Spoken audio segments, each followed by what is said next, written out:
Já, velkomin að Rauða borðinu á mánudagskvöldi á aðventu.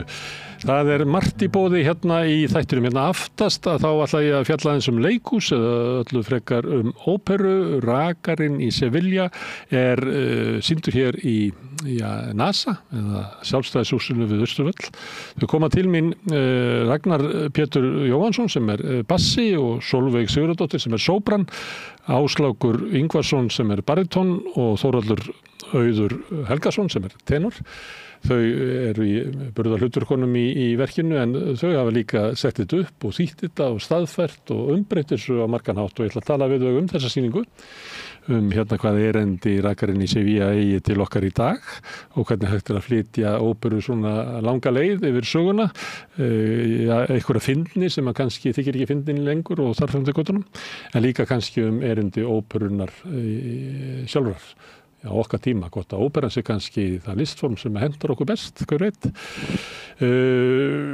María Lilja verður með Radio Gaza hér á eftir áður en að við förum í óperuna og Oddný Eir ætlar að tala við Ingunni Ásdísardóttur sem var að gefa út bók norrænar goðsagnir í nýju ljósi.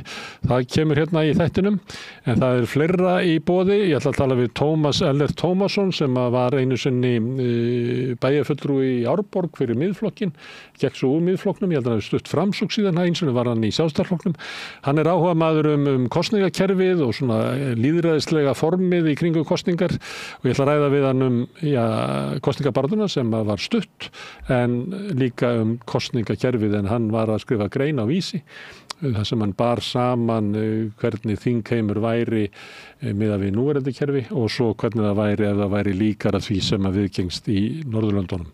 Það voru valdaskipti í Sýrlandi helgina og hann Tjörfi Sjött sem doktorsnemi í sagnfræði hann hefur sett sig aðeins inn í þetta og hann ætlar að koma og fræða okkur hvað þar gekk á.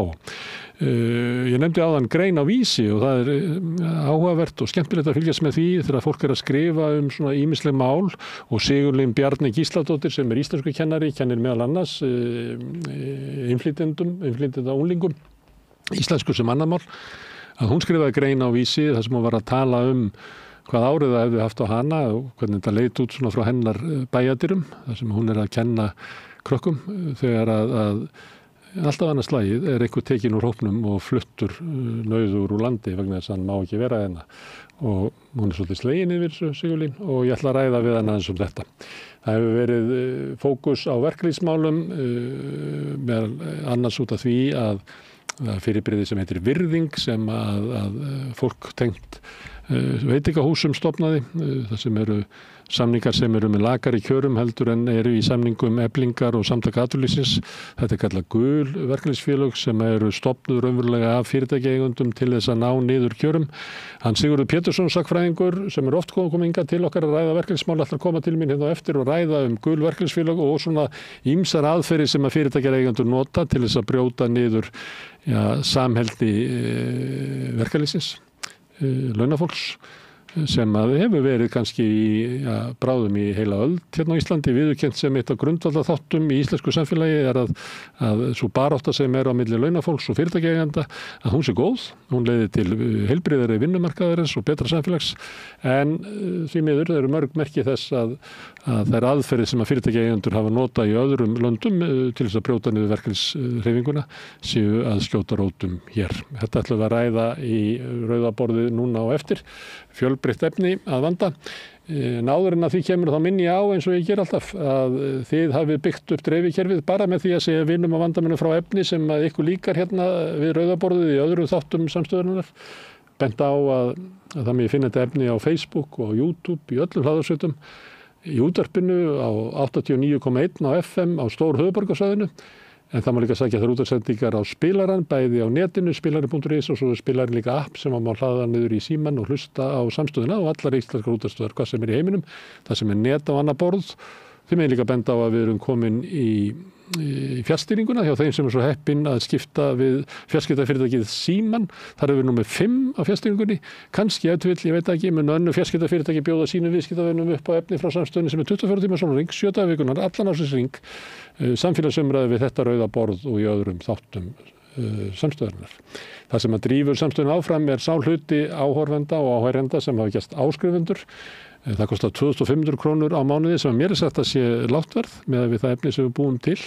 En þegar margir koma saman með 2.500 krónur, þá verður til úr því orka sem að hefur nægt okkur til þess að byggja upp þennan umræðu vettvang og vaxandi fjölmiðil sem að samstöðun sannarlega Ef þú vilt slást í hópinn þá getur þú farið inn á samstöðun.is, það hnappur sem ástendur áskrift, þar getur þú skráðið fyrir 2.500 krónur, þú mátt borga meira ef þú vilt og því sem kjósið getur látið áskriftina renna sem félagsgjöld inn í Alþýðufélagið og það Alþýðufélagið sem á og rekur samstöðuna.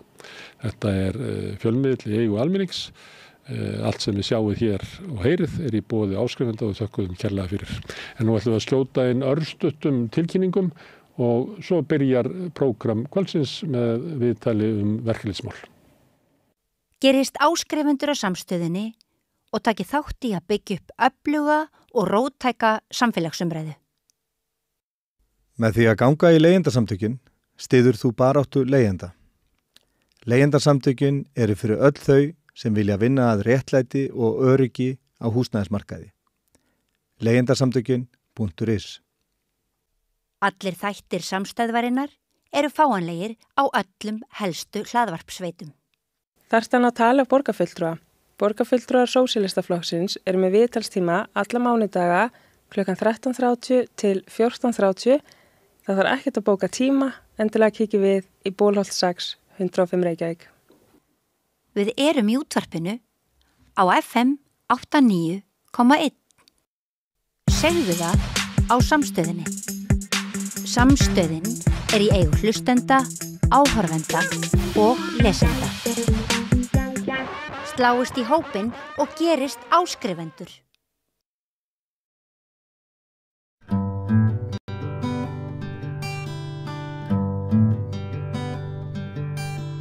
Já, við ætlum að ræða gul verkalýðsfélög. Tilefnið náttúrulega stofnun verkalýðsfélag sem heitir Virðing og Efling segir að sé eiginlega bara undirdeild af samtöku sem kalla sig Sveit, samband veitingahúsa, einhvern veginn orðað þannig að þetta sé raunverulega verkalýðsfélag sem búið til að atvinnurekendum og samningur þannig á milli sé eiginlega bara kerfisamningur til þess að berja niður kaup og kjör launafólks. Hingað kominn Sigurður Pétursson sem sakfræðingur og sérfróður verkalýðsmál. Velkomin. Takk. Þetta kallað gul verkalýðsfélög og svona hluti af ýmsum leiðum sem að fyrirtæki getur nota til þess að brjóta niður samstöðumátt launafólks. Já, einmitt og það einmitt, eins og þú segir, það eru margar leiðir notaðar. Og svona í heildina hefur þetta nú verið kallað félagabrot, að brjóta niður samtök verkalýðsins sem eru auðvitað koma fyrst til sem frjáls félagasamtök en eru nú orðin auðvitað svolítið bundin í skipulag og lagaramma og fleira. En þessi viðleitni atvinnurekenda til þess að brjóta niður verkalýðsfélögin eða aftra þeim frá því að verða til, sem önnur leið, að þetta er auðvitað fyllt verkalýðshreyfingunni alveg frá byrjun. Og við eigum meira að segja íslensk dæmi allar þessar tegundir að hunsa verkalýðsfélögin og reyna að brjóta þau niður með atvinnurekendavaldinu eintómu, að lauma inn útsendurum, koma með gylliboð, að ef að verkalýðsfélagið gangi ekki í alþýðusambandið eða einhver önnur sambönd að þá fáu þau þetta í staðinn og þetta í staðinn. Þriðja leiðin svo að stofna félög, auðsveip félög atvinnurekenda, hlíðarfélög við önnur verkalýðsfélög og það leið sem að, hún þekkist og þekkist nokkuð víða í Evrópu núna. Og það töluvert talað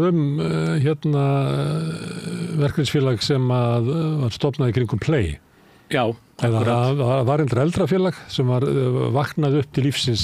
Þeir notuðu og það félag, ég held að sé ennþá starfandi og það dæmigerð gult félag. Það einkennir þessi gulu félag það annars vegar að þau ganga aldrei í heildarsamtök. Þau eru ekki innan ASÍ og þau eru ekki innan annarra sérsambanda og í öðru lagi að þá gera þau ekki sjálfstæða kjarasamninga, þar að segja að þau koma aldrei með nýjar kröfur eða ná neinu nýju fram. Þau ljósita samningar sem fyrir eru og gera svona léttar breytingar en yfirleitt til hins verra fyrir launafólk. Og þetta þessi 2 einkenni sem að einkenna akkurat þetta félag sem að Play stóð að og svo að auki eru alltaf einhver ákveðin tengsl við atvinnurekandann. Það að segja atvinnurekandinn á bakvið leynt og ljóst. Munurinn á verkalýðsfélaginu sem að tengist Play og virðingu sem að tengist nokkrum veitingahúsum sá að ef að þú ert að vinna á veitingahúsi að þá gilda samningar Eflingar. En varðandi flugþjóna að þá það allt samningar, fyrirtækjasamningar. Þannig það ekki heildarsamningar. Þannig að ef að Play gerir samning við einhvern sitt félag, að þá það ekki þannig að sá sem að ræður sér þar til starfa getur bent á og hann eigi raunverulega rétt á sömu samningunum og flugþjónar hjá Icelandair hafa. Já, þessi einhver lagalegu munur þarna á. Að hluta til kom þetta nú til með Play að þetta var ekki, það tókst ekki að stoppa þetta einhvern veginn, var líka vegna þess að það var náttúrulega félag þarna á undan sem fór á hausinn og það var komið fjölda atvinnuleysi í fluggeiran og þannig treystu greinilega félagin sem fyrir voru, treystu sér ekki til þess að stöðva þetta þó svo að þetta hafði legið svolítið í láginni, skulum við segja.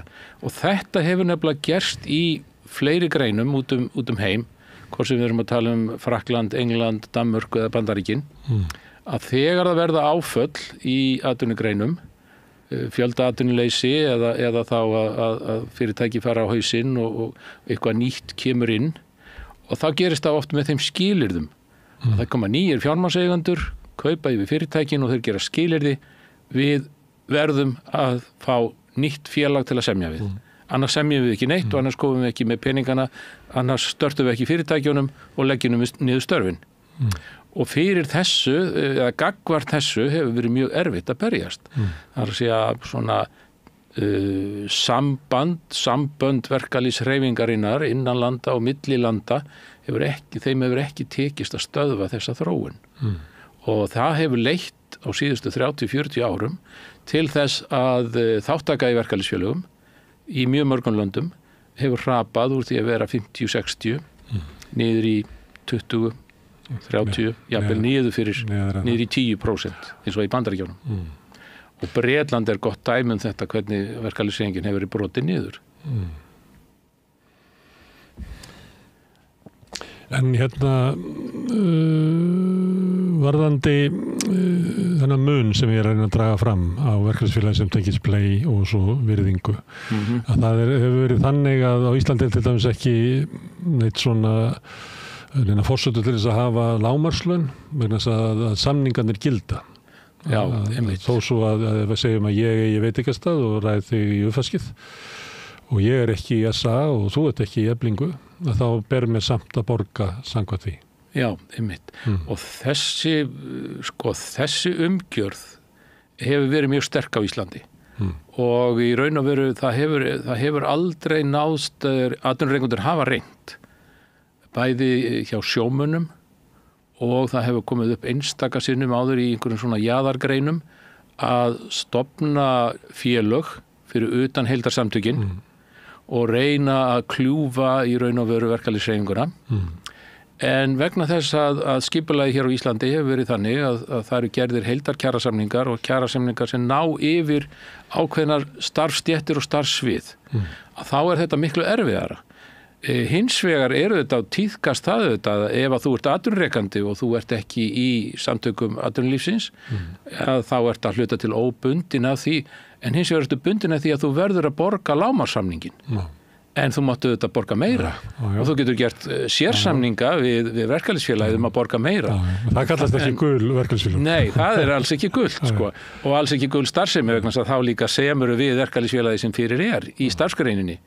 En ef þú stofnar þá nýtt félag og stofnar enn betur þá, auðvitað hafa orðið til ný félög, bæði hér áður fyrr og sérstaklega á 4. áratugnum milli 1930 og 40 verkalýðshreyfingin var að hasla sér völl á nýjum og fleiri sviðum.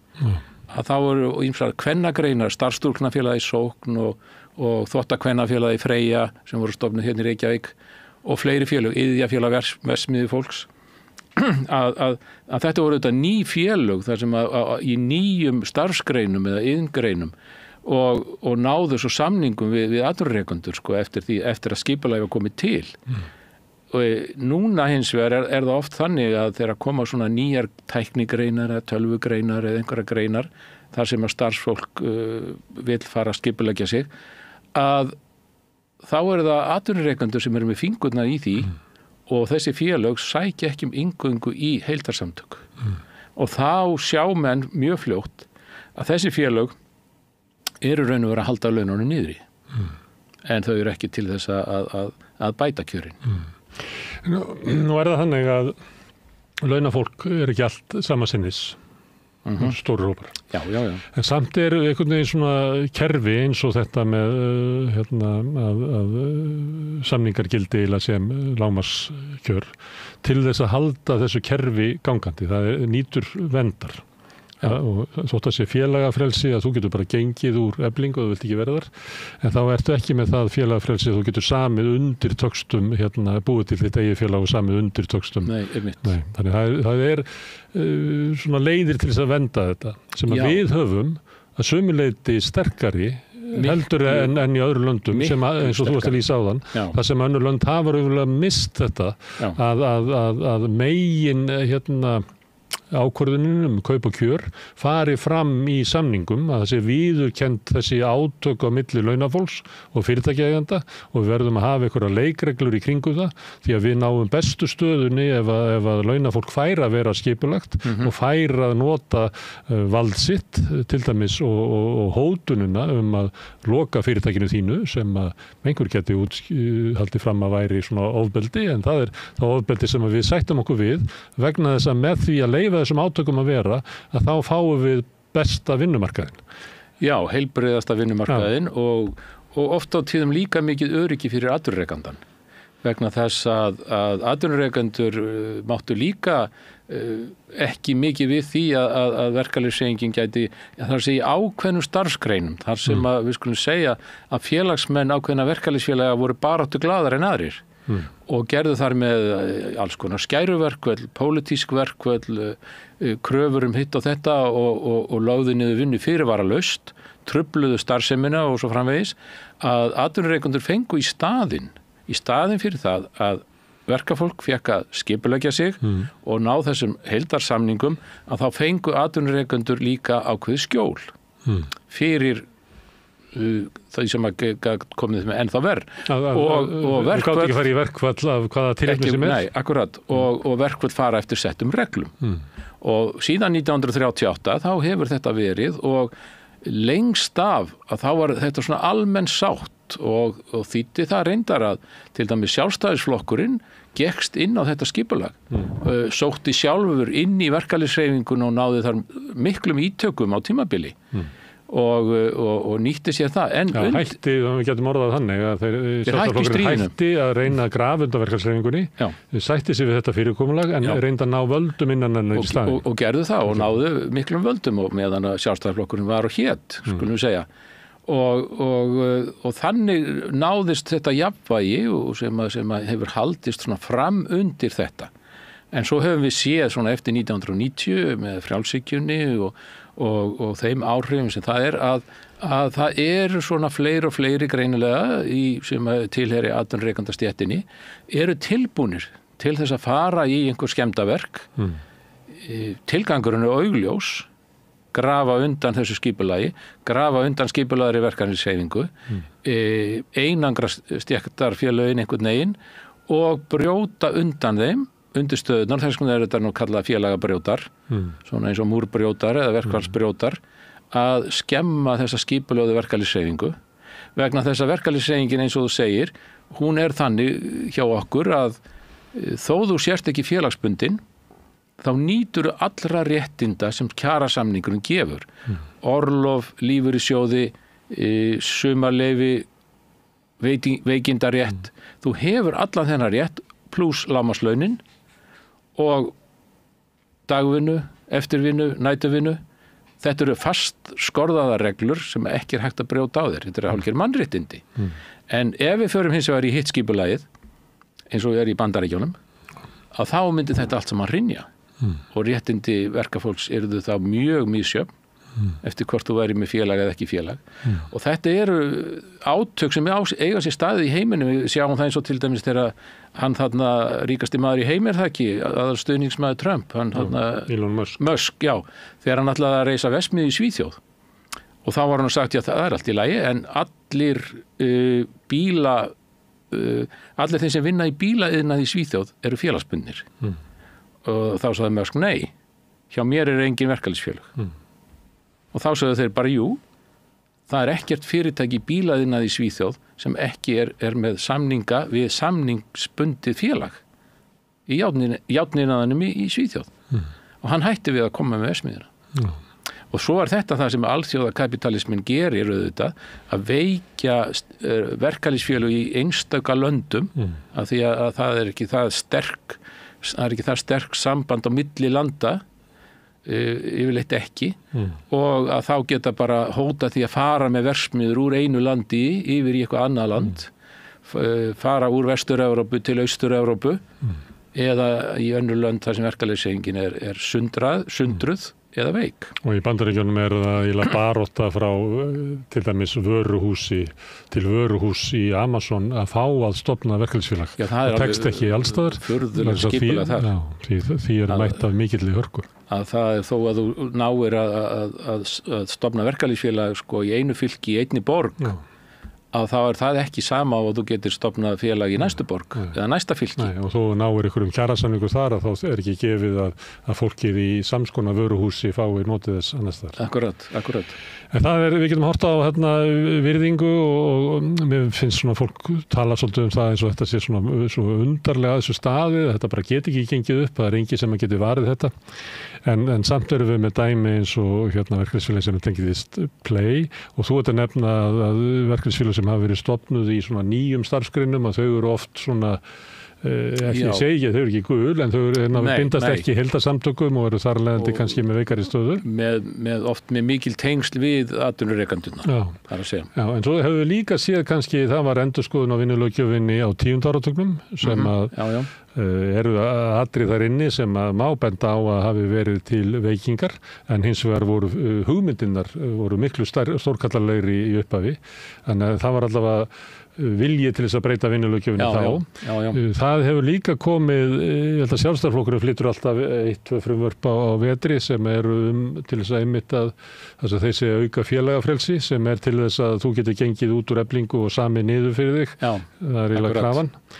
Og slegið af þínum réttindum. Og annað sem að kom í kjölfar á verkfalli Eflingar fyrir 2 árum að þá kom umræða og var samþykkt inn í ríkisstjórn að auka völd ríkissáttasemjara svo til þess að hann gæti raunverulega bara þröngvað atkvæðagreiðslu miðlunartillögu upp á félög og aflýst verkfalli. Þannig að samhliða þessu þá hefur alltaf verið í umræðinni svona ekki kannski mjög áberandi pólitískt, það ætti kannski að vera það því að við höfum vítin að varast í næstu löndum svona vilji til þess að eins og verkalýðsfélög séu megin í samfélaginu frekar heldur en að þau hafi byggt upp góðan vinnumarkað. Já, einmitt, það hefur verið þessi áróður að verkalýðshreyfingin sé einhvers konar fyrirstaða gegn einhverju þróun eða einhverju slíku en staðreyndin þetta svo að það er þar sem verkalýðshreyfingin er ekki sterk og þar sem hún er ekki skipulögð að þá endalaust verið að svína á fólki og það sést nú best núna í sendla störfunum þessari heimssendingaþjónustum sem fólk verður ábyggilega svolítið vart við ef það fer að kaupa sér pizzu eða einhver staðar inn á einhverjum veitingastöðum að þá sjáum við hverjir það eru sem koma með grænu töskurnar og sækja mat til þess að hlaupa með þetta eru sem sagt eiginlega bara erlent fólk sem er ekki almennilega inn í samfélaginu og hefur ekki tengsl í samfélaginu og þarna er ekkert verkalýðsfélag. Þetta er fólk sem er ófélagsbundið og ekkert félag hefur tekið það upp á sína arma í raun og veru og þannig fær þetta fólk bara skýta laun og þannig það í fleiri greinum á sjálfsögðu og þetta auðvitað það sem atvinnurekendur sjá, þeir eru lauma þessu inn og það var eins og kom fram hérna fyrir nokkrum árum þegar kom hingað maður frá bandarísku verkalýðshreyfingunni og hann var að benda á að það eru heilu lögfræði stofurnar í Bretlandi og Bandaríkjunum sem eru með útibú í Hollandi og Danmörku og fleiri vestrænu löndum og kannski hafa einhver ráðgjafi frá þeim komið hingað á fund atvinnurekenda samtakana á Íslandi til þess að segja þeim hvernig maður brýtur niður verkalýðshreyfingu. Hvernig maður gerir það verkum að verkalýðshreyfingin hafi ekki þessi efnahagslegu völd sem það þó hafa hér á Íslandi. Tilgangurinn bara sá að efla völd atvinnurekenda. Það engin annar tilgangur. Að veikja heildarsamtökin, veikja þetta lagalega umhverfi og veikja þar með stöðu launafólks í landinu. eins og sendla fyrirtæki eins og Volt mjög ábyrgandi hérna og svo eru við með leigubíla félög eins og Uber og fleira, þetta er ýmsum. Raunverulega businessplan þessara fyrirtækja að brjóta niður launakjör. Það er ávinningurinn sem að kemur, sá sem að skiptir við fær hluta, en eigandunni langstæsta hluta, ekki sá sem að vinna við þetta. Oft eitthvað sem á eitthvað app út í heimi sem er kannski með eiginlega ekkert álag á skiptir engum alveg fyrir hann hvort það séu 10.000 eða 10 milljónir sem að skipta við þetta, en það bara magnast hagnaðurinn hans sem að dregur þetta til, fyrst og fremst með því að brjóta niður launakjör. Og þetta hefur verið leyft að viðgangast og ég hef ekki heyrt betur en að bara stjórnmálafólk telji þetta að vera hluti að bara nútímavæðingunni. Já, það er mjög undarlegt að það sé ekki tekið fastar á móti í þessu. Það oft tekur svona stofnanir mjög langan tíma. Við sjáum það bara í byggingariðnaðinum þegar verið að koma hingað, flytja inn verkafólk, koma því fyrir í einhverjum gámum eða hreysum, óbáðulegum stöðum og leigja því á háu verði, að opinbera stofnar er mjög seinar að taka við sér þó að það blasi við að það eru lögbrot framinn á hverjum einasta degi. Og þá er bara sagt að það sé fyrir að athuga málið og það kemur ákvæði í samninga kannski við ASÍ og svo er bara engu framfylgt og það er ekkert gert. Það er byggingariðinanum þá er líka að það er með því að flytja hingað fólk inn á starfsmannalegum bara í 3 mánuði. Þá er það svona eitthvað svona millibilstími, þannig að það er ekki að gangast alveg undir íslensk lög og svo er bara svissað út fólki á 3 mánaða fresti. Þó svo þurfum við að flytja það á milli landa með flugfæri og okkur fleiru sem reyndar lætur fólki borga það sjálft af sínum lágu launum, að þá er þetta látið viðgangast þótt þetta sé eiginlega öllum ljóst að þarna er verið að fara á svig og verið að misnota fólk með út af einhverju gloppum í lögunum. Algjörlega, og passa upp á að það ná ekki að mynda tengsl á Íslandi, þannig að það geti orðið sér vitandum sinn rétt, þá er því skipt út og nýtt fólk kemur inn í staðinn. Þannig að þetta er á mörgum sviðum sem að við getum séð að það eru svona óveðursblikur mjög víða og sem betur fyrir verkalýðshreyfingin farin að verða meira vakandi fyrir þessu að þessum réttindamálum og hvernig er verið að naga utan í þetta skipulag sem að við höfum búið við í áratugi og reynst okkur ansi vel, held ég bara fullir að það sem þjóð að þá hefur þetta reynst ansi vel fyrir vinnumarkaðinn, fyrir atvinnurekendur en ekki síst fyrir vinnandi fólk. Já, þetta er til dæmis vinnumarkaðurinn er þó miklu síðari markaður heldur til dæmis leigumarkaðurinn. Það sem að leigjendur hafa ekki. Það sem aldrei hefur komist á þetta skipulags. Eins og er til dæmis í Svíþjóð, það sem að stóru leigufélögin verða bara að semja við samtök leigjenda leiguverð. Já, akkurat. Herðu, Sigurður, alltaf gaman að fá þig hérna og halda kúrs í verkalýðsmálunum. Takk fyrir það. Takk fyrir.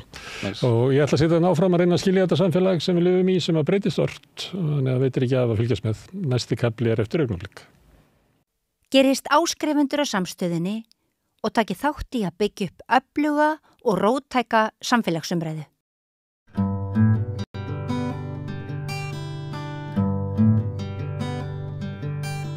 Já, hérna á sunnudaginn að þá vorum við að ræða samfélagið og meðan annars kom til tals þar brottvísanir fólks sem hafði verið hér langdvölum, meðal annars stúlku frá Sýrlandi sem hafði verið valinn afburðar Íslendingur, átt að vísa henni úr landi, og svo sögðu líka frá rússneskri konu, Viktoríu Þórunni, sem hafði búið hér síðan 2018, en hún var handtekinn og flutt til Georgíu. Og við sem vorum að ræða þetta vorum öll svona hálf lens í þessu, skildum ekki alveg út af hvað þetta gekk, og þannig það oft þegar það skoðuð mál þeirra einstaklinga sem að verða fyrir þessu, að vera tekin upp úr lífi sínu og sendur landi. Og núna á Vísi áðan að þá skrifaði Sigurlín Bjarney Gísladóttir, sem íslenskukennari, grein, brottvísanir frá sjónarhóli íslenskukennara. Það sem verður kannski svolítið að fjalla þetta, hvernig svona brottvísanir líta út þegar eru svona eitthvað stað nærri manni, maður þekkir til fólksins. Já, einmitt. Það var þriði nemandi minn sem hefur verið að vísa á brott núna. Síðan er búin að vera 2 á þessa raun og svo 1 á síðustu raun. Og ég var bara svo slegin og miður mín. Ég bara... Það er mitt, allavega svona það sem ég geri ef ég verð mjög slegin og þarna fyrir geðshræringu þá skrifa ég. Já. Og yfirleitt það bara fyrir sjálfa mig. Já. Og svo var spurning, átti ekki bara að setja þetta svona langan Facebook-status eða ég ákvað bara að senda þetta á Vísi. Já, sem kannski ekki svo mikil munur því að Facebook er sömuleyti fjölmiðl. Já. En hvað, þú ert að kenna íslensku fyrir útlendinga? Já. Íslensku sem annað mál. Já. Og rosalega skemmtilegt. Já. Það er bara, ég varð hamingjusöm kennari þegar ég fór að kenna íslensku og annað mál. Og hvar? Ég er í Fjölbrautaskólanum í Breiðholti. Ég var ekkert að taka fram í greininni svo sem hvar ég er. Þannig þú ert að kenna krökkum á svona unglingsaldri. Já. Ungu fólki. Þau náttúrulega koma inn. Fólki sem er að verða ungt fólk. Já. 16 til 19-20 ára flestir. Og svo er líka bara með venjulega íslenska áfanga. En oft og þetta eru bara allir úlingar alls konar, líka útlensku krakkarnir. Og það er öll flóran í þessu öllu. En það sem að kannski mörg, ef þau átta sig á því hvað þetta er mikilvægt fyrir þau, þá eru þau mjög góðir námsmenn og spyrja og maður þarf líka að reka þau út þegar tíminn er búinn, af því þau eru svo áhugasöm. Og eru heima að læra og þau vita bara hvað er mikið í húfi að komast inn í samfélagið og læra íslensku. Og íslensku námi sem að þau eru í fyrir þá sem eru með íslensku sem annað mál, að það er náttúrulega lykillinn af því að geta verið í öðru námi í skólanum. Já. Það er ekki kennt eðlisfræði á arabísku? Þau byrja að koma á íslensku braut sem er svona ef þau eru búin að vera kannski bara mjög stutt á Íslandi. Það er misjafnt stund og oft eru kannski búin að vera í 10. bekk, koma úr grunnskóla og þau þurfa þá, það er einn vetur, það sem er svona algjör grunnur og þau eru samt með oft að taka áfanga í ensku og jafnvel stærðfræði og svo fara því svo kallar ísan í okkur sem heitir íslenska sem annað mál og það er alveg 5 áfangar og það er bara svona massífur undirbúningur fyrir nám í öðrum fögum. Það sem við fyrir bara í námsorðaforðan. Til að geta lært, en svo líka til þess að geta tjáð sig og verið bara borgari í samfélaginu og verið samskipti við annað fólk sem stundum eru eitthvað svona efnislega atrið en líka stundum tilfinningar og skoðanir. Já, þau þurfa að fá orðaforða fyrir þetta allt og við þurfum líka bara að kenna þeim inn á íslensk samfélag og íslenska menningu. Og sem er gott að gera í íslensku náminu. Já. Þannig þú ert að kenna og það eru einhver bekkur og það eru fullt af fólki, alls konar fólki sem er að leggja sig fram, mismikið. En síðan kemur einhver skuggahönd og hrifsar fólkið í burtu og þú sér það ekki í neitt samhengi. Skilur ekki alveg hvað er að gera. Takk fyrir að vera að taka þessi börn. Ég náttúrulega skrifa þetta bara út frá mínu sjónarhorni og ég sé þessa sóun, bara sóun að þeirra tíma, okkar tíma, allra tíma þegar að læra tungumál sem að mun hvergi nýtast þeim í rauninni, út í einu stóra heimi og eru búin að leggja sér svo mikið fram en ég veit ekki, ég þekki ekki þessi lög og en mér finnst það vera ólög ef að þetta er það sem að er að gerast og þau eiga mörg þetta yfir höfði sér og þeim líður mjög illa og kannski horfa upp á aðra fara þannig að en ég veit ekki hvernig þetta leysi þetta en vonandi bara ný ríkisstjórn mun gera eitthvað í þessu. En þetta virkar ekki skynsamt, ekki mannúðlegt frá þínu. Getur þú sagt að þú segir þessu 3 nemendur núna á 2 rönnum. Getur þú sagt mér það frá þeim hvers konar? Ég kannski má ekki segja. En ég ekki byrjaði að nafngreina þá eða? Nei. Þau bara þarna... Þannig ég bara velta fyrir mig hvort að þau skerið sig frá hópnum sko. Nei, ekki svo ég viti. Og maður verður alltaf í þessi 3 skipti jafn hissa og ég náttúrulega örugglega ekki eini kennarinn sem upplifað þetta og það eru örugglega eins og í grunnskólum og leikskólum og öllum skólastigum eru kennarar að horfa upp á þetta. Börnin sem maður kannski búin að tengjast, maður tengist þessum börnum kannski svona ekstra sterkt að því að maður vill bara þeim farnist vel og það er mikið í húfi fyrir þau og þau þurfa að leggja svo mikið á sig. Það er nógu erfitt að vera 16 ára. Ég bendi á það í greininni. Og ég þekki fullt af góðu fólki sem orðið 40-50 sem voru algjöru brjálæðingar, voru 16 ára. Og bara það breytist svo margt. Fólk breytist og við getum ekki alltaf hort á 16 ára krakka og alveg spáð fyrir hvernig þau verði í framtíðinni.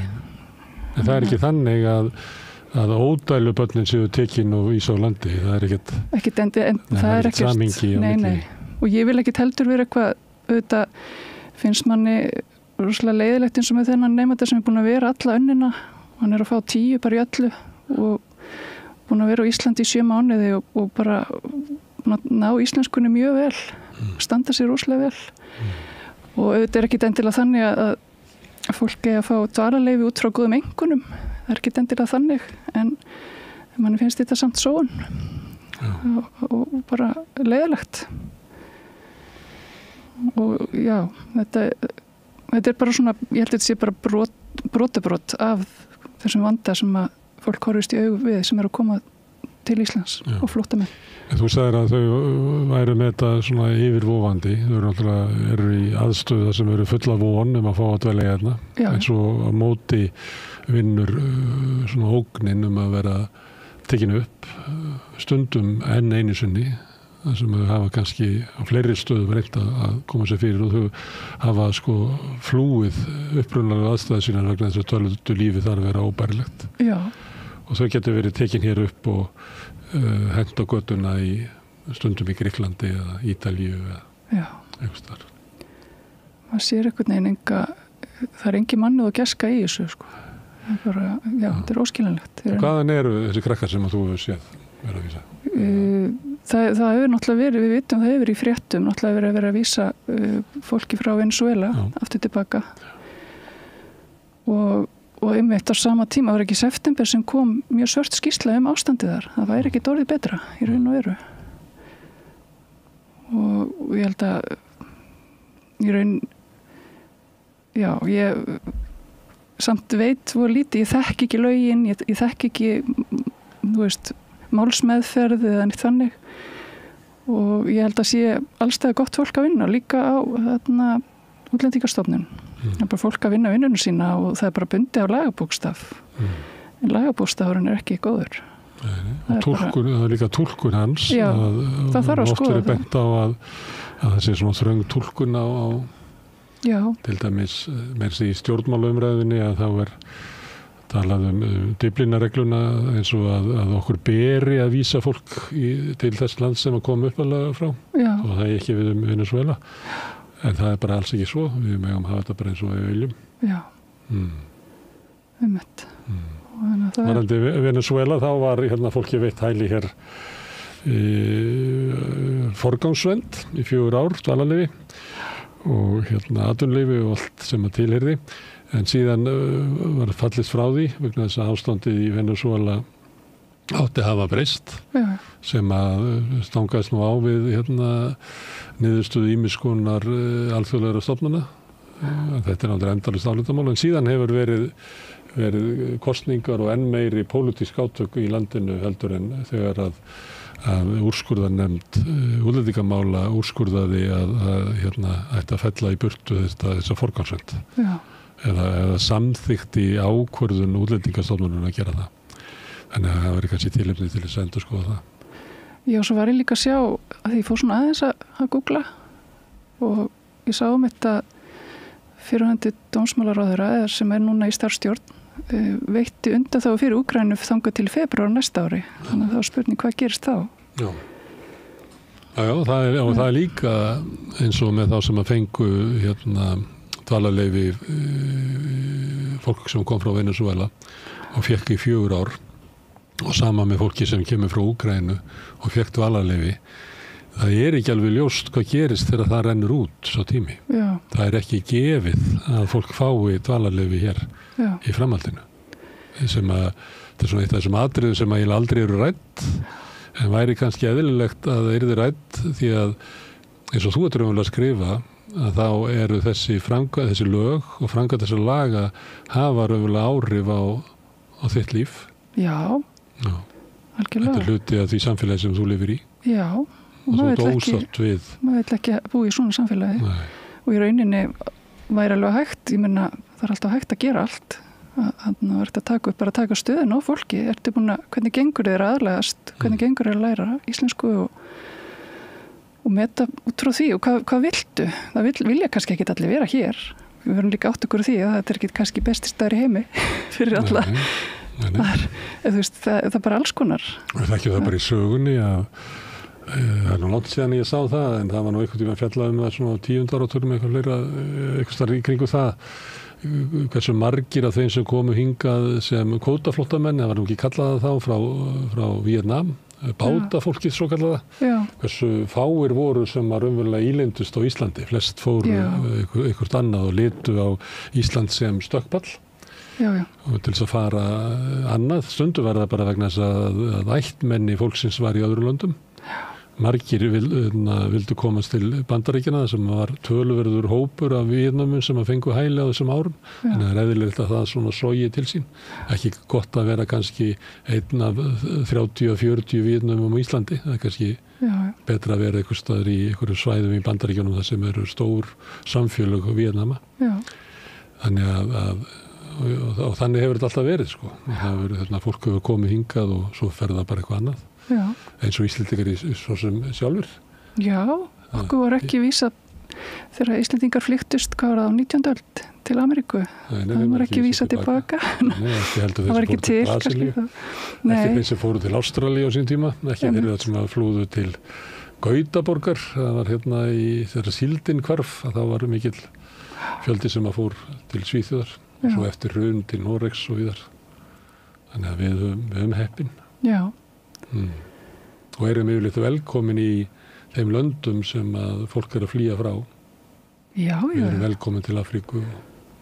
Við erum vön því. Já, og Suður Ameríku. Já. Það er. Þetta er gott að fá þessa svona einsýn Sigurlín í því svona hvernig þessi framkvæmd þessa laga virkar bara á fólki í daglegu lífi. Já. Og þetta er náttúrulega hluti á okkar samfélagi og bara takk fyrir að fjallum þetta frá þessu sjónarhóli. Bara takk fyrir mig. Takk. En ég ætla að sitja hérna áfram og reyna að skilja þetta samfélag sem við lifum í. Næsti kafli er eftir augnablik. Allir þættir samstæðvarinnar eru fáanlegir á öllum helstu hlaðvarpsveitum. Ertu á leið heim úr vinnu? Stilltu á FM 89,1. Við ætlum að fara til Sýrlands að gefnu tilefni og hingað komin Tjörfi Sjött sem hefur oftast okkur til þess að glögga okkur á alþjóðamálum. Það er þannig að þetta skyndilega fall ríkisstjórnar Assad eða veldisans kom held ég mörgum á óvart en af hverju gat þetta gerst svona hratt og snögglega? Já, það kom mörgum á óvart, mörgum greinendum. Ég hef verið að hlusta á svona þessa helstu greinendur sem ég hef fylgst með, sem að fjalla þessi mál og þeir hafa sjálfur verið að tala það að sá þetta enginn fyrir að því að þegar þessi skyndilega sókn, svo kallar uppreisna manna, hófst 27. nóvember ég meina það eru tæplega 2 vikur síðan, það er ekki eins og liðnar 2 vikur síðan sko. Og svo náðu þeir sko hérna Aleppo sem er nú einn stærsta borg landsins á sitt vald bara á 3 dögum, þess að 30. nóvember. Sem að hefur verið var barist sko 2 ár eða eitthvað. Já, lengur, það var aðal orustan í sýrlensku borgarastyrjöldinni sko. Og þeir náðu henni bara á 3 dögum og án þess að væri veitt mjög mikið viðnám sko, þannig að það kom mjög mikið óvart. Og svo var talað að sýrlenski herinn myndi sko setja varnarlínu við sko næstu borg sem hét Hama, en svo féll hún og þá fór þetta sko að hringja viðvörunarbjöllum að eitthvað skrítið, eitthvað furðulegt væri í gangi og svo bara úr það bara allt í einu komið til Damaskus, höfuðborgarinnar, og hún féll bara á sko 3 klukkustundum. Bara þegar þeir komu inn í útjaðar borgarinnar, það tók bara 3 klukkustundir að ná henni. Þannig að viðnámi var ekkert? Já. Af hverju var þá viðnámið ekkert? Sko, já, það er stóra spurningin og það er ýmislegt að segja það, þú veist, það er stóra málið sko, en sko, kannski fyrst þetta sko að að hvað þetta kom ekki óvart á sáðingi fyrir. Ég man að ég var með þess að fylgjast með svona veðböngum sko, og ég man sko fyrra árinu það hefði verið að veðja allan andskotann og það var meðal annars verið að veðja sko mun Assad sko falla á þessu ári og það var í 9% sko. Og svo allt í hennu bara þegar Damaskus féll bara upp í 100% og hann er fallinn sko. Og þannig það sáðingi fyrir og hvers vegna sko gerði það svona hratt og hvers vegna var svona lítið eins og hér viðnám veitt sko. Og það er svo merkilegt sko að þegar þessi sókn hófst eins og segi fyrir tæplega 2 vikum, 27. nóvember, að mesta viðnámi sem var veitt, það var af rússneska lofthernum. Að þeir voru sko strax byrjaðir að gera loftárásir á þessu uppreisnarmenn og sögðust hafa drepið sko 400 þeirra. En að því að virðist var sýrlenski stjórnarherinn bara stöðugt að hörfa sko og veitti ekkert viðnám. Og þá náttúrulega sko vakna þessar spurningar sko, það er ekki eðlilegt sko, það lítur þá eitthvað að vera sko sko mögulega að sko herforingum í hernum hafa verið mútað eða það hefur verið einhvers konar samsæri, það hefur verið eitthvað svona skipulagt, þeir hafa verið í samráði við óvinnin og ég var að hlusta á Daniel Davis sem er herforingi sem að barðist í Persaflóastríðinu og hann er með sko YouTube-ráð sem að fjallar hernaðarmál og hann er vel kunnur þessi mál og hann var að segja sko að þegar hann var í Írak og Afganistan síðan þá var hann vitnað þessu eins og þegar Afganistan fjall munið, það var við svipað að þess að Bandaríkin yfirgáfu Afganistan og Talibanar bara tóku bara landi bara á nokkur dögum og þessi stjórnarher sem að Bandaríkin höfðu verið að þjálfa og vopna, hann bara hrundi bara eins og spilaborg sko. Og þá verið að tala um að sko Talibanar hafi sko infiltratað, hvernig segir maður það á íslensku, að koma sér inn í skiluru herinn með því að bara hafa samband við herforingja í hernum og koma sér þar fyrir og gera einhvers konar samninga við þá annarkvort með því að múta þeim með eitthvað slíkt sko. Þannig að við getum ekki fullirt sko, við vitum ekki, við erum náttúrulega alltaf speculation hjá okkur, en það lítur samt að hafa gerst eitthvað svona sko að þessum herforingjum í hernum er annarkvort verið mútað eða að uppreisnarmennirnir hafa sko komist í samband við þá og hafa sagt og hafa gert eitthvað svona samning við þá, heyrðu, ef þið berist ekki á móti þá skulum við, þú veist, leyfum ykkur að lifa eða eitthvað slíkt skilur. Bara við gerum svona díla þið bara hörfið og þið bara veitið enga viðspyrnu og þá einhvern veginn sko gegn einhverju skilur að þið fáið að lifa eitthvað slíkt. Það er einhvers konar þannig samningur sko sem hefur átt sér stað og sem að skýri það að stjórnarherinn veitti enga mótspyrnu og eins og þetta er mjög svipað. En enginn veit af hverju það gerist akkurat núna því að þessi átök hafa verið mjög lengi en af hverju gerist það allt í einu núna að sko sýrlenski herinn fellur bara inn í sig. Ég er að segja það kemur svo mikið á óvart og er svo erfitt að sko skýra að því að við sáum að þetta gerist í Afganistan en sko þessi sýrlenski stjórnarherinn voru að berja sko árum saman. Hvað segirðu? Í Afganistan gerðist það þegar Bandaríkjaher var að fara og þá komu Talibana bara strax á eftir. Já, fólk var að furða sig á því þá, en það er kannski lógiskri skýring að því að það var svo mikil spilling og þessi stjórnarherinn í Afganistan hafði enga sko sögu að því að berjast fyrir land sitt og verja landið, skilurðu. En það er öfugt sýrlenski stjórnarherinn var búinn að berjast árum saman gegn uppreisnarmönnunum og það var alveg bara hart barist eins og við tölum Aleppo, það var aðalorustan 2016 eða það er í kring sko. Og þess vegna svo skrítið sko að það verði þessi mikli viðsnúningur skilur. En það er eitthvað sem hefur gerst á þessum 4 árum. Það var samið vopnahlé fyrir 4 árum síðan, 2020 ef mann rétt. Og það er talað að svo kom sko COVID og eitthvað talað að það hafi mögulega haft sín áhrif sko svona demoralization ég veit ekki hvort að það sé satt útslita þátturinn sko, en eitthvað hefur gerst á þessum 4 árum sem hefur orðið til þess að einhvers konar spilling eða einhvers konar demoralization og það er náttúrulega þegar Trump var við völd í Bandaríkjunum, þá voru setta nýjar efnahagsþvinganir á Sýrland sem eru kallað Caesar sanctions, teknar í gildi 2019 og 2020 og höfðu mjög mikil áhrif á hagkerfið, þannig að það hefur verið mjög mikil bara fátækt og eymd í Sýrlandi því að landið er búið að vera í borgarastyrjöld í mörg ár og svo koma efnahagsþvinganir ofan á það og svo sko eftir að þessi borgarastyrjöld átti sér stað upphaflega sem braust upphaflega 2011 og munið það var uppgangur ISIS 2014-15 tóku stóran hluta af landinu og svo komu sko Tyrkir stigu inn, Bandaríkin inn og Kúrdar og landið hefur verið sko skipt upp ætið síðan og öllum norðausturhluta landsins hefur verið stjórnað af sko Kúrdum sem eru studdur af Bandaríkjamönnum og þar eru flestar sko olíustöðvarnar og olíuauðlindirnar og það er líka sko, ef ég skilda rétt kjarna sko landbúnaðar héruð landsins eru þar á meðan restin er að mestu bara eyðimörk sko. Þannig að það landsvæði hefur ekki lengur verið undir stjórn Sýrlandsstjórnar, það hefur verið undir stjórn Kúrda og svo ráða Tyrkir yfir svona buffer zone sko á landamærunum að Tyrklandi og svo eru Bandaríkin líka með herstöðar og yfirráðasvæði einhvers staðar í suðurhluta landsins einnig sko og þá er talað skilur að hagkerfi landsins hafi bara verið crippled út af þessu sko, bæði út af efnahagsþvingunum mörgum árum af borgarastyrjöld og svo út af sko yfirráðum yfir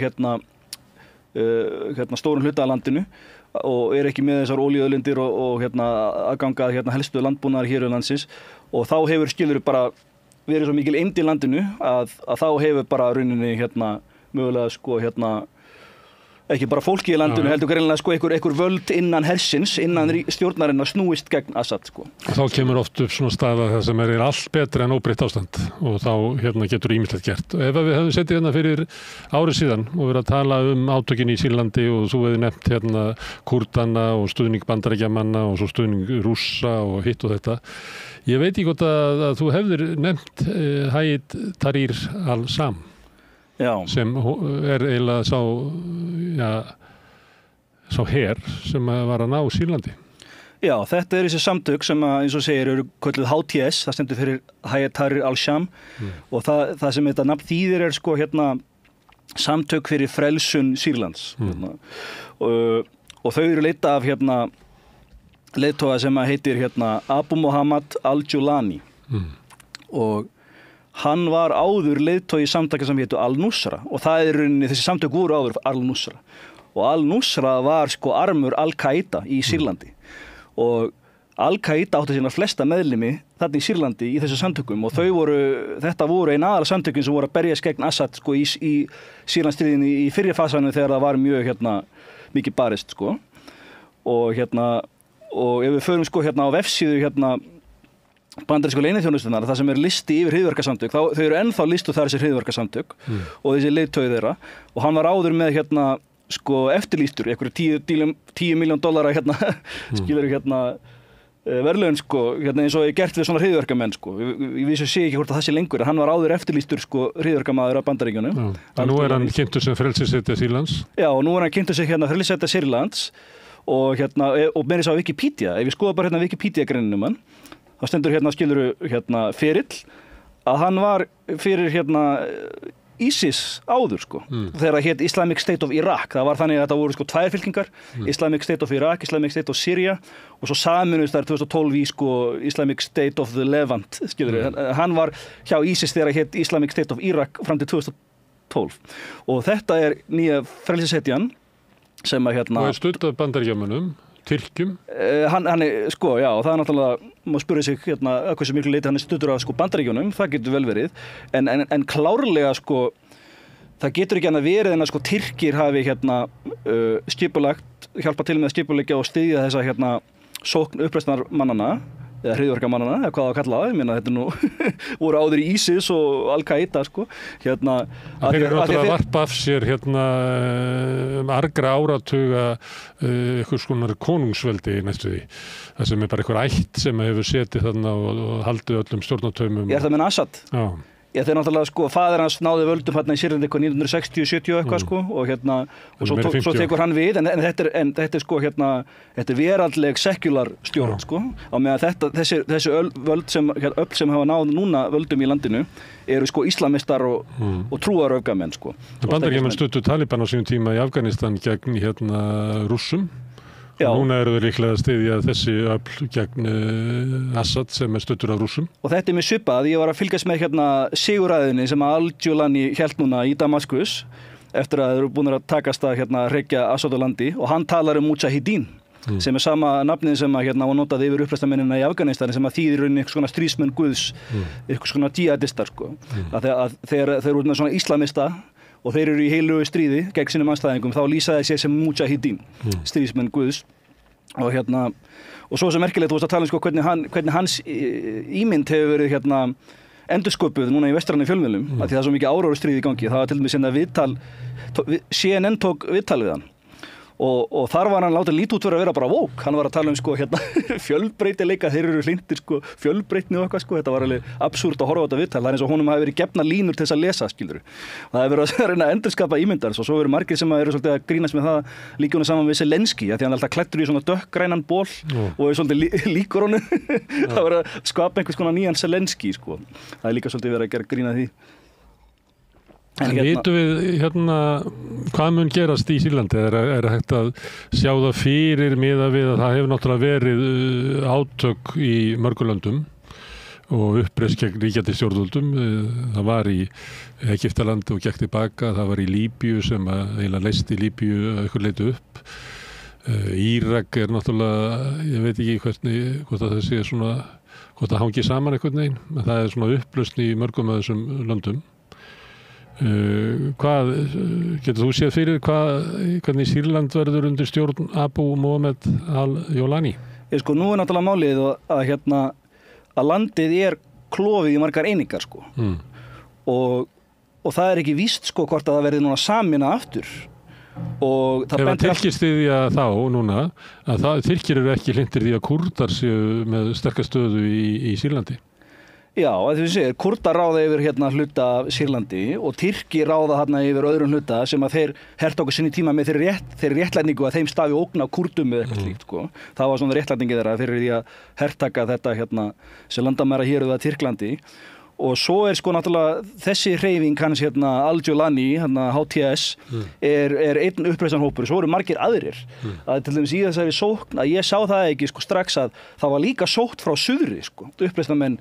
Þeir komið frá norðuri, frá Idlib héraði og ég ætla að koma inn á það sko að þeir hafa klárlega verið sko studdir af Tyrkjum, að Tyrkir hafa tekið þátt í að þjálfa þá og skipulegja þá að því að þeir sóttu fram sko þetta voru ekki bara skæruliða, þeir voru vopnaðir sko skriðdrekum og með drónum sem að sagt að þeir hafa fengið frá Úkraínu. Það eru margar fréttir, það bendir alltaf þess að þetta séu sko FPV drónar sem hafa fengið frá Úkraínu og þeir voru með skriðdreka og fullu vopnu búnir, þannig að þetta er ekki bara skæruliðar, þetta er ekki bara einhvers konar uppreisnarmenn, þetta eru bara fullskipaðar herdeildir og það, þú veist, þær kom ekki úr engu, þær hafa verið sko þjálfaðar og byggðar upp og það er klárlega sko Tyrkir sem hafa tekið þátt í því. Þannig að Erdogan ber mikla ábyrgð á þessu og þá sýnir rauninni að sko þráttur Erdogan hann hafi verið að sko segja alls konar Ísrael, að fordæma Ísrael fyrir það sem þeir hafa verið að gera við Palestínumenn á Gaza, en hann er rauninni bandamaður Netanyahu. Það kemur í ljósa því að hann var að gera Netanyahu mikinn greiða með þessu sko. Hann Erdogan. En sem sagt, og þá sóttu hvernig er það? Akkur hagnast Netanyahu á þessu? Við skyndum komið að því, en hann er nú búin að fagna þessu sjálfur Netanyahu og bara svo að þetta skilja hvernig átökin liggja? Já, þetta er svo margt þess að útskýra sko. Ég ætla að segja sko að þeir sóttu frá Idlib héraði sko, uppreisnarmennirnir, að því það er sko landamæra héraðið að Tyrklandi sko. Og þegar þessi sókn hófst þá opnaði líka Tyrkland sko landamærin og það er talað að erlendir sjálfboðaliðar hafa verið að streyma þar inn sko. Þannig að svipað eins og gerðist með ISIS 2014-15, það voru mjög mikið sko erlendir sjálfboðaliðar sem að börðust fyrir ISIS á þeim tíma og aftur núna sko. Og svo eftir að Assad stjórnin fjall, hvað gerir Ísrael? Þeir ráða strax fram í Gólanhæðum og núna berast fréttir af því að þeir hafi sko, það er svo kallar bufferzone, þið veitir sko Gólanhæðir eru er svæði sem að Ísrael hertók af Sýrlandi í stríðinu 1967 og hafa ráðið yfir síðan. en er skilgreint sko, sem hernumið svæði samkvæmt alþjóðalögum og er ekki viðurkennt sko, sem hluti af Ísrael. Og ætíð síðan sko, í Jom Kippur stríðinu 73 þá hefur verið svona buffer zone samkvæmt sko, ályktun Sameinuðu þjóðanna á milli Gólanhæða og Sýrlands. Og núna var Sýrland að var Ísrael að ráðast inn í Sýrland. Þeir voru að ráðast inn og taka þetta buffer zone. Og Netanyahu fór þarna að landamærum sko, Gólanhæða að Sýrlandi og flutti ávarp þar sem að hann fagnar sko, falli Assad að því að hann hefur alltaf skilgreint sko, Assad, hann tilir þessum sko, öxulveldi ílskunnar sem er einnig kvöldlega access of resistance, þú veist þessi andspyrnu öfl gegn Ísrael á svæðinu og þá er alltaf bent á sko, Íran að þeir eru rótalsíls, að Íran er sko, aðal aflið og svo eru þeir að styðja skiluru Hezbollah sem að Ísrael hefur verið í stríði við og svo náttúrulega Húta í Jemen, Ansar Allah og ýmsar skærulega hreyfingar til dæmis í Írak og Hamas og svo náttúrulega Hamas á Gaza og núna var Ísrael búið að vera í stríði við Hezbollah í Líbanon og sko vopnin sem að Hezbollah fá, þau koma náttúrulega gegnum Sýrland, af því að sko Líbanon hefur landamæri að Sýrlandi og hvernig getur Íran komið sko sínum vopnum og stuðningu svo framvegis til Hezbollah, það hlýtur að vera í gegnum Íran. Afsaki, í gegnum Sýrland. Vopnastuðningu frá Íran fer í gegnum Sýrland. Og þetta tengist allt sko, að núna voru Ísrael í þessu stríði við Hezbollah í Líbanon og munið að það gekk ekki, þeir réðust inn en náðu ekkert fram og gerðu vopnahlé og það var skrifað undir þetta vopnahlé sko 27. nóvember og það getur ekki verið tilvíðun að það er sami dagur sem að uppreisnarmennirnir hófu sína sókn í Sýrlandi frá Idlib héraði að sama dag og þá er talað sko að í Sýrlandsstríðinu sko áður Hezbollah stígu þar inn og áttu mikilvægt hlutverki að hjálpa Assad-stjórninni að halda velli og núna eru þeir búin að vera svo uppteknir í sínu stríði við Ísrael við landamærana Ísrael og þeir drógu sér allt sitt herlið tilbaka frá Sýrlandi og það er talað að það hafi verið sko mikilvægt þáttur í þessu af því að Hezbollah voru ekki lengur til staðar til þess að hjálpa Sýrlandshernum og Assad og þetta er það sem að Netanyahu segir að Ísrael ræðist þarna inn á þetta landamærasvæði að Gólanhæðum og Netanyahu fer þarna að landamærunum og flyttur ræðu og þar segir hann sko að fagnar þess að falli Assad og segir að sko að við áttum okkar hluti í þessu með því að veikja Hezbollah sko. Þeir voru ekki lengur til staða til þess að styðja Assad sko. Og náttúrulega þið vitið þeir voru búin að taka leiðtoga Hezbollah að lífi og marga að helstu herforingunum í Hezbollah munið með svona árás með talstöðum sem voru sprengdar upp og svo framvegis sko. Hann vísar til þess, hann Netanyahu og svo segir sko Netanyahu í ávarpinu að sko ríkisstjórn Assad er sko central link er í Irans axis of evil þessi andspyrnu öxullin, hann kallar þetta axis of evil þar sem að eins og þessi Íran er rótalsíls, er aðal anstæðingurinn og Sýrland var þessi, hvernig segir maður, central link af því að það er þaðan sem að sko vopnin streymaði gegn til meðal annars Hezbollah og mögulega Hamas eða hvað sko. Mikilvægasti lekkurinn. Já. En er það þannig að HTS, þessi hreyfing sem er búin að ná Sýrlandi eða stæðstu hluta eða þeim hluta sem að Assad hélt áður, að það séu bandamenn Ísrael og þar lefði ekki bandamenn Palestínumanna? Það er það sem er svo furðulegt að þetta eru sko sunni íslamistar og við höfum alltaf heyrt það sko Hamas að þetta eru hryðjuverkamenn og þeim er líkt saman við Al-Qaida og ISIS og svo framvegis. En þessir uppreisnarmenn eru sko studdir af eins og við sjáum Tyrklandi sem er aðili að NATO og mögulega Bandaríkjunum og það virðist einnig vera Ísrael sem bandamaður þeirra af því að sko Ísrael hefur verið að gera reglulega loftárásir á Sýrland. Assad er anstæðingur Netanyahu og stjórnvalda í Ísrael og ég skrifaði greinar um þetta þegar ég var að skrifa greinar á Samstöðun í sumar, ég var að greina frá því að Ísrael var að gera reglulega loftárásir á Sýrlandi, þetta komst aldrei í svona almenna fréttir og núna í nóvember áður en þessi sókn hófst, þá voru þeir að gera reglulega loftárásir og það hlýtur þá að vera til stuðnings þessar mögulegu sóknar sem var síðan að eiga sér stað, það getur ekki verið tilviljun og svo tók The Times of Israel, ísraelska dagblaðið Times of Israel, tók viðtali við uppreisnarmennina. Þetta er mjög merkileg grein og í þessu viðtali það segja we love Israel, við elskum Ísrael. þið eru ekki óvinnur okkar og þeir segja sko markmið okkar að steypa Assad á stóli og þegar við náum völdum í Sýrlandi þá ætlum við að taka upp eðlileg diplomatisk samskipti við Ísrael og vera bandamæðin ykkar og en eins og þetta er svolítið furðulegt sko að þessir sunni íslamistar eru vinir Ísrael ekki vinir Hamas og Hezbollah. En Assad sem var felldur á stóli, einhver myndi segja að farið hefur fyrir betra? Já, núna eru náttúrulega margir sko að fagna hans falli og við sjáum það í vestrænum fjölmiðlum. Ég talaði hvernig þeir hafa verið að endur skapa ímynd Al-Jolani, leiðtoga HTS sem var áður Al-Nusra, Al-Qaida og var áður hjá ISIS og svo framvegis.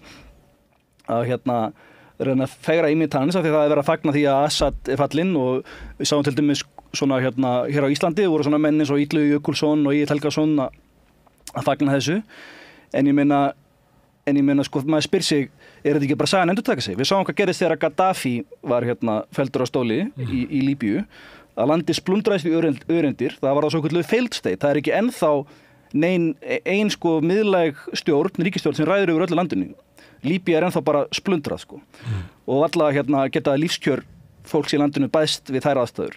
Við sáum þegar Bandaríkin fóru inn í Írak 2003 með innrás og steyptu Saddam Hussein á stóli að landið fór bara í upplausn. Það var bara uppreisnar og ólgu og óstöðuleika ástand og það er talað um þetta destabilization, þessi miklu óstöðuleika sem þetta olli sko og það er svo merkilegt að það er Saddam Hussein var alltaf hrotti, það er enginn að verja hann en það er svo merkilegt að það eru margir sem að fóru að sakna Saddam Hussein í Írak sko og það var BBC tók þekkt viðtal við mann sem að 2003 þegar bandaríski herinn kom inn og steypti Saddam Hussein á stóli þá fór hann og sko hjó niður styttuna á honum og viðtalið var sko ég tók niður styttuna Saddam Hussein en núna sakna ég hans þetta var merkilegt sko viðtal sem BBC tók við einn mann í Írak og ég er að segja að þetta er svona svipað dæmi núna sko að menn fagna falli Assad en ég minna það getur ekkert orðið skárra sko ég meina það setnir allt í að verða því að landið er þegar splundrað í marga hluta og svo spyrir sko hvað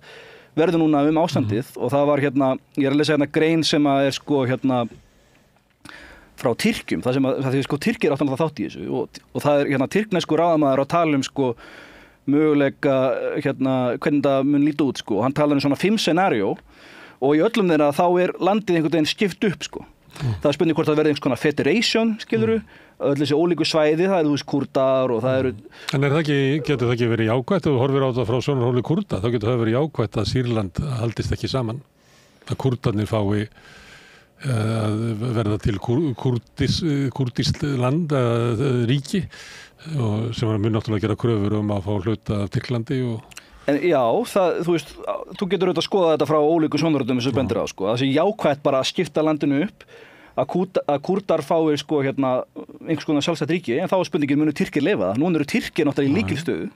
Þeir studdu þess að uppreisnarmenn. Gætu siga þessum mönnum á Kúrdana. Og já, og það er alveg ólega sko, ég held að það verði ekki stabílt ástand núna í framhaldinu þessu, af því að sko, þetta eru svo margir ólíkir sko uppreisnarhópar og þeir þarf að koma sér allir saman. Það bendur allt til þess að það verði einhvers konar upplausn að þetta myndi bara, þú veist, skiptast upp, skilur. Í staðinn fyrir að vera eitthvað svona ein sterk miðlæg stjórnvöld sem að ná að sameina landið. Það bendur allt til þess að þetta myndi bara splundrast, skilur. Svipað og gerist í Líbíu og að því að Tyrkir eru í svo sterkri stöðu núna að þeir eru náttúrulega ráða þegar yfir landsvæði í Sýrlandi, landamærin að Tyrklandi og þeir áttu lykil þátt í að skipuleggja þessa innrás og aðstoða þessa uppreisnarmenn og það er bara hreinlega spurning hvort að þeir vilja bara taka hluta af Sýrlandi fyrir sig, taka bara til dæmis Aleppo þannig að og munu þeir leyfa sko Kúrdum að verða að hafa sitt eigið svona bara hvað maður segja sko sterkt sjálfstætt ríki skilur. Það eru margir í Bandaríkjunum sem að segja að þótt að lífskjör í Líbíu hafi fallið og það sé svona engin miðlæg stjórn sem heldur röð og reglu í landinu að þá sé það skárra heldur en Gaddafi og sama með Írak að það sé betra að í þessu löndum sé röðulega upplausn heldur en það er betra fyrir þá en ekki fyrir fólki í landinu. Nei, það er betra fyrir þeirra geopolítísku hagsmuni eða eitthvað, deila og drottna eða eitthvað sko. En það gæti verið að Bandaríkjamenn myndu aflétta viðskiptaþvingunum og þá kæmi kannski eilítið betri efnahagsleg staða. Já, en hvernig á efnahagslega staðan að batna þegar að landið er skipt í svona margar einingar, skilur við? og ég meina ég sé ekki sko, það er mjög erfitt að spá fyrir framhaldið, en ég bara sé ekki hvernig á að sameina landið undir einni sterkri stjórn, skilurðu. Það bendir allt til þess að Kúrdar verða áfram með sitt svæði, Tyrkir eru búin að taka einhvern hluta af landinu og svo veit ég ekkert hvernig verður með restina af landinu, hvernig því eru skipt upp, skilurðu. En er þetta áfall fyrir Íran? Það er nú átök... Já, sko, það sem ég var að segja, sko, stærsti sigurvegarinn í þessu er greinilega Netanyahu, númer 1. Næstasti sigurvegarinn er Erdogan í Tyrklandi, númer 2, og svo er þetta lítið á kannski Bandaríkin, númer 3, skilurðu. Því þeir náttúrulega, þetta verður langtíma markmið hjá Bandaríkjunum, að steypa Assad á stóli. Þetta eru upplýsingar sem hafa verið gerðar opinberar. Það heitir Operation Timber Sycamore, sem var aðgerð CIA að steypa Assad á stóli. Það er mér til Wikipedia-færsla þetta, það var fjallað um þetta í greinu New York Times, Washington Post, þetta er bara vel þekkt, að þeir voru að senda fé og vopn til uppreisnarmann í Sýrlandi til að steypa Assad á stóli. Og svo Wesley Clark, sem var hershöfðinginn í NATO í kringum árið 2000, hann greindi frá því að eftir hryðjuverkaárásirnar í Bandaríkjunum 11. september 2001, þið veit að þá voru þessi svoköldu neocons við völd í ríkisstjórn Bush, Dick Cheney sem var varaforseti, Donald Rumsfeld varnarmálaráðherra, að þeir komu með áætlun um að ráðast inn í 7 múslimaríki og það var náttúrulega fyrst Írak, númer 1, og númer 2 var Sýrland á þeim lista, sko. Þannig að þetta hefur lengi verið markmið Bandaríkjamanna á neocons að steypa Assad á stóli, því að hann hefur alltaf verið einn helsti andstæðingur þeirra og alveg frá því í kalda stríðinu, af því að Sýrland var áður Bandamaður Sovétríkjanna á tímum kalda stríðsins og Rússar eru með herstöð í landinu. Þannig að þeir eru sigurvegari númer 3, Bandaríkin.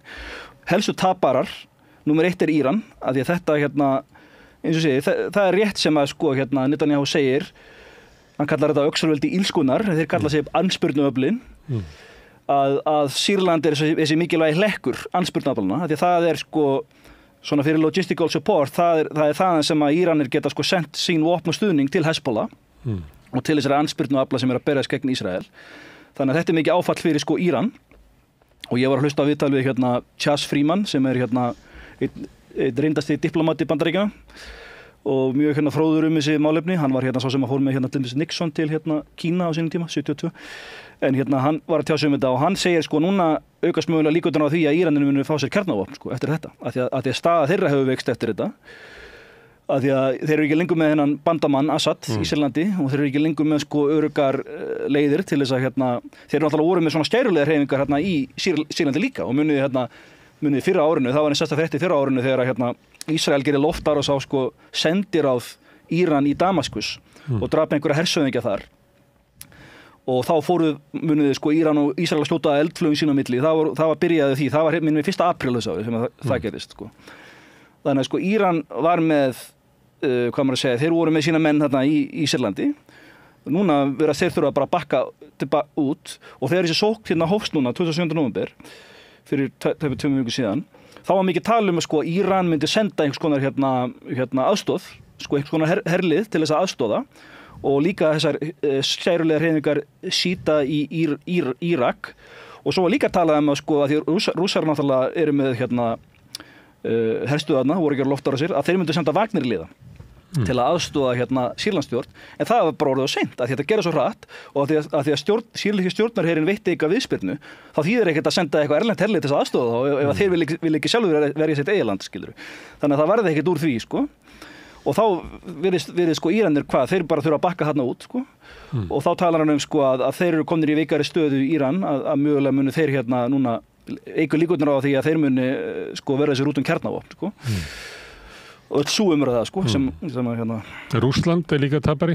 Já, tapari nummer 1 er Íran og tapari nummer 2 er Rússland, af því að þeir náttúrulega hafa stutt Assad lengi og eins og ég myndist á, þá var Sýrland var bandamaður þeirra alveg frá því kalda stríðinu fyrra þegar Sovétríkin voru og þeir lögðu mikið í það að styðja Assad og þeir beinlínis björguðu honum, af því að það var þegar borgarastríðið geisaði, þegar ISIS var að ganga fram, það var 2014-15 þegar það var, þá tóku þeir við stóra hluta landinu og þá voru þeir farnir að nálgast Damaskus og það er ekki tilvíðun, það var þá 2015 sem að Rússar stigu inn og það var til þess að bjarga Assad frá falli og þeir sáu fram á að ISIS gæti mögulega bara tekið Damaskus og það er ekki að því Rússar eru eitthvað svo voðalega góðhjartaðir, það er að þetta er hagsmunamál fyrir þá, þeir eru með herstöðir í landinu, þeir vilja ekki að þeirra bandamaður falli frá. Þannig að þeir voru að vernda sína hagsmuni í Sýrlandi með því að stíga þar inn 2015 og hafa lagt mikið í að verja hann og það merkilegt utanríkisráðherra Rússlands, Sergei Lavrov, hann var í Doha, það var svona fundur í Doha á milli Rússlands, Tyrklands og Íran, og hann var það var tekið viðtal við Al Jazeera bara í gær eða fyrradag, og það sem merkilegt í þessu viðtali, hann nefnir aldrei Assad á nafn, og maður sér þetta svolítið svona í umfjöllun Rússa þetta núna. Það er Putin, hann til dæmis aldrei, hann volítið tjáð sig þetta, hann nefnir aldrei Assad á nafn, sko. Það er svo Rússar séu bálreiðir út í Assad og þeir bara neita að nefna hann á nafn, skilur. Þeir líta á þessu einhvern svik hjá honum, skilur. Við erum búin að leggja svo mikið í að styðja þig og svo lifur þess að gerast, skilur. Þannig að Rússar eru bálreiðir yfir þessu. Hvað segirðu? Þannig þeir meta að þetta hafi kóðnaður yfirlega innanfrá að allstaða og varnir Assad hafi bara brugðist. Það er greinilegt að því að sýrlenski stjórnarherinn veitti enga viðspyrnu, þannig að það hefur eitthvað gerst innanfrá, skiluru, og þá er náttúrulega að kenna Assad hann hefur leyft þess að gerast. Og Rússar voru lengi búin að segja og tala fyrir því að Assad ætti að sættast við Tyrkland, hann ætti að funda með Erdogan. En Assad neitaði alltaf að gera það, af því að hann lítur svo á að Erdogan hafi stutt uppreisnarmennina í Sýrlandi og tekið hluta landinu, þannig að Assad bara neitar að hitta hann og neitar að fyrirgefa honum það, en Rússar voru alltaf að segja hann, þú verður að vera bara rationál, þú verður einhvern veginn að við verðum að finna ykkur að lausna málinu, skilur. En Assad alltaf bara neitaði, nei, ég vil ekki hitta hennar mann, ég vil ekki semja við hann, af því að hann bara er búinn að reyna að drepa mig og fjölskylduna og búinn að taka hluta landinu. Svipur Rök og Zelenski notar gagnvart Putin. Já, og það er ekki hægt að tala við hann af því meðan hann verður að skila landinu fyrst. Þannig við þekkjum það. En þegar þú að telja upp sigurvegarar og taparar, þá nefnur ríkisstjórnir í ýmissa landa. Það eftir að koma í ljós hvort að sýrlensk alþýða er tapari eða sigurvegari í þessum valdaskiptum. Já, en ég sé ekki hvernig ástandi getur skánað í landinu. Ég meina, við lærum bara sögunni. Sáum hvað gerist í Líbíu 2011, sáum hvað gerist í Írak 2003. Bæði skiptin þegar þessum leiðtogum sem eru alltaf kallaði rottar og einræðisherrar og það er alveg lögmætt gagnrýni, ekki ætla ég eitthvað að reyna að verja þá hér. Ég meina, til hvers að ég að reyna að verja Saddam Hussein eða Gaddafi. En ég meina, við sáum bara hvað gerðist, að þeim var steypt á stóli og landið þó bara í upplausn eftir það. Og við sjáum það núna, land í Sýrlandi þegar skipt í marga hluta og ég sé enga vísbendingur að það verið sameinað. Það bendir allt til við vorum bara að ræða þetta, að Tyrkir kannski bara taka hluta af landinu, Kúrdar eru með sitt landsvæði, hvað verður restina, það eru svo margir svona uppreisnarhópar, hvernig geta þeir komið sér saman. Og þeir sem að þú telur upp sem sigurvegara, að þeim er öllum ósárt þótt að Sýrland leysist upp í einhverju svona warlords svæði einhver. Já. Þú meina þá eins og Ísrael. Ísrael er bara ánað með það og Tyrkland er ánað með það og Bandaríkin er ánað með það. Já, það, eins og segja, það við þjóna þeirra einhvern veginn svona geopolítísku hagsmunum, en það er ekki hagsmunar almennings í landinu. Af því að hvernig á að byggja upp landið, byggja upp efnahaginn í landinu og skapa velferð í landinu ef að það er bara í upplausn og tvístraði í örendir eins og í Líbíu. Ég meina Líbía var náttúrulega miðstöð flóttamannakrísunnar til Evrópu. Hún náttúrulega náði hápunkti 2015.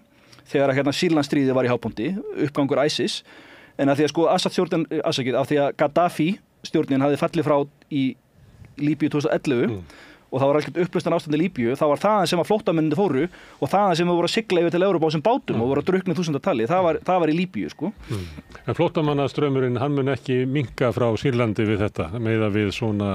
Ég veit það ekki, hvort það verið flóttamannastraumur núna, það er sem er svo merkilegt við þess að sókn núna, er hvað það lítið barist, hvað þetta var blóðlaust. Það var aðalega bara í upphafið þegar rússneski flugherinn var að varpa sprengjum á uppreisnarmennina, en svo sáu þau bara að sýrlenski stjórnarherinn, hann er ekki veitandi viðnám, þeir eru bara að hörfa, þeir eru ekkert að berjast, þannig hver er tilgangurinn með þessu? Og þegar þeir tóku Damaskus, höfuðborgina, það var bara einhver skotin hlitt af, vísu var skotin hlitt af, þegar ég sá myndböndin, það er að því að uppreisnarmennir eru að fagna, þeir eru bara slótt upp í loftið, en það var ekki skotin hlitt af í raunverulegum orustum eða barndum, það var bara tekið friðsamlega. Þannig að það eru ekki mikið stríðsátöku í gangi í landinu. En við myndum samt ekki kalla þetta friðsamlega valdaskipti. En þetta er komið ljós. Ég sá að nema náttúrulega reyndar loftárásir Ísrael og þeir hafa notabene haldið áfram sínum loftárásum. Það halda ennþá áfram og þeir voru að taka landamærasvæðið að Gólanhæðum. Já, hvað segirðu? Ég sá að það voru margir að tjá sig á Facebook meðan hans var Hannes Hólmsteinn Gissurarson sem sagði að þetta myndi leiða til þess að sýrlenski flóttamenn í Evrópu gætu snúið heim. Ég veit ekki hvort að hann verði að ósk sinni. Ekki þeir sem segja þetta, ekki er þeim ekki eru þeir með hagsmuni flóttamanna fyrir brjósti, vilja þeir ekki bara losna við þá? Jú, Aftur tilbaka. Herðu, fróðlegt að fá þig hingað og takk fyrir að setja þín í mál fyrir okkur hérna á samstöðunni. Ég ætla að reyna að finna einhverja Sýrlendinga hérna á Íslandi sem að geta hérna frætt okkur betur svona átökin inn í landinu og hvernig þetta lítur kannski út frá sjónarhóli alþýðu í Sýrlandi. Vonandi tekst mér að finna einhverja sem að er í aðstöðu til þess að útlista því fyrir okkur. Takk hérlega, Tjörfi. Takk. En við ætlum að sitja hérna áfram með rauðaborðið að reyna að skilja heiminn sem við lifum í. Það er fullt starf nú orðið það því að hann breytist á hverjum degi. Næsti kafli er eftir augnablik. Allir þættir samstæðvarinnar eru fáanlegir á öllum helstu hlaðvarpsveitum.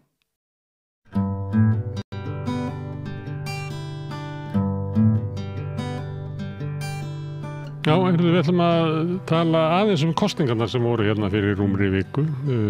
Tómas Eller Tómasson hingað kominn, velkominn. Þú skrifaðir grein á Vísi, þar sem á varst að velta spurningunni hvort að aðdragandi úrslit þingkosninganna hafi verið lýðræðisleg.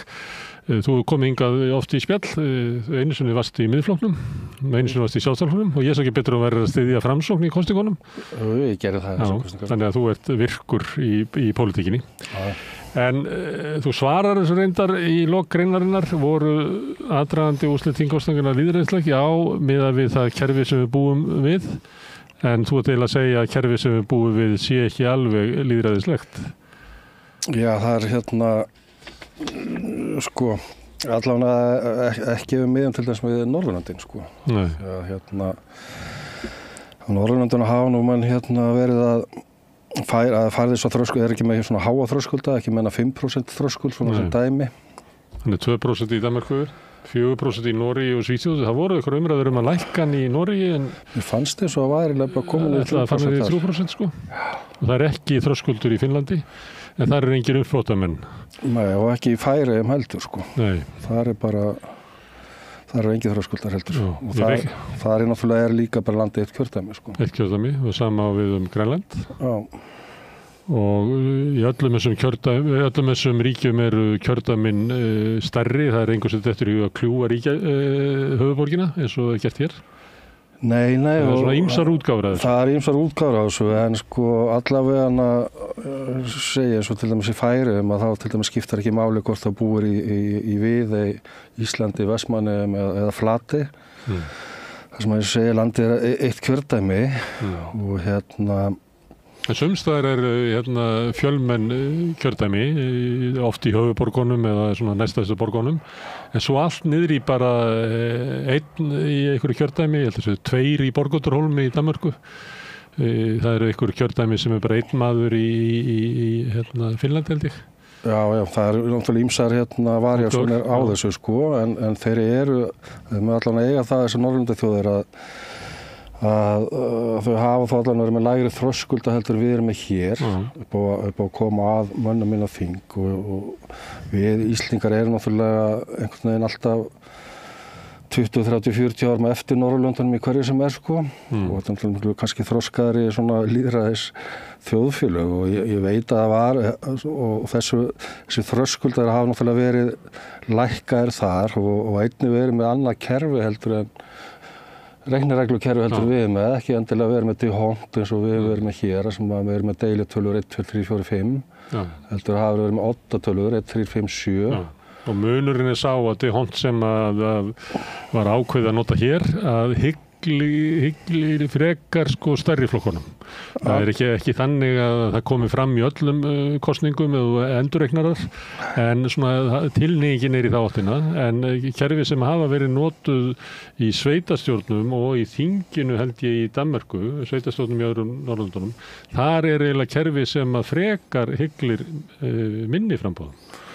Já, eða kannski minni frambóðunum. Það er spurning hvað er verið að hygla hverjum. Það er þeir Norðurlandabúar verðast allar að meina það að eftir því sem eru fleiri raddi við borðið að því lýðræðislegra sé það, sko. Já, þess vegna vilja þeir ekki ídæmi í burtu eins og virðist vera ákvörðun hér. Já, það náttúrulega bara ákvörðun hér að íta þeim í burtu, það bara klárlega þannig og þú heyrir bara líka málflutningum eins og Birgi Ármannsinni núna eftir þessar þingkosningar. Það var stórkostlegur í Sprengisendi fyrir það. Já, ég hlustaði alveg aðeins á það sko og það hvað maður segja, legur hrókin á hverju strái sko, eða drýpur hrókin á hverju strái og þetta óverjanlegt eins og við erum með þetta, ég held að sjáu það allir sem að skoða þetta og líka bara við berum saman að því settum upp dæmi, ég nefnum ekki að vera að senda upp, setja bara endalaust dæmi með þessari grein, en þú skoða bara dæmi 1 og 4 sem eru þá DeHont án þröskulda. Þannig að þú setur upp 4 dæmi til samanburðar við það kerfi sem við erum með og þín dæmi byggja bara á þeim aðferðum sem að ríki sem hafa svipað kosningakerfi og við. Og það sem einkenni þessara kosningakerfa það eru margir þingmenn í hverju kjördæmi. Og kjördæmin ekkert ógnarmörg. Og þetta kerfi sem notað í Skandinavíu. Þetta kerfi sem notað í Hollandi. Svo við tökum svona skýrstu dæmi. Þegar þú ert komin til Frakklands, þá ertu komin í svona einmenningskjördæmakerfi. Í Þýskalandi þá ertu með allt annað svona kerfi. En þau lönd sem eru með svipakerfi og við eru Norðurlöndin, Færeyjar og Grænland og Holland. Og við erum með ströngustu reglunar á þeim til að koma að mönnum. Þannig að þú setur upp 4 dæmi ef að kerfið okkar væri öðruvísin hjá hinum og hvað gerist? Sko það sem að gerist náttúrulega í þessu að það nokkuð augljóst allavega með það kosningakerfi sem við búum við í dag að þeir stóru, þeir græða á kostnað kannski minni eða þeirra sem eru svona við miðju og skoða bara ef til dæmis að því við erum með DeHont reikniregluna og gagnvart hinni reglunni sem að með minnir heitir, skiptir ekki öllum hvað heitir, það allan deilt í með oddatölum. Og það kerfi líka sem notað á Norðurlöndunum, á deilt í með oddatölum, en DeHont ekki notað. Og þá kæmi til dæmis í ljós að ef við værum með enga þröskulda og væri með annars vegar þetta kerfið sem við deilum í með 1, 2, 3, 4, 5 og síðan 1, 3, 5, 7, 9, 11 og svo framvegis að þá verða töluvera breytingar með þess að þar á neðstu frambóðunum að til dæmis að lýðræðisflokkurinn hefði þá komið að manni hér á Íslandi ef byggum við það kerfi og líka ef við skoðum svo bara ef við myndum lækka þröskuldana eins og hér niðri að landið eitt kjördæmi og segjum bara sem svo að það eru 3% eins og ég held að það sé í Noregi, ég ekki alveg viss hvort þeir hafi lækkað úr 4 niður í 3 en það eins og ég minni það og þá sérðu að þar til dæmis eru bæði Píratar og Sósíaldemókraflokkurinn inni með 2 menn verður eiginlega engin breyting á flokkunum fyrir miðjunni 10 sem eru með 10, 9 og 8 þingmenn en verður svo breyting á þeim sem eru stærstir sko. En ef við myndum miða ef við kerfið eins og vera á Íslandi í dag og dæmi 3 sem við tek, sem eru 3% þröskuldur og þá eru töluvera breytingar þar. Já, þá það breytingi sem verður á því og þetta dæmi 3 kannski svona eins og hægt að segja, við getum sagt að það væri svona dæmigert skandinavískt kosningakerfi að þá sætu inn á þinginu 2 sósíalistar og 2 Píratar en þeir eru ekki inn á þinginu og í þessi stað situr 1 samfylkingarmaður, 1 sjálfstæðismaður, 1 viðreisnarmaður og 1 Flokki fólksins. En í dæminu það sem er svona opnasta kerfið sem er dæmi 4 hjá þér, það sem að þá hefði fyrir utan 2 sósíalista og 2 Pírata þá hefði líka dottið inn 1 frá VG og 1 frá lýðræðisflokknum. En þá eru það í stað þeirra, þá sitin á þingi 2 frá Samfylkingunni, 2 frá Sjálfstæðisflokknum, 1 frá Viðreisn, 1 frá Flokki fólksins. En engin breyting verður til dæmis á fylgi Miðflokksins eða á þingmannafjölda Miðflokksins nýja Framsóknar. Vegna þess að kerfið sem hefur verið valið að nota hér hyglir stærri flokkum. Á kostnað þeirra minni. Og það alveg klármál og þessi umræða náttúrulega hefur farið fram þarna á Norðurlöndunum og þessi miklu þroskara lýðræðis hugsun þar sem þeir vilja frekar hafa fleiri að borðinu en færri. Og engin kannast við það því að hér er oft sagt að það sé ekki hægt að hafa þetta svona á Íslandi vegna þess að það verður svo erfitt að mynda ríkisstjórn. En við kannumst ekki alveg við þá umræðu frá Danmörku og fleira að kosningakerfi valdi því að þessi geta að mynda ríkisstjórn í Danmörku. Nei, það er allt annars konar svona umræða þar og virðist vera mest kostið þar að þar séu til dæmis kannski ekki eins og ríkt í einmitt stærstu flokkunum eða sérstaklega stærsta flokknum sem hefur verið fram að þessu sjálfstæðisflokknum að þeir hafa verið svona handhafar sannleikans og og góðra verka gegnum tíðina fyrir Ísland. Já, og hafa lítið svo á að það kerfi sem að sé rétt. Já, og sjálfsögðu, þeir náttúrulega græða langmest af þessu og þeir vita það alveg sjálfur. Já, og svo kostur þetta við sem að Birgir var ásamt fleirum að ræða það var Ólafur Þ. Harðarson stjórnmálafræðingur og Haukur Arþórsson stjórnsýslufræðingur, þau voru að ræða kosningalög. Þá tók Birgir undir það að það eiginlega gengi ekki ójafnvægi á milli kjördæma sem hann taldi vera óréttlátt. En hann hins vegar taldi að vera bara ekkert mál að það væri óréttlátt á milli flokka. Nei, það er sjálfsögðu, það er hans flokkur græði mest af gerfi og hefur gert alla tíð, þó eins og svo kannski inn í langrunni sem hann hafa nú oft verið að spá í og skoða þetta, þá kannski ekki breytingarnar þannig að verið miklar, en maður sér það allavega samkvæmt úrslitum þessara þingkosninga að þá hefði þetta breytt töluvert miklu hvað kosningakerfið hefði verið uppi, Já. Og það er þannig og ég hvet fólk til þess að þeirra að meta breytingarnar í kosningunum að því að Sjálfstæðisflokkurinn tapar 5% stigum að fylgi en tapar bara 2 þingmönnum og ástæðan er náttúrulega kosningakerfið. Það ættu að vera 12 þingmenn Sjálfstæðismanna en ekki 14. Já, allavega 12 til 13. Ef þingmannafjöldi endurspeglaði fylgi flokkana. Já, en þess að segja, þeir hafa alltaf barist gegn öllum breytingum á kosningalögum gegnum tíðina og gert það með hörðum hætti og bara eins og þeim einu með lagi, en það er þeir náttúrulega að verja sjálfa sig. En svo er líka eitt mjög merkilegt. Með klókindum, ég ætla að sljóta þið inn að því að núverandi fyrirkomulag var sett á laggirnar 99, fyrst kosið eftir í 2003 og þá var meðal annars skotið inn í stjórnarskrá 5% þröskuldunum sem að gera það mjög erfitt að bakka ofan að því. Þú þarft eiginlega að fá 2 þing til þess að samþykkja breytinguna, þannig að það munu taka allavega 2 kosningar í viðbót þangað til að losna við þetta. Og þetta var gert með, það var búin til nefnd fólks sem að allt var á leiðinu út úr stjórnmálunum nema fulltrúi Sjálfstæðisflokksins sem var Geir Haarde og fulltrúi Framsóknarflokksins og Valgerður Sverrisdóttir. En aðrir voru á leiðinu út á þingi og þar var Svavar Gestsson og Guðmundur Árni Stefánsson sem að báðir urðu sendiherrar leiður hætt á þingi. Guðni Guðbjörnsdóttir frá Kvennalistanum, hún var prófessor og Friðrik Sófusson sem að satt sem að þeir voru 2 frá Sjálfstæðisflokknum að hann varð forstjóri Landsvirkjunar.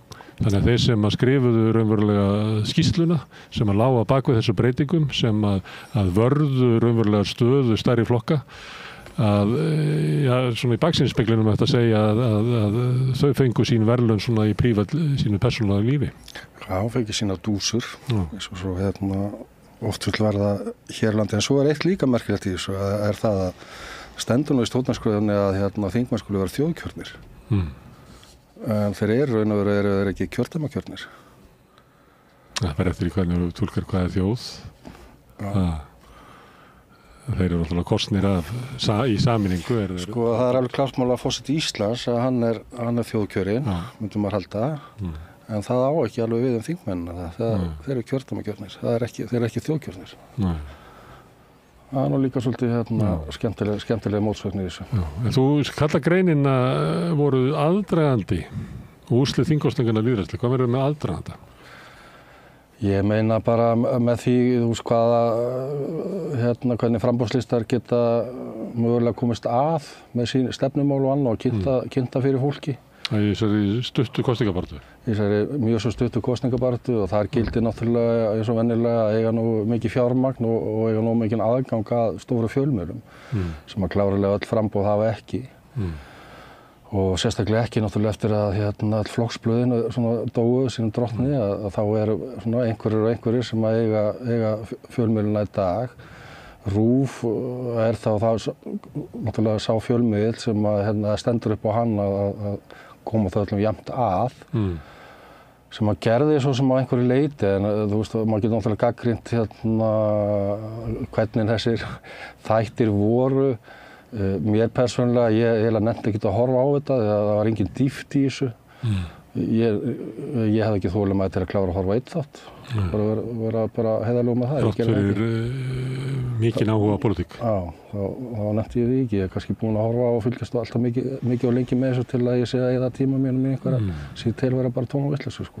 Það var svolítið gagnrýnt hvernig RÚV stóð að sinni umfjöllun og svona við blaðamenn gagnrýndu það bara fyrir það að vantaði eiginlega bara einhverja endursköpun af því að það var eiginlega augljóst í mörgum síðustu kosningum að þetta fyrirkomulag sem að keyra á að það ekki að virka.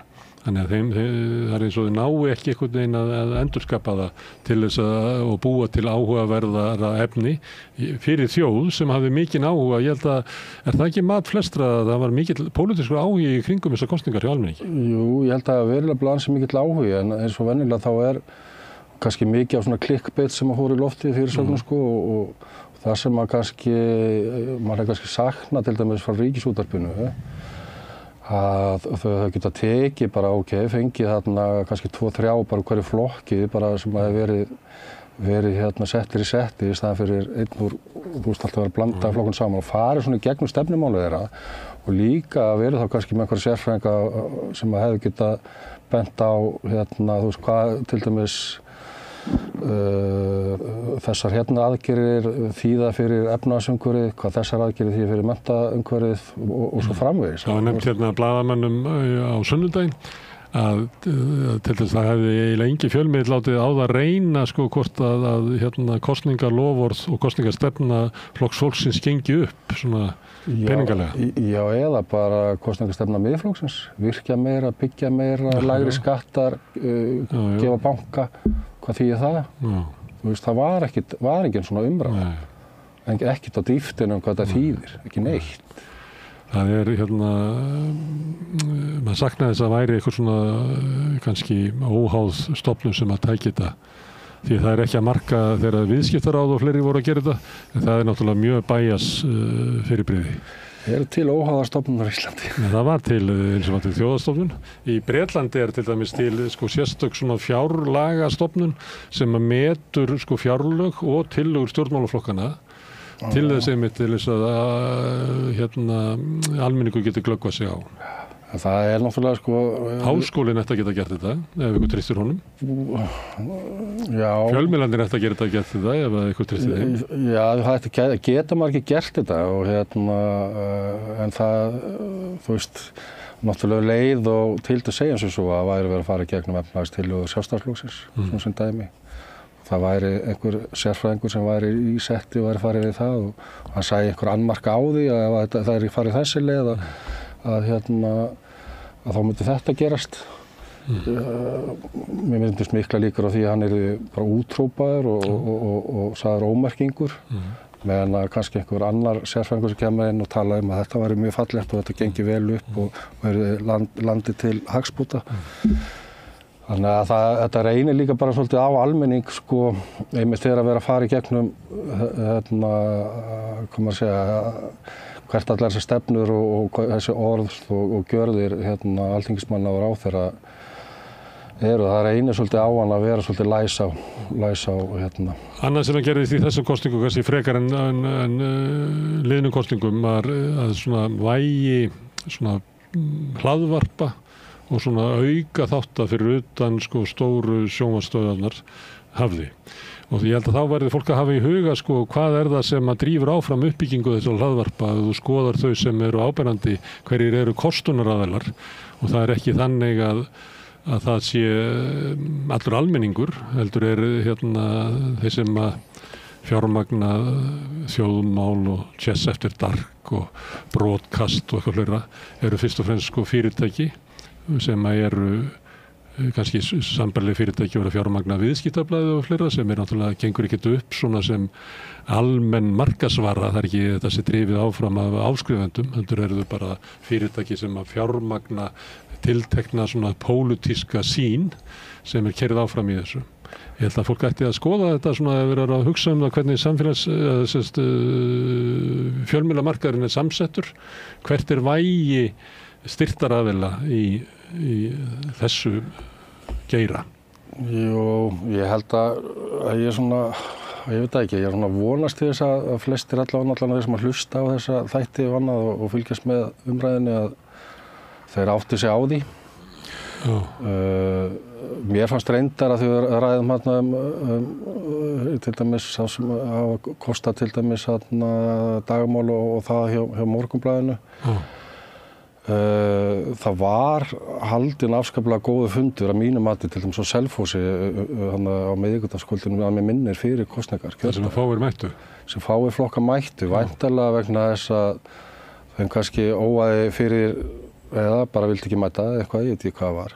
En mista af alveg kjörnu tækifæri því að þar var viðkomandi stjórnandi alls ekki í þessum karakter sem hann hafi verið oft í áður, heldur eiginlega bara mjög góður og ég var mjög ánægður með þann fund og svona og hefði betur, það var 400 mann sem mætti þarna og hinir flokkarnir hefðu svona eiginlega betur mætt sem að létu sig vanta þarna. En kannski hagaði hann sig svona vel bara vegna þess að þetta gerist, ég veit það ekki. Þetta var mjög góður Ég er ekki að tala svona hvernig menn, hvaða stíl menn nota og það er bara Stefán Einar með svona stíl sem er svona breskur stíl sem að maður getur séð líka inn í BBC sem er alltaf tónninn er svolítið Tómas Ellert hvað djöfnilegt þú að vilja upp á dekk stemmingin sko sem að þú veist mörgum ég veit að mikil eftirspurn eftir þessu og mörgum spurningar með þessu en ég var ekki að tala það, ég er bara að tala að til dæmis þú ert að horfa á podcastflóruna þú gætir haldið þetta að væri sko líðræðis sprengja en ef þú skoðar þetta þá hverjir sem halda sér á floti eru þeir sem að fá stuðning frá fyrirtækjum og fyrirtæki eru fyrst og fremst að styðja sko mikil hægri sjónarmið sem eru en það er eiginlega ekkert vinstra podcast til nema kannski samstöðum sem að byggja þá fyrst og fremst á framlagi sko áskrifenda. Það er ekki kostunaraðilar hér. Já, svona hálfvegis til vinstri einhverja þarna sko, vinstra megin eða svona. Eins og hver? Er ekki Andrés og hann strákur. Já, hann að Bakherbyrgið. Bakherbyrgið. Já, ég átta mikið alveg á þeim. Þeir eru svo mikið svona PR-menn. Þeir horfa svolítið á stjórnmál alltaf sem er svona auglýsingaherferð. Þannig að maður næri ekki alveg svo hvort þetta sé raunverulega pólitík eða hvort þetta sé almannatengsla þáttur. Svona kannski beggja bland sko, en ég veit ekki, ég heldur ekkert Jú, ég hlusta á svona einstaka sinnum á þessi podcast og slíkt sko. Ég fylgist náttúrulega bara aðalega með náttúrulega vefmiðlunum og svo náttúrulega töluvert náttúrulega hvað er að gerast og hvað viðbrögð vekja oft á samfélagsmiðlum. En að þú tala stuttakostingabaráttu og þú vísar áðan til kostingakerfanna í Skandinavíu að þau væru lýðræðislegri að það á ekki við stuttakostingabaráttu því að í Danmörku getur við fengið kostingabaráttu ég held að sé bara 4 vikur. Það sem ef að forsætisráðherra bara búa til kostinga þá getur verið kostingar eftir 4 vikur. Þeir eru með þeir eru næstu eins og Bretarnir sko. Ég held að séu jafnvel verri en Bretarnir sko. Það sem maður getur fengið kostingabaráttu bara á 5 vikum eða. Þetta er alltaf stutt ráðandi. Ég svona að minnst eða kannski ekkert þú veist fólk svo seint til við náttúrulega gerum allt yfirleitt allt á síðustu stundu hér á Íslandi sko og látum þetta reddast einhvern veginn en svona meðað við allan að hvernig við hugum okkur og það hefur maður haldið 8 vikur þú veist væri algjört lágmark ég vilja fá þarna auka 2 vikur af því að við vorum svona fannst mér þú veist að komast í það að fara að ræða málin að einhverju dýft þegar kom bara kjördagur Ja, mér fannst það líka, mér fannst það umræðunar á stöð 2 sem voru mjög undarlegar. Þá fannst mér að þar virtist vera að það ætti að fara í gang einhver umræðum húsnæðismál og heilbrigðismál og svona grundvallarmál sem að vera í fyrsta skipti. En svo var þátturinn bara svo skrítin einhvern veginn að ég hugsaði þá, sko, það veri bara gott að vera kosið til svona 10 daga. Og þá kannski kæmi eitthvað í ljós hvað við vorum raunverulega að kjósa. Já. Það er nefnilega það sem að vantaði og vantar rauninni enn. Vantaði 2021. Já. Vantaði... Þar höfum við alveg nægan tíma hann fyrir 2021 kosningarnar. Það var bara, það vissi enginn hvað var verið að kjósa. Endaði með því að kosið ekki bara best að kjósa Framsókn. Jú, það var náttúrulega endaði þannig og hefði kannski verið best að kjósa það bara aftur núna. Já, þú varst á því. Það fór ekki vel með Framsókn? En ég ætla aðeins að segja að þú ert að tala langa kosningabaráttu. Þeir flokkar sem að vinna mest á eru flokkar sem hafa verið í kosningabaráttu allt kjörtímabilið. Það er náttúrulega á Samfylkinguna.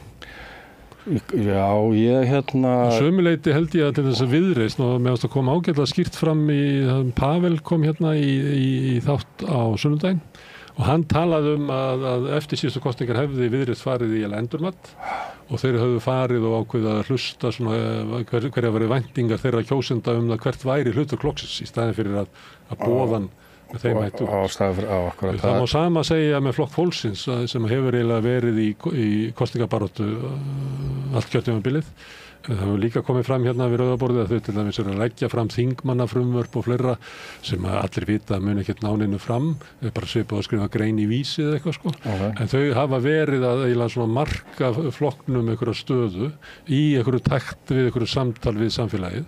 Þannig að þeir flokkar sem hafa verið í svona virku samtali við almenning að þeir komu miklu betur út heldur en þeir sem að allt í einu ætluðu að opna flokksskrifstofuna sína þarna í kosningabaráttunni og kom þá bara í ljós að voru bara ekki konar með vélarnar sínar eins og í gang sko þegar það var búið að kjósa. Sko allar bækur og öll rit sem eru skrifuð með svona kosningar, það er alltaf að segja það að bara leið og kjörstöðu líkur og það hefst kosningabaráttu fyrir næstu kosningar.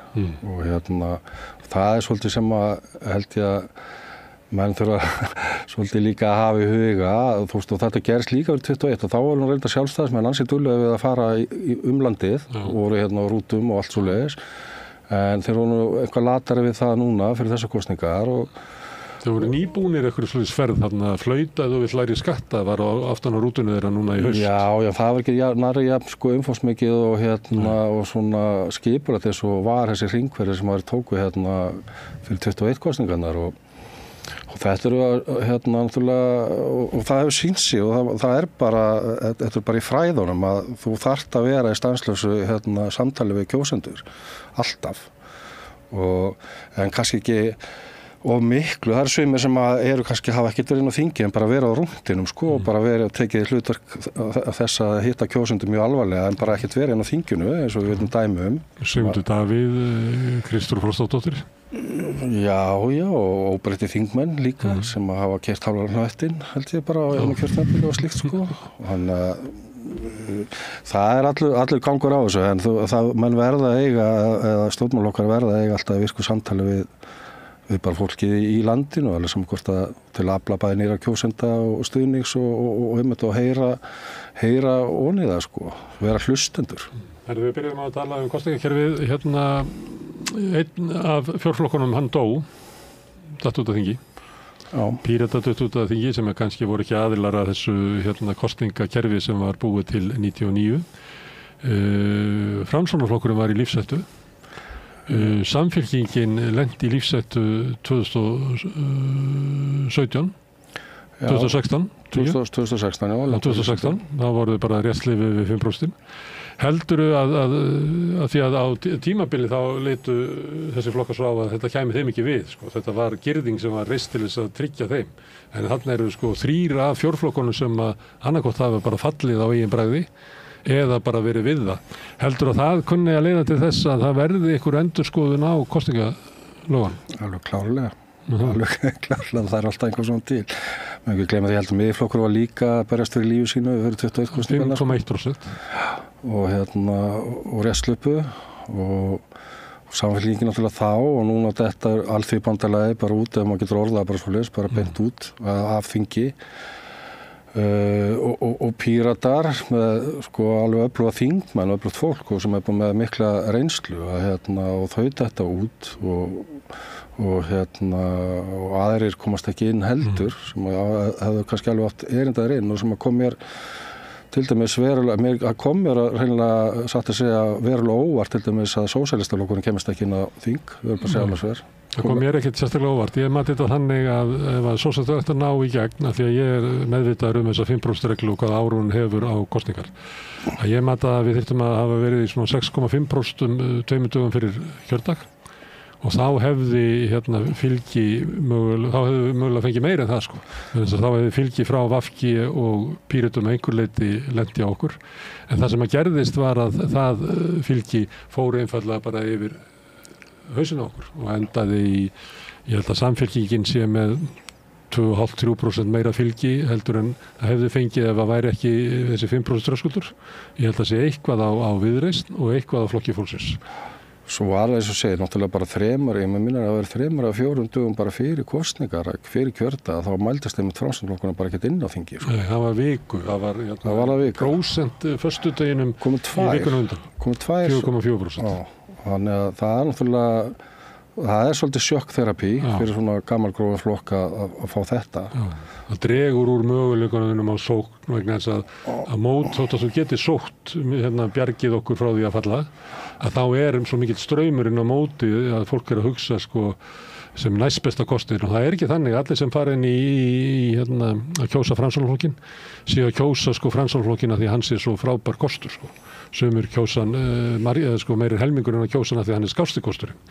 Ef að sá flokkur er síðan allt inn í fallhættu að þá er náttúrulega verður það fylgi mjög rókjant og þá segja að ég er ekki betra í staðin fyrir að kasta fylgi atkvæði mínu á Framsóknarflokkinn sem er svona allt í lagi kostur, er ekki alveg gott að kjósa þá bara Samfylkinguna eða Viðreisn eða... Sko ég held reyndar eins og með Framsóknarflokkinn að sko fengunum 7,9% eða 8% á landsvísu að það fylgi sé svona eiginlega nánar bara gólfið hjá Framsókn. Ég held að það fari bara ekki neðar. Ertu viss um það? Hvað hefur þú sagt að gólfið væri hjá VG ef ég spurti fyrir hálfu ári síðan? Þú hefur ekki sagt 2,3%? Nei, ekki 2,3% alltaf. Nei. Þannig að þegar þröskuldurinn mætir að þá verður breyting. Ég myndi vilja að kosningarannsóknin myndi vera með sérstaklega spurningu sem að væri það. Hefðirðu geta hugsað að kjósa annan flokk en þú kaust ef að þú væri vissum að atkvæði myndi skila þingmanni. Og þá held ég að komi fram því að raunverulegt fylgi, sameiginlegt fylgi sósíalista, Pírata og VG er ekki sko 10% eins og var í kosningunum. Heldur mjög líklega 15-16%. Já, eitthvað starfað milli 10-15 vantarlega sko. Já.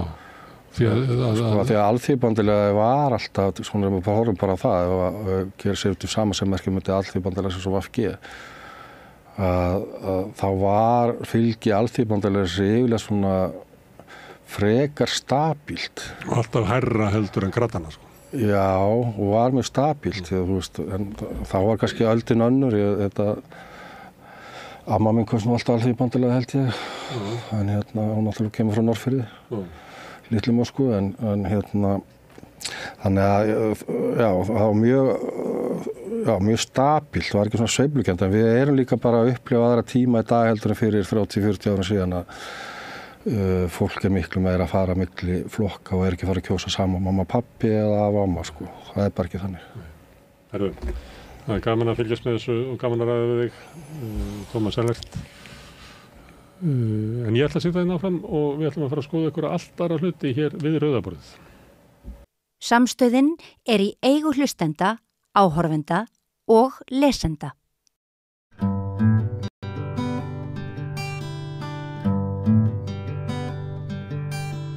Komið sæl og verið velkomin í bókarapp við Rauðaborðið. Við ætlum að vera duglega að tala bækur eiginlega á öllum sviðum fram að jólum og líka meira þess að eftir jól. Við ætlum að halda áfram. Við Vigdís Grímsdóttir tökum viðtal við svona skáld og rithöfunda og svo tek ég líka viðtöl við og ætlum að prófa svona nokkur form og til mín komin mjög góðu gestur sem frekar kannski á fræðasviðinu. Það Ingunn Ásdísardóttir, hún þjóðfræðingur og þýðandi og ég veit ekki, þú ert með marga hatta, leikstjóri, akademon, doktor. Já, þetta orðið fínt. Já, þú kallar það ekki doktor, Ingunni? Nei. Gerir maður það? Sumir gera það svona. En Já, menn eru þjóðverjar.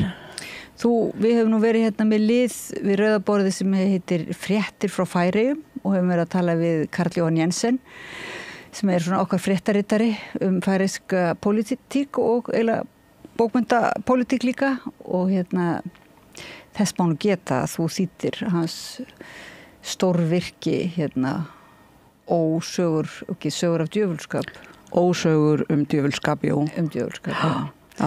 Það gríðarlegt. Það nú orðið allt síðan. Já, en þú ert ólöt, verð ég að segja, að þú ert ekkert að ráðast á garðin þar sem hann lægstur og núna fyrir jólin var að koma út þessi bók sem heitir Jötnar hundvísir, norrænar góðsagnir í nýju ljósi.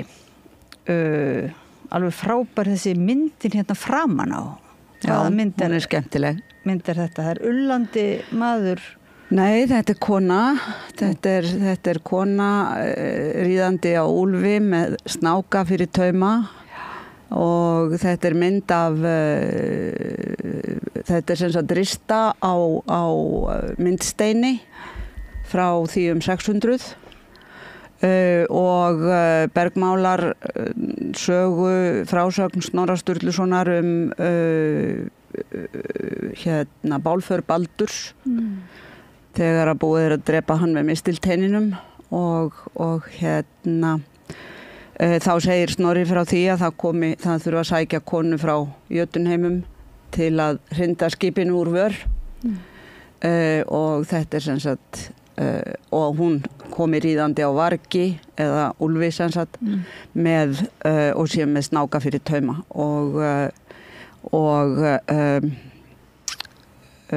já að mínu mati eru frásagnir Snorra dálítið málum blandnar. Hann mjög skapandi í sínum skrifum. Já, ég hlusta á fyrirlestur, búin að vera að bíða eftir þessari bók af því að þú hérst fyrirlestur þar sem að þú varst eiginlega svona dálítið að bara afbyggja Snorra Sturluson eða svona komið alveg nýjar pælingar. Ég geri það dálítið í þessari bók vegna þess að Snorri notar goðakvæði eddukvæða sem heimildir þeirra góðsagna sem að hann síðan skrifar en hann bæði túlkar þessar heimildir og til dæmis þau erindi úr eddukvæðum sem að hann birtir í sínum skrifum eru sem sagt þau lúta hans vali og hann birtir bara það sem hentar inn í hans túlkun og hans frásögn og hann náttúrulega að skrifa þetta löngu eftir að þessi kvæði verða til og þannig að hann að mínu mati þá hann ekki alveg nægilega ábyrg heimild norrænar góðsagnir. Innan fræða heimsins hafa menn aftur á móti bara mjög almennt tekið frásagnir hans sem næstum því heilagan sannleik og ekki skoðað að líkt því nægilegri gagnrýni hans frásagnir í tengslum við upprunasagnirnar. Það náttúrulega ekki hægt að tala upprunasagnir í rauninni vegna þess að við vitum ekkert hvenær þær urðu til. Þessar sagnir sem goðakvæðin segja frá. En það alveg ljóst að þær verða til í sko forsögulegum tíma, einhverju fornæsku, löngu fyrir sko ritunar kunnáttu, hugsanlega upphaflega sögur sem síðan breytast í kvæði eftir því sem að þær varðveitast í munnlegri geymd og fá á sig knappara form og tengjast átrúnaði mjög líklega og verða þá svona fá á sig þetta kvæðaform.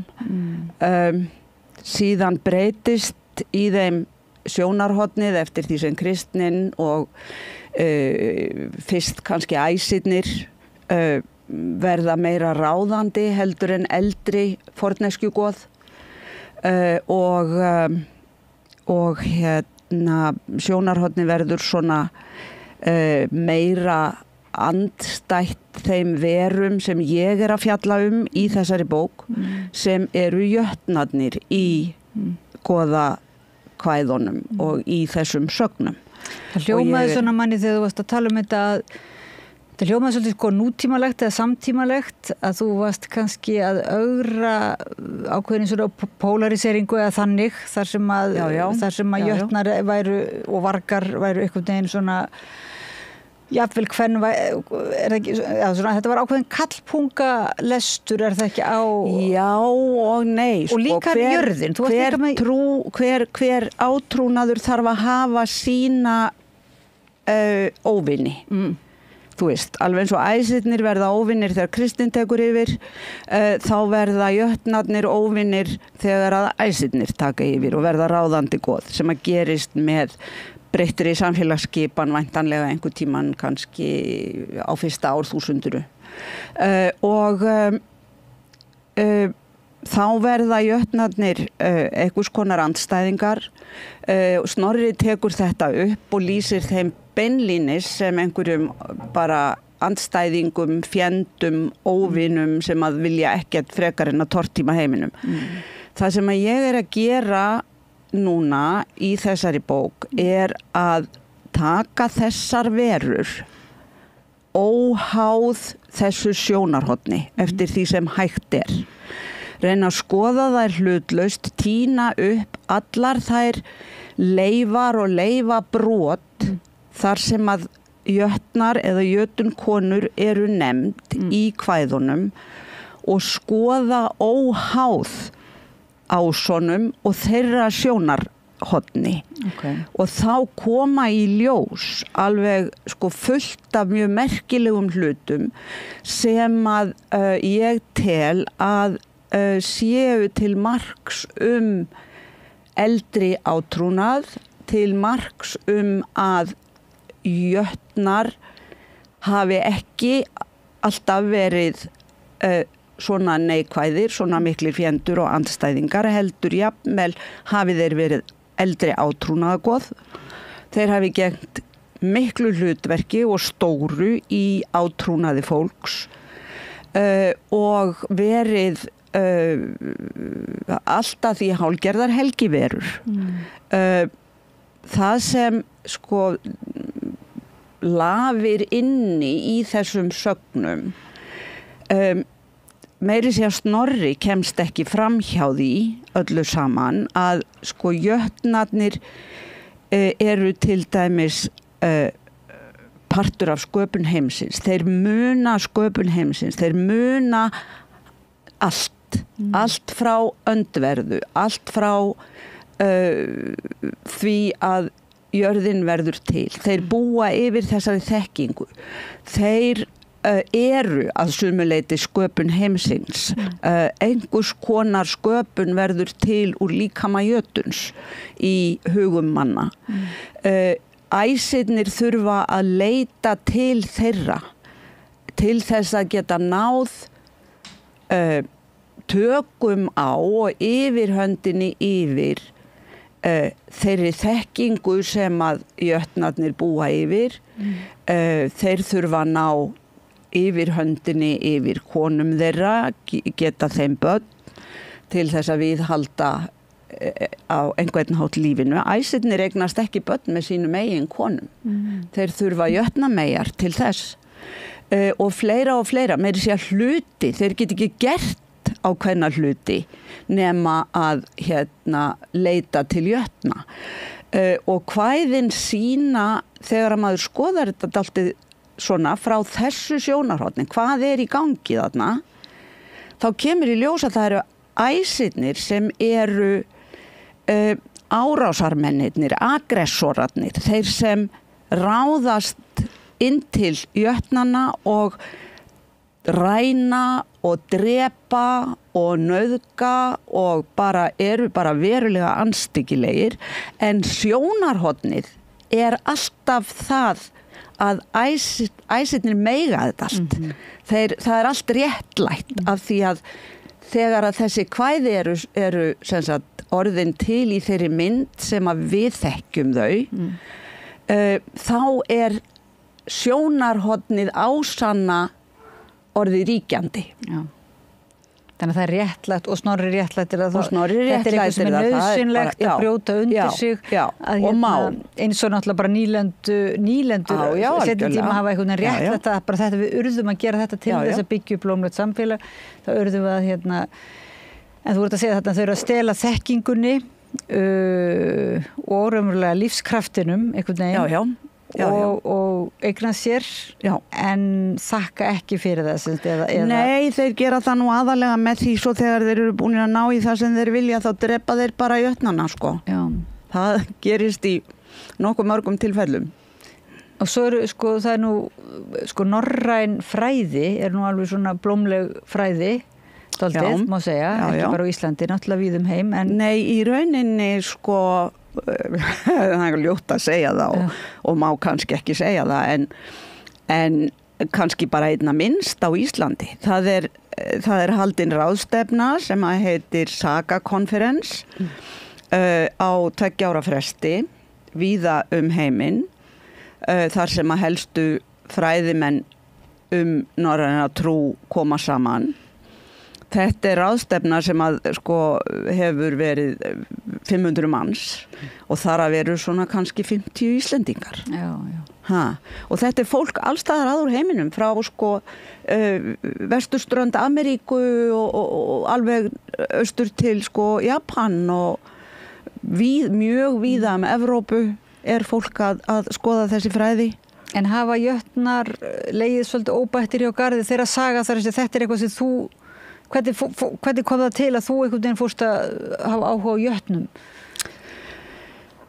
Þetta svona eins og þú eiginlega svona rétta þeirra sögu, þetta ákveðið svona réttlæti hérna. Ég algjörlega að veita þeim uppreist næru Og má segja, það ekki pínulegt á okkar tímum að því að við kannski þurfum svolítið að láta af þessu réttlætingu ofbeldi og jafnvel að leita ráða ef hlusta á náttúruna og svoleiðis þannig að mér fannst eitthvað á fyrirlesturinn mjög þér þetta allt partur af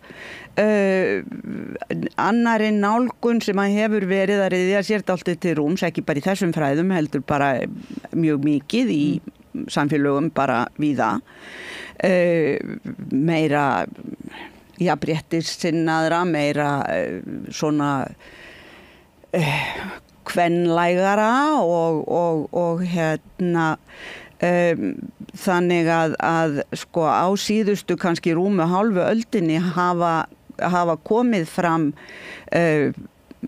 mjög mikið af rannsóknum á konum og hinu kvenlæga í þessum fræðum eins og öðrum. Og ferð þú þannig inn í það? Ég ferð alltaf þannig inn í þetta. Og jötnar eru líka jötnar eru líka svona hið kvenlæga sterkt þegar þeir eru annars vegar þeir tengjast jörðinni þeir tengjast vatni þetta er mjög algengt í trúarbrögðum að sem sagt jörð og vatn sé til marks hið kvenlæga á meðan að yfirborðið himinin meira til marks karlkynskoð. Þannig að já, ég fer svolítið inn í þetta þannig sko. Byrjaði svolítið á að skoða Frigg og Freyju og leiddist síðan út í jötnakonurnar. Reyndar ég tek fyrir þarna í rauninni bæði jötunkarla og jötunkonur vegna þess að þetta svona heildar úttekt á þessum verum innan goðafræðinar og þeirra eðli og hlutverki og slíkt. Þannig núna bara ekki nóg að lesa Snorra, það verður líka að lesa Ingunni. Já, það verður líka að lesa Ingunni. Og þetta sko svolítið viðamikil rannsókn líka bókin þín sem var svona svolítið grundvallaritt Frigg og Freyju. Hvað hét hún aftur nú? Hún heitir það Frigg og Freyja, kvenleg góðmögn í heiðnum síð. Já, kvenleg góðmögn í heiðnum síð, svo flottur undirtitill líka. Að þar þú þarft að taka mark, þú tekur mark á ýmsum heimildum fornleifa heimildum uppgröft og það eru bókmentir og það eru ýmis konar önnur fræði. Já. Og það ger ég líka þarna sko, ég fer í gegnum fornleifar sem virðast á einhvern hátt hugsanlega tengjast jötnum og tengjast hinu kvenlæga afli eða og ég held að sko jötunkonur og standa mjög nærri valkyrjum og völvum. Ég reyndar fer mjög lítið út í það þarna en á kannski eftir að gera það seinna. En það er mjög margt sem tengir þessi svið sem til dæmis völvur og valkyrjur sinna að því virðist sem að er skylt og tengist yfir í jötunkonur. Þannig að jötunkonur skenkja hinn dýra drykk sem að er á einhverju leyti hið helga vatn eða hinn helgi drykkur, einhvers konar lífsins drykkur eða eitthvað slíkt. Það gera valkyrjur líka. Það segir í Grímnismálum, þær bera einherjum öl, en þær ekki bara þjónustupíur í Valhöll, sko. Og völvur hafa náttúrulega, þær eru forspáar og þær eru göldróttar og það eru sumar jötunkonur líka, þannig að það er þarna stutt á milli og þarnast aðeins meiri rannsókna en ég held að mörgu leyti séu bæði völvur og valkyrjur eldri byggist á eldri hugmyndum heldur en ásynjurnar og jötunkonur gera það bara mjög greinilega. Það er engin spurning sko, vegna þess að það sýna það ýmsar fornleifar og vísanir í þessum textum sko. En þetta varpar það bara ljósið svolítið á nýjan veruleika svona til dæmis á Íslandi þá þetta varpar nýju ljósið það er ætlun mín með þessari rannsókn að varpa nýju ljósi á þessar fornu goðsögur sem af einhverjum ástæðum eru skráðar hér lendis á Íslandi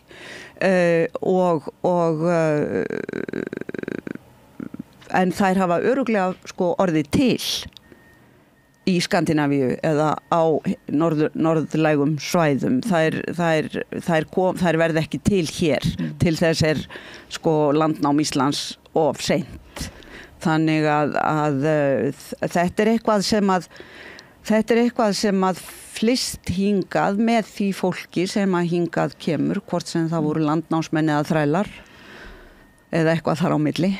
En þetta var bara líka svona ekki bara nýljósi á fræðin öll, heldur líka bara á þessa hugmynd líf landnámsfólks og svoleiðis sem er dálítið kannski, það er lítið vitað og mér dætti þetta er alveg gríðarleg rannsókn sem að baki ein bók, hún er ofboðslega samt gaman að fletta og lesa, hún er fallega uppsett og svona Svolítið býður mann inn í þennan heim, svona, þetta er ekki bara fyrir þetta er ekki fyrir einhverja fræði nörda, þetta er eiginlega fyrir... Nei, henni er ætlað að vera fyrir hvoru tveggja, hinn almenna lesanda sem hefur áhuga á þessum efnum, en hún er unnin, sem sagt, það liggur að baki mjög sterk fræðileg rannsókn. Já, en það sem ég veit vera bara svo jákvætt að þú skuli náði að samt miðlaði, sem sagt, miðlaði á svona, hvað er það? Já, svona örlátan máta, en þá ætla ég að spyrja, líður þér eins og sért svona búinn og getur þú bara snúður að einhverju öðru, eða er þetta bara rétt að byrja svona, þarf ekki þá bara endur lesa, allar íslenskar og mér líður náttúrulega, ég er búin að, þú veist, þetta er margra ára vinna sem að liggur þarna baki og það er einhver svona mjög sérstök tilfinning að vera búinn. Nei, það er ýmislegt fleira sem að mér langar til að skoða sem að ekki komst fyrir þarna og hérna já, ég veit það ekki. Ég er að sumuleyti finn fyrir svona svolítið tómarúmi en svo náttúrulega einhvern veginn þegar maður er komin út með svona verk þá einhvern veginn er maður á stanslausum þveitingi að kynna hana og segja frá henni og allir óskapanir til hamingju og það þú veist voða gefandi þannig að maður er ekki kannski einhvern veginn bara gónandi tómlega út í loftið en ég er ekkert alveg hætt í þessu Það er ekki hætt, nei, það er engin ástæða að hætta en ég meina heldur þetta sé þannig að þegar norrænu fræðingarnir koma saman þarna á ráðstefnunni, þessir 500 í heiminum heldur að þeir verði ekki að kynna sér aðeins og íta á up-to-date takkan, þannig að þið sé ekki bara með gömlu stöðluðu túlkunina frá Snorra gamla. Það getur vel verið að þeir þurfi svolítið að gera það. Ég veit ekki það, ég var nú að segja einhvers staðar frá því núna daginn. Það var grafin upp gröf í Svíþjóð einhvern tímann 50 og eitthvað á síðustu öld og þar onni henni var gríðarlegur hershöfðingi með alvæpni og í fullum herklæðum og 2 hross og mikil, þú veist, hjálmur og skjöldur og brynja og ég veit í allt hvað og svo núna, og þetta var náttúrulega bara ofboðslegur hershöfðingi og allir eiginlega glaðir með það og svo kemur núna í ljós við DNA-rannsókn fyrir örfáum árum að þetta var kona og það varð allt vitlaust og bara gamlir fræðimenn alveg bara í langi banir voru bara ótrúlega fúlir og sögðu bara þetta gengur bara ekki, þetta getur bara ekki verið, þetta bara stenst ekki, þeir eru bara bullaðir ekkert að marka þessa menn en þeir urðu nú reyndar að éta það svona í sig vegna þess að þetta er voru óyggjandi bein konu. Já. En svona hugarfarsbreyting getur alveg tekið tíma eins og við vitum. Já, þannig að þú þarft þú þarft að mæta og pota svona minna á. Getur ekki verið með svona eins og lítið völvuprygg eða eitthvað svona til að pota. Hvað er eitthvað sem kemur í ljósa svona einkennir? Það eru einkennir þessar góðsögulegu verur sem kannski hafa verið átrúnaðar. Þessi kona með snákana fyrir tauma, það bara þessi mynd. Snákar hafa mjög lengi verið tengdir kvenkynsgyðjum og þú getur farið langt aftur fyrir allar íslenskar heimildir og þú getur farið langt aftur fyrir, þú getur farið austur til Miðausturlanda og hún náttúrulega fræg, sko, litla styttan frá Krít af konunni sem að stendur með uppréttar hendur og með snáka í höndunum og snákar hafa af einhverjum ástæðum verið mjög tengdir konum og hinu kvenlega eðli og hinu kvenlæga. Snákar skríða náttúrulega í jörðinni, snákar og jörðin er hið kvenlæga svið. Þannig að en akkurat skýring á þessari mynd, við höfum hana ekki beint, en hún bara alveg rosalega flott þessi mynd. Alveg mögnuð á þessari konu. Flott, sko. En það er annað á þessari mynd og það er það að hún er með hnút í hárinu, þessi kona, svona einfaldan hnút sem er bara það er bara eins og þessi snúið einu sinni upp á og svo liggur hárið niður. Allar fornleifar sem sýna myndir af konum í að því virðist einhvers konar trúarlegu hlutverki eru með þennan hnút í hárinu í meir en 500 ár. Wow. Og það segir manni að þessi búnaður þessarar konu hefur haft einhverja merkingu. Konur skipta hárgreiðslu oftar en á 500 ára fresti, sko. Þannig að Þetta einhver svona sigurlykkja eða? Já, ég veit ekki, eitthvað. En allavega þá vil ég meina það að þessi hnútur í hárinu sé tengdari kannski jötunkonum en ásynjum og af því að til dæmis svona litlar styttur, ég vil bara svona litlar 3 sentimetra, einhvers konar verndargripir, einhvers konar hálsmenn, þar má sjá hnút í hárið þessara kvenna og þetta eru sumt af þessu eru styttur frá bronsöld, sko. Og hvar getur maður fengið að sjá þær? Eru þær eitthvað þar til sýnis? Þær eru á söfnum, þjóðminjasöfnum Norðurlandana eftir því hvaða landið þær hafa fundist. En var ekki gaman að þú myndir beita fyrir þér svona sýning í kjölfar svona bókar? Ég meina, til dæmis það sem væru fengnar láni þessar styttur, ég hugsa að sé alveg rosalegur áhugi. Það er bara ógeðslega góð hugmynd. og vera með þetta trend. Ertu búin að láta húðflúra þessa mynd á þig, eða? Nei, það er eitthvað með húðflúr sem ég á svolítið erfitt með. En ef ég myndi láta húðflúra mig, þá myndi ég láta setja þessa mynd. Það get ég alveg sagt þér. Og úlfurinn er náttúrulega líka þessi tákmynd lífskraftsins er með bæði bæði gott og vont, eins og snákurinn er ekki. Það hefur bæði í sér. Svo eru þarna hlutir sem eru svo fljótandi og svo mikið einhvern veginn á reiki renna saman. Valkyrjur, þær ríða loft og lög og þær kjósa val, það er að segja þær kjósa hina dauðu. Jötunkonur ríða úlfum, er sagt. Úlfar eru náttúrulega þær skepnur sem fyrstar koma á val,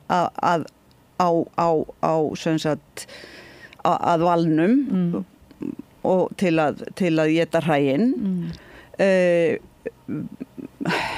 Valkyrjur eru líka hugsanlega, upprunamynd þeirra er hugsanlega einhvers konar fuglsmynd og þá erum við farin að tala hræfugla. Þannig að og svo er sem sagt þessar mörgu kenningar í dróttkvæðum jötunkonur sem að ríða úlfum. Og þetta flýtur allt í saman og sko af því að það sem ég er að gera þarna er að gera grunnrannsókn á jötnum og það var bara hitt hefði bara orðið og mikið að ætla svo að fara yfir í einhverja sem sagt svona framhaldsrannsókn með þessar kvenlegu persónur sem að svona rosalega mikið flot á milli. Þannig að það kannski það sem ég gerir næst. Hvað veit maður? Og ekki líka flot á milli ef við tækjum sko allar gyðjur svona í ýmsum góðsögum heimsins, þá bara þær gyðjur sem eru með snáka, þá eru þar ansi margar. Já. Þannig að það væri ákveðin svona snákabandalag. Já, það gæti alveg verið sko. Já. Það nóg að gera sem sagt. Þú þurftir að vera með sýningu og leiksýningu. Svona, þetta mikla svona erkitýpur líka. Þetta rosalegar sterkar týpur og ertu að breyta alveg týpu hlutverkunum í íslenskum, eða norrænum, má ekki segja íslenskum, norrænum góðsögnum. Þetta miklu svona ríkulegur og flottara leikhús núna eftir þessa rannsókn. Kannski, hvað veit maður? En eigum að bara vísa áhorfendum og hlustendum á að lesa þessa bók. Lesa þessa bók. Akkur eru jötnar hundvísir? Getur þú sagt okkur bara í lokin, akkur eru þeir hundvísir? Já, af hverju eru sumir hundleiðinleir? Það af því að þeir eru rosalega leiðinleir. Og ef menn eru hundvísir, þá hljóta þeir að vera rosalega vitrir. Ekki satt? Og er það svolítið eins og tenging þá við úlfinn kannski? Úlf? Nei, ég er ekki viss það sko. En þetta áherslu atkvæði bara. Áherslu atkvæði, já. Jötnar hundvísir. En það hefur svo sem þetta áherslu atkvæði hefur verið tengt við sem sagt að vera góður í að rekja spor og þannig að það getur vel verið eitthvert uppruna hugmynd, ég veit það ekki. Það hefur líka verið tengt við töluna 100 og þykir þá og sé þá mjög mikið. Þannig að það ýmsar, það má láta sér þetta alls konar í hug. Það nú gaman að þú tengist við þefnæmi eða svona, hvað hundar eru sko minnugir. Já. Og þú talar þetta mikla minni jötnana. Já. En þú ert svona, skrifa minningu jötnana og þeirra minnis og við þurfum opna fyrir að við tengjum okkur þá við þetta minni. Við þurfum svolítið á því að halda, ekki? Við þurfum svolítið á því að halda. Þannig að það er svolítið bylting, myndi ég halda, í norrænum fræðum þyrfti að verða svona smá saman svolítið bylting til að að því við þurfum það er góð, við notum mikið í öllum þessum bíómyndum sem að börnin fá að sjá, það er rosalega mikið góðsöguleg minni og veitir nú oft ekkert af því að alveg ofbóðslega sko og oft svolítið staðlað bíómyndum og bókum og bara þetta sko það er bara rosalega mikið af þessu komið upp úr norrænum góðsögnum og við megum ekki gleyma sko Tolkien og Wagner sem að báðir eru í rauninni byggja sín verk á norrænum góðsögum að meiri eða minna leyti og þessi áhugi nútímans á þessum sögnum er alveg magnaður, alveg ótrúlegur. En er það ekki svolítið einmitt, finnir þú ekki alveg fyrir því að þegar það er svona mikill áhugi og verið mikið að vísa til þess að nota þetta sem grundvöll í sko kennsluefni, uppfræðsluefni, alls konar skemmtiefni, list, að það sé þá svolítið svona margbreytilegri góðsagnar heldur en þessi staðlaða snorra túlkun. Jú, og svo má líka bara gera alls konar. Þetta eru eldgamlar sagnir, þær breytast ekkert. Þú veist, það má láta sér detta allt mögulegt í hug og búa til nýtt og allt svolítið. Sagnirnar, kvæðin standa alltaf fyrir sínu. Kannski verið sko bara að skrifa einmitt leikrit eða bíómynd eða skáldsögu svona til að hvíla það á fræðunum. Það er það er mikil... það má láta sér þetta alls konar í hug. Það ná að gera. Ingunn Ásdísadóttir, doktor Ingunn Ásdísadóttir, þjóðfræðingur, þýðandi, akademon. Kæra þakki fyrir að koma að rauðaborðinu og segja okkur svona undan og ofan af nýjum jötnafræðum, þar sem við sjáum norrænar góðsagnir í nýju ljósi og mælum með þessari bók fyrir hlustendur og áhorfendur. ekki fara langt, við höldum áfram að ræða málin, grundvallarmálin hérna við rauðaborðið, en það eru smá frímínútur núna. Takk fyrir. Ertu á leið heim úr vinnu? Stilltu á FM 89,1.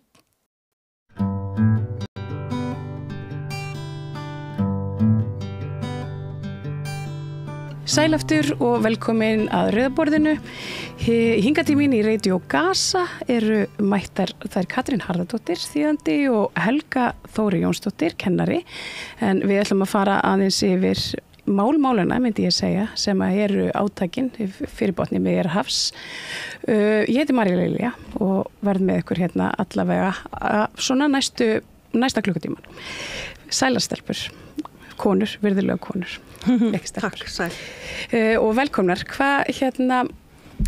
Það eins og alltaf af nægu að taka og við kannski bara svona svo við byrjum á því sem er að gerast núna. Það eru þetta miklar sviptingar í Sýrlandi og ég svona velta fyrir mér svona hvaða áhrif þetta hefur á Gaza til dæmis.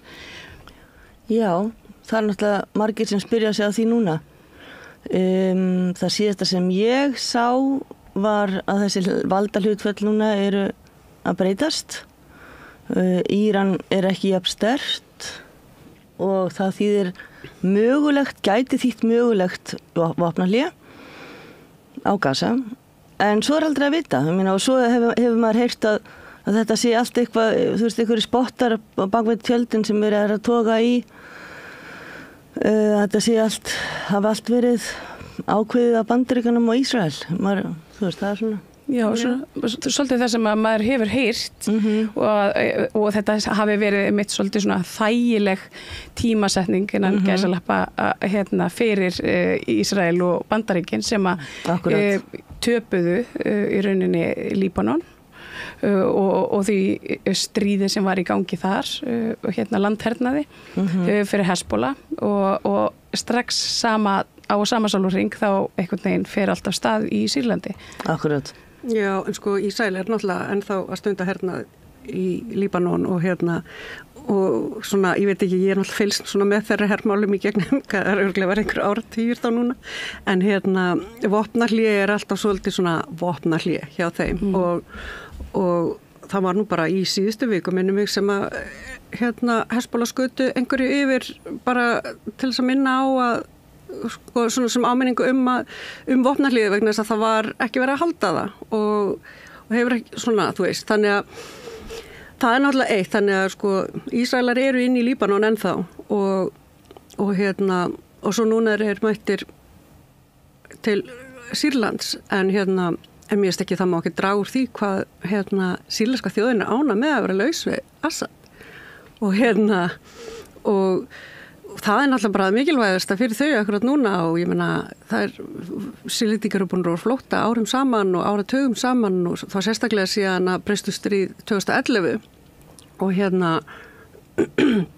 og fólk sem sá það aldrei fyrir sér að geta snúið aftur, það er svona hei, kannski get ég snúið aftur og Sýrlendingar eru ekkit vitlausir heldur, ég meina þeir vita alveg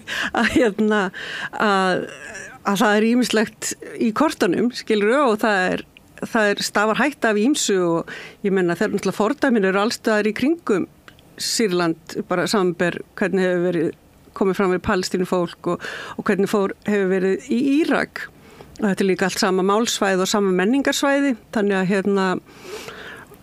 að sambönd, sko samskiptur á milli þessara landa, Írak, Líbanon, Palestínu, Sýrland, þau eru bara mjög opin og fólk, þú veist, þekkist og fer þannig á milli og Jórdaníu náttúrulega líka og þannig að auðvitað, þú veist, gerir fólk sér algjörlega grein fyrir því að eitthvað annað er framöndun en bara það að losna við Assad og bara það ástand sem er búið að vera, það kannski skiptir ekki öllu máli, þú veist, þau mega líka alveg fagna því að þetta sé bara búin og það er bara þeirra að meta, ekki okkar held ég.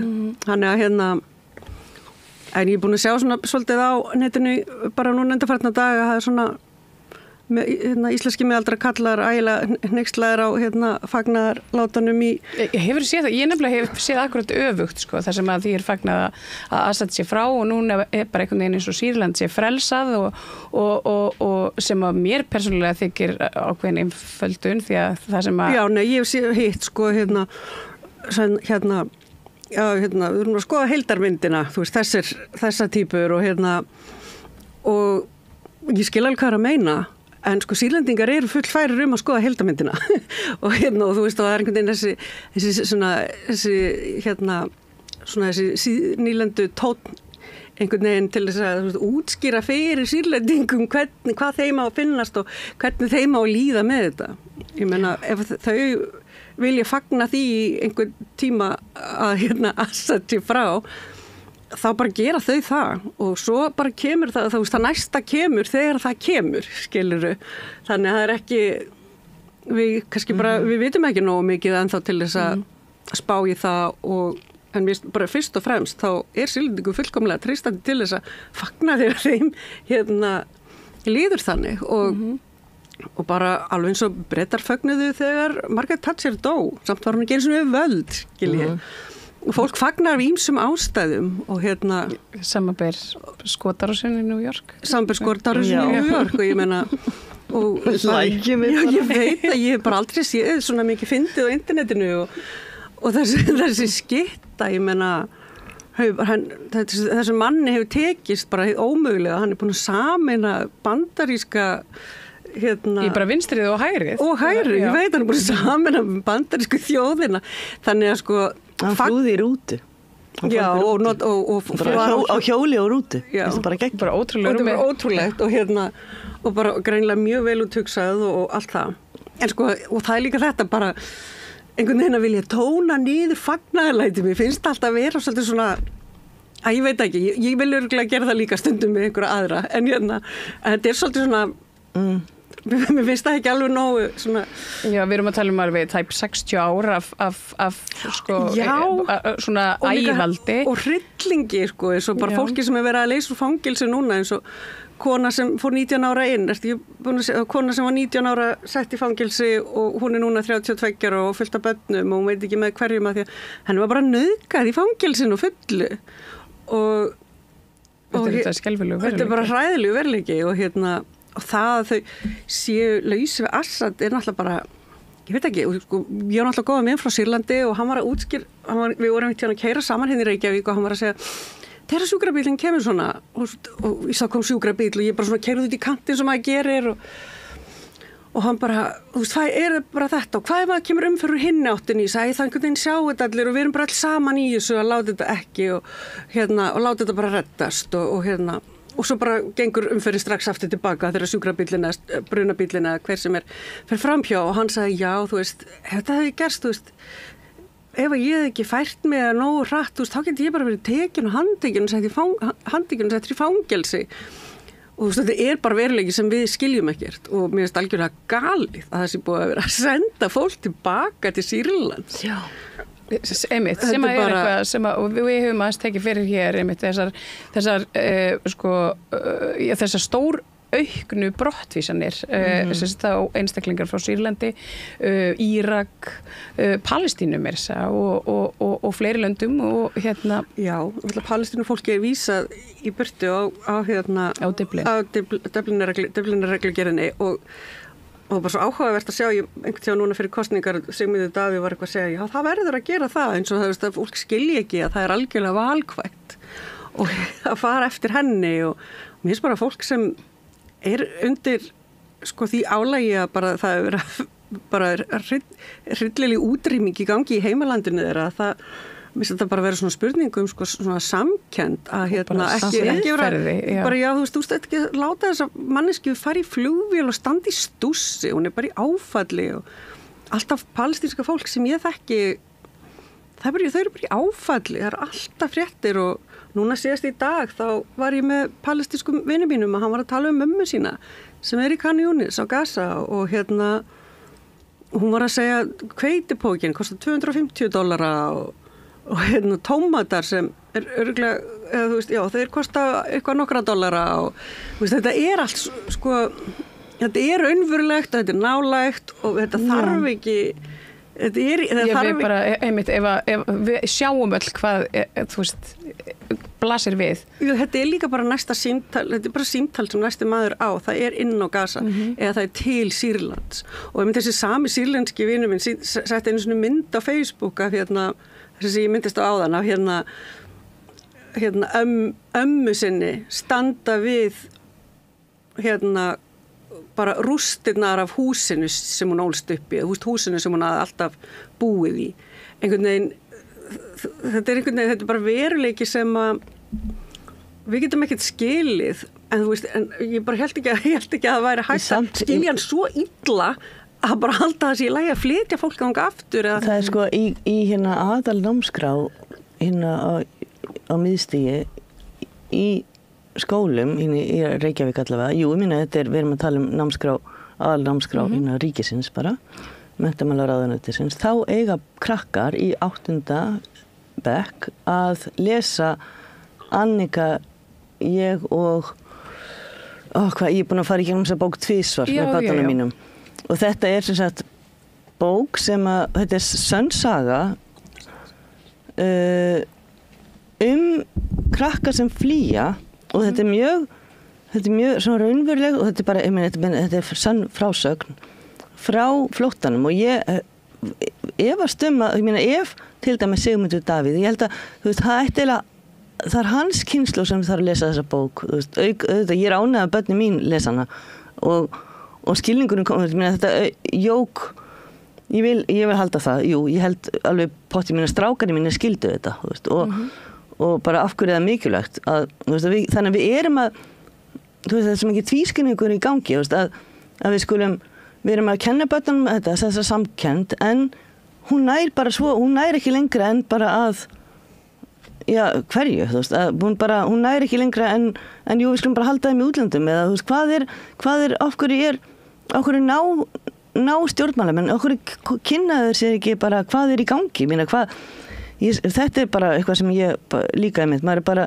í stöðugu samtali við fólkum, ég ætla að fá að leiðrétta hveitibókin er komin upp í $300 og fjölskyldu þarna úti, þetta er náttúrulega, það er eina sem við geta, þú veist, er maturinn þeirra samanstendur af og þeir náttúrulega þurfa vatn og svo þurfa hveiti í brauðið og þetta er eiginlega eina sem við fá og þeir eru heppinu þau komast í grænmeti og við skulum ekki tala um kjöt en svo líka það er svæði þarna sem eru bara, það er ekkert vatn, það er ekki búið að vera vatn í marga daga í ákveðnum hverfum í Khan Yunis til dæmis og fólk er, þú veist, og ég held það eins og almenningur átti sig ekki á að það kemst ekki neinn hjálpar það er engin hjálpargagn á svæðinu og Ísrael er búin að vera náttúrulega að telja kaloríurnar ofan í fólkið í meirinn 10 ár núna þannig að það er mjög auðvelt að svelta þau.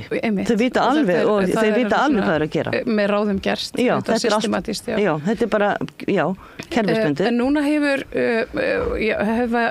ég lesið að það er mikið af hjálpargögnum sem að koma einmitt í gegnum Sýrland og vopnum til þá að Hezbollah og Hamas fara þarna einhverju boðleið annarkvort frá Íran eða bara hreinlega frá Rússum í gegnum Sýrland einhvern veginn og núna sé það allt stopp þannig að núna sé staða fólksins á Gaza hugsanlega mun verri þar sem að andspyrnan herinn hefur veitt sko gríðarlega miða við svona slæma stöðu og óbáslega einmitt mikið hungur og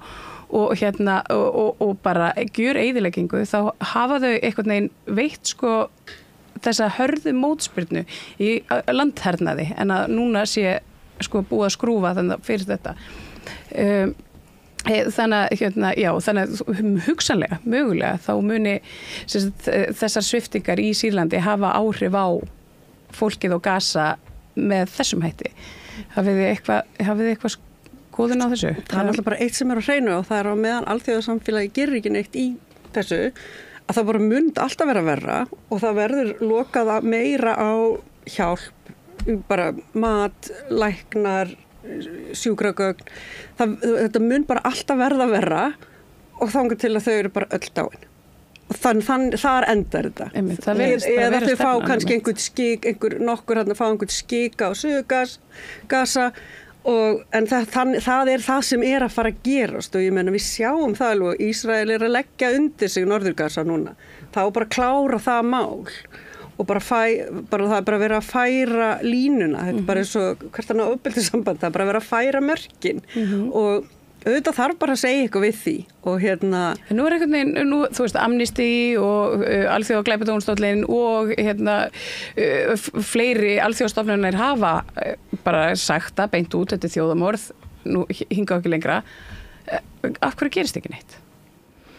Af því að vestræn stjórnvöld eru bara, gungur og stjórnkerfi okkur, dómsvaldið, þetta er allt, þetta er rauninni bara þjónar ofbeldis eða gerendanum og þetta er bara, það er allt gerenda meðvirkt, allt þetta lið, all Evrópa og ESB þau eru bara eitthvað rosa hrædd við Hamas og trúa því bara ég er bara engar áhyggjur af því að Hamas sé eitthvað að fara að gera eitthvað á Íslandi þeim er bara drullu saman Ísland þetta er eins og að halda bara ég veit það ekki, að framsóknarflokkurinn ætla bara að fara að sækja sig í veðrið í Íran eða eitthvað, ég menn þetta bara virkar ekkert svoleiðis. Ég verður til að sjá það. Já, en sko, ég bara segja þú veist, að þetta er náttúrulega bara, þú veist, ég er engin aðdáandi Hamas eða neitt slíkt og finnst... Já, það eru auðvitað Hamas og Hamas, það má ekki glemma því. Já, það er sérst andspyrnan og svo sérst stjórnmáluflokkurinn sem að... Akkurat, og það allt, en sko maður bara náttúrulega styður það sem er að vinna í því að hjálpa Palestínufólki og það verður náttúrulega bara óskandi að það væri fleiri en Hamas sem væri í því á staðnum eða á svæðinu og það eru þetta alveg fleiri í því en þetta er allavega sá hópur sem er hvað mest ábyrrandi og það er líka bara þarf að ítrekka og endurtaka og það er eins og fólk vilja ekki sækja sér upplýsingar en það er alveg ljóst samkvæmt ég man ekki tilskipun hjá Sameinuðu þjóðunum þá hefur Ísrael ekki rétt til þess að verja sig gagnvart þeim en þau hafa rétt til þess að verja sig gagnvart Ísrael og bara þannig að þetta er ekki það er ekki erfitt að fræðast þetta þú vilt það, en það er miklu auðveldar að vera bara sami gamli hallærislegi rasistinn sem er hræddur við Araba, hann ætla búið að vinna markvisst í því undanfarna áratugi heldur bara að gera Araba einhverju bara draga upp áslega neikvæða myndaðum í fjölmiðlum, kvikmyndum, sjónvarpi, öllu og við þekkjum þetta og 11. september var náttúrulega bara stór partur af því og ég man alveg eftir einhvern tímann ég var í flugvél og ég var að fara að lenda í Dubai og og það gerist eitthvað svona skrítið, það var svona skjár sem sýnir okkur flugferðina og það gerist eitthvað svona skrítið, við fyrum út allt á skjánum og ég man ég fyrir bara svona panik, þú veist, út af þessu og þú veist, ég þurfti alveg bara svona að muna að, þú veist, þetta myndi, þú veist, þetta lætur mann fatta svo vel, þú veist, hvað við erum í raun sko forrituð til þess að einhvern veginn fara strax maður fyrir strax í vörn já, sko hugrenningatengslin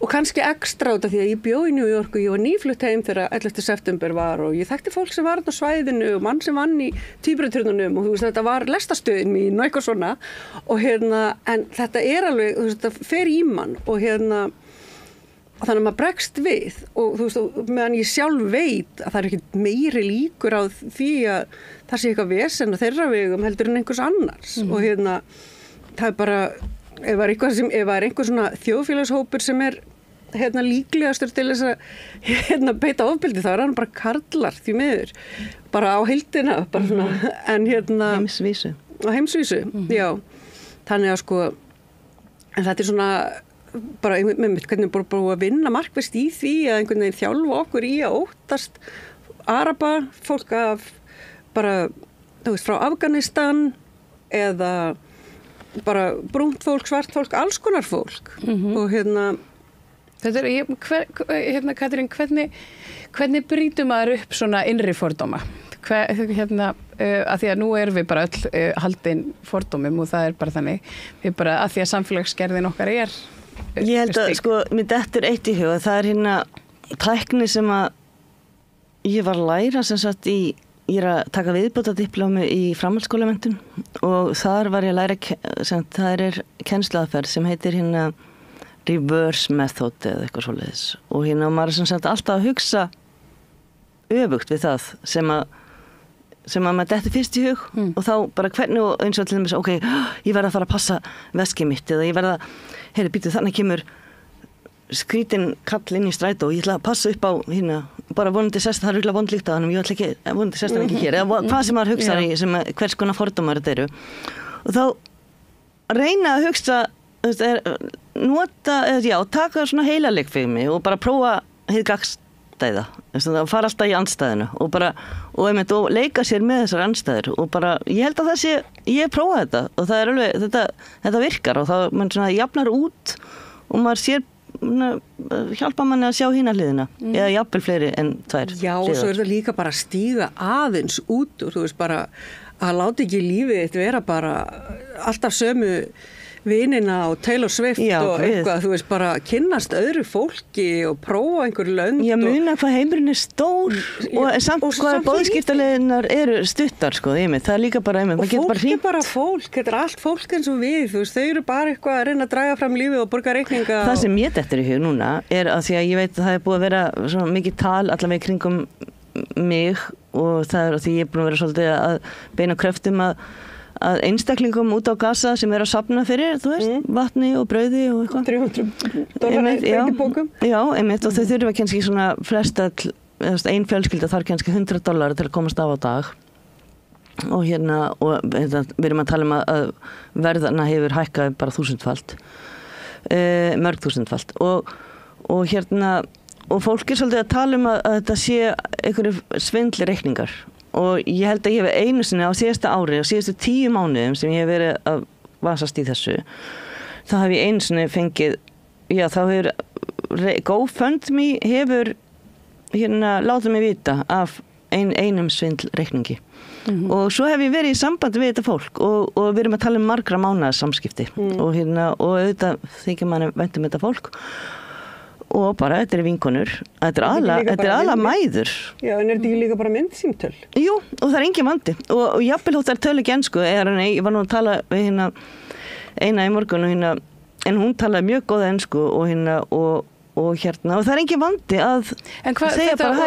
Þegar þú talar fólk og þetta GoFundMe þá er þetta einstaklingar sem að leita til ykkar bara í gegnum Facebook, já. Og þar er hægt að finna alveg, þú veist, og það er engin vandi að athuga hvort þetta sé alvöru reikningur eða ekki og þú veist, og þetta er fólk sem er sko hjálpa líka sínu nær umhverfi, þú veist, þetta er ekkert bara ein fjölskylda, kannski við erum að tala 10 manns í fjölskyldan, við erum að tala kannski heilt hverfi sem að færi þannig að nýtir góðs af þessu. Eða svona eitt lítinn kamp eða... Já. En svo líka eitt sem að hérna, maður auðvitað er ekki alltaf aflögufær og þá þarf maður einfallega bara að segja ég er ekki aflögufær en ég er hér. Já. Og hérna ef þið langar að spjalla við eitthvað sem er ekki á Gaza og ég hef gert það í nokkur tilfelli og á bara fyrir vikið bara mjög dýrmæta pennavini inn á Gaza sem að er bara bara algjörlega frábært og einmitt og svo bara gefum maður þegar maður getur þetta er ekki eins og þetta sé SOS sem brukkaði í gegnum fyrir ekki en ég var bara verið að segja því ég hætti að styrkja SOS vegna þess að það var í gegnum Rapid það var í fyrra svo sparnað það en þú veist að þetta fer ekki innheimtu þú veist, fólki þarna er ekki þetta fer beint til þeirra þannig að ég steinhætti að styrkja alls konar samtök af því ég nenni ekki að fara að borga ykkur ég vil ekki að peningarnir mín fara í yfirbyggingar hjálparsamtaka sem hvort sem komast ekkit inn á þetta svæði þannig að og það hafa verið svona einhver samtök sem er hægt eins og hérna World Relief Kitchen og heitir ekki það?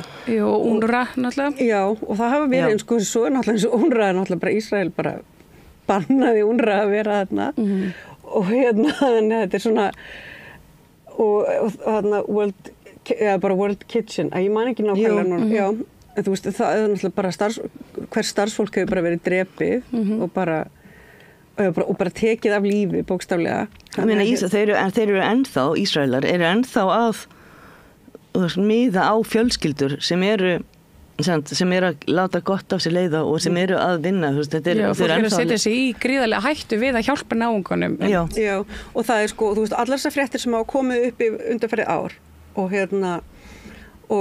og þú veist, maður svona, býttu voru að sprengja skóla, býttu gerðu þetta alltaf að gerast. Já, það er bara ekki fjallað um það. Það er bara ekki fjallað um það og sko fréttirnar á RÚV eru bara Ísraels her segir eitthvað, þú veist, maður er alveg á nafnvirði, þetta er alltaf bara og bara tekið upp á BBC og einhverjum vestrænum fjölmiðlum sem hafa bara reynst algjörlega ómarktækir og og bara mjög yfirborðslega og bara líka við bara skrifa fréttir upp og fréttatilkynningum Ísraels hers. Já, það er svona einmitt þegar fréttamiðlar leita viðbráða þá tjekka þeir alltaf hvað Ísrael hefur að segja og svona eins og einmitt en svo er það að spyrja Putin hvað honum finnst við halda hlutleysi. Akkurát ég var alveg til að heyra það. Já, algjörlega. Þú veist. Það væri allavega aðeins meira hlutleysi. Já, þú veist, og þetta snýst ekki að bara eitthvað, maður sé hvað allir undir Putin, ég það ekkert. En ég vil bara heyra hvað fólk hefur að segja og og ég vil bara vita hvað er að gerast og það er þess vegna sem ég vil fréttir, það er bara því ég vil vita hvað er að gerast og þetta er ekki spurning neitt annað, finnst mér gagnvart eins og RÚV, bara segja frá því sem er að gerast, þetta er ekki, það er enginn að biðja RÚV að taka afstöðu eða neitt slíkt, bara segja frá því sem er að gerast og það er svo auðvelt að fylgjast með þessu fólki sem er bara með 2 fætur á jörðinni, bara núna, býr á Gaza og er búið að vera að sinna sínu fréttaflutningi bara á Instagraminu sínu í meira en ár og og það þarf ekkert alltaf við gegnum Reuters og þú veist, þetta eru stofnanir. Nei, Bísan er verðlaunuð fréttakona. Fyrir utan það, hún er búin að fá Peabody verðlaunir. Og Emmy. Marg verðlaunuð, og þú veist, og fréttastjóri RÚV veit ekki eins og hvernig er. Ég veit, þetta er bara hlægilegt. Það er einmitt, já, en það voru mótmæli síðustu helgi, einmitt sem sneru að þessu fjölmiðla, þetta voru samstaða með myrtum blaðamönnum og það var nú samt, það var fjallað það. Já. Þau mega kannski eiga það, en þau náttúrulega gera það alltaf í einhverjum viðtengingarhætti sem er alltaf skrítin, af því að það er búið að sannreina þessar tölur og þú veist, þessu 130 manns blaðamenn hafa verið drepnir, ég held að það sé komið upp í 180.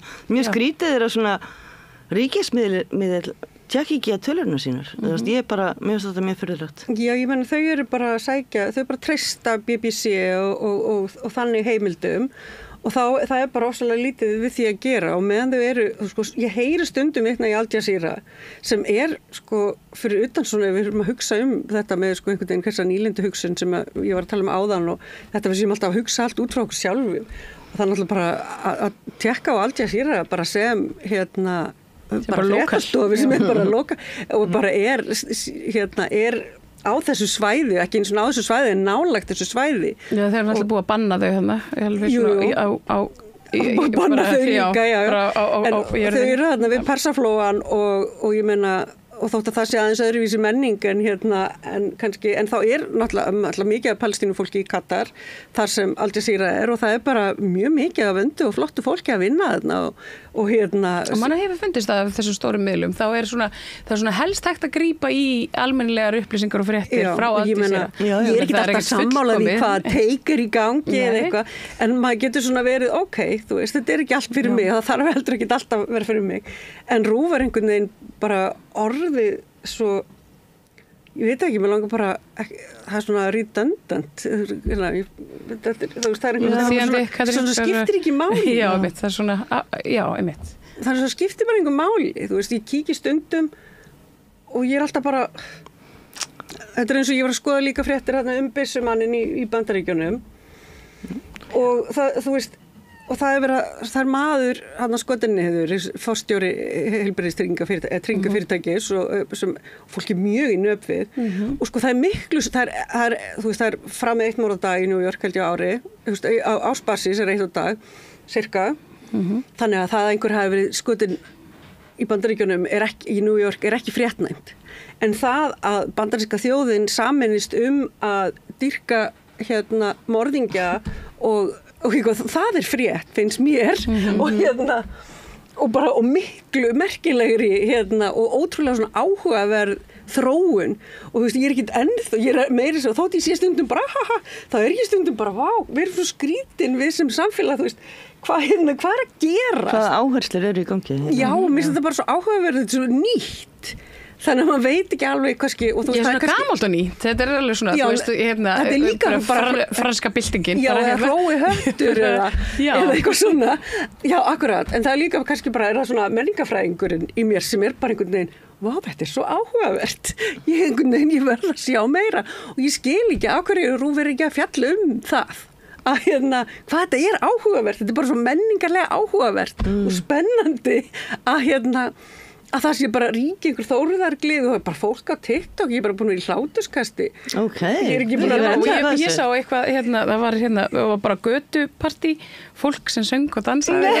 Í alveg. Jú, bara og verknaðarstað og bara heilmikið stuð. Og svo og bara fólk sem er bara leik og svo var haldin svona hvernig segir maður lookalike keppni. Já, svona einmitt, svona tvífarakeppni. Já, var haldin tvífarakeppni morðingjans í Washington Square Park núna laugardaginn. Herri, ég greinlega þarf að tjekka þessu. Og svo er fólk að klæða sig í eins föt og hann sást í til þess að stríða löggunni. Já, sem erum við komið með svona posta út allt. Já. En það er einmitt þessi skekkja, sko, og svo líka hvernig fjallað þetta tiltekna mál, sko, hjá þessum mainstreams fjölmiðlum mitt. En til dæmis að RÚV var bara fjallað þetta, ég er náttúrulega ekki búin að kíkja þetta, en það var bara fjallað þetta svona, hann var skotinn, morðinginn gengur laus og eitthvað, og þú veist, það eru sko, eins og það stendur sko á byssukúlunum, deposed, denied,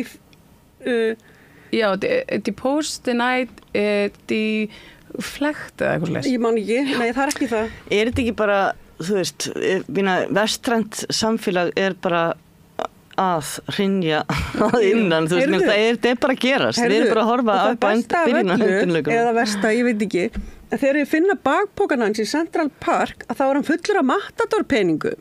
Þetta er eitthvað humoristi. Þetta er bara, þú veist, þetta er bara rosalega úthugsað og þetta er bara troll. Já. Og mér svo skrítið, þú veist, ég vil bara fá fréttaskýringar. Já, það maður hefur enga saman með þessum manni, sem forstjóra, hann með 20 miljóna bandaríkjadollara á ári í tekjur, ber stöðsund samkvæmt ábyrgð á dauða 20 eða 100.000 bandaríkjamanna gegnum sitt og sitt tryggingafyrirtæki. Erum við ekki á leiðinni þangað líka? Eða hvað? Þú er langt best að vera hérna. Jú, einhvervægu bara. Og jú, það er líka þá. Við komum svo bjánalega út, maður er bara Bjarni Ben og einhverju lúðar, þetta er bara svo sveitalegt. Þeir eru bara ógeðslega cool í Bandaríkjunum, bara já, þú veist, Bandaríkjamenn eru konum sem ekki nóga þess að þeir eru byrjað að skjóta fólk á færi fyrir að fronta svona hugmyndir og svo er líka við bara verðum svo vandræðilega og einhvern veginn sein og þú veist, þetta er allt komið í klessu annar staðar en svo er líka þetta og svo er líka þetta virkar. Það er eiginlega klikkast af öllu að önnur tryggingafyrirtæki núna eru að bakka með alls konar ákvarðanir eins og til dæmis eitthvað að ætla að skerða tíma á, hvað var það, þau ætla að skerða tíman sem að mátti nota svæfingalyf í uppskurðum í krabbamein, ég man ekki nákvæmlega. Og það er líka flóðbylgjan af bara bréfum sem að maður að sjá einmitt á netinu, Twitter, TikTok, hvar sem er og Reddit, bara afrit af bréfum sem að hefa komið frá þessu fyrirtæki frá þessu tryggingafyrirtæki. En áhugavert líka einmitt út frá menningafræðinni sem er náttúrulega þitt svið, en líka bara að kannski aftur að Gaza nú fyrir ég farin að stjórna hérna, já, bara flott en mér finnst alveg áhugavert í þessu sammengi að það fréttin á samfélagsmiðlum, ekki á þessum stóru fréttastofum. Það er nefnilega svolítið máli. Og við sáum þetta líka þegar Sinvar var drepinn og var martýr. Þá var það sem sagt frétta umfjöllunin var ekki í neinu samræmi við tilfinningafólks eða bara verknaðar stað og stund. Sem er ótrúlega, þá er þetta fjórða vald bara gjörsamlega fallið út. Kannski var þetta aldrei fjórða vald. Hvað er við þá að gera hér? Hvað erum við þá að gera hér? Já, við erum ekki á RÚV. Nei, ég minna, er þetta ekki miðill? Jú, og ég minna, núna þetta allt orðið svona, sko, og ég minna, fólk þú veist, og kollegar mínir og fólk þessum geira, náttúrulega tala mikið að það sé rosalega erfitt að standa í sko, fréttaflutningi sem fréttamaður á svona mainstream fjölmiðlum vegna þess að þeir eru alltaf í kappi við Facebook.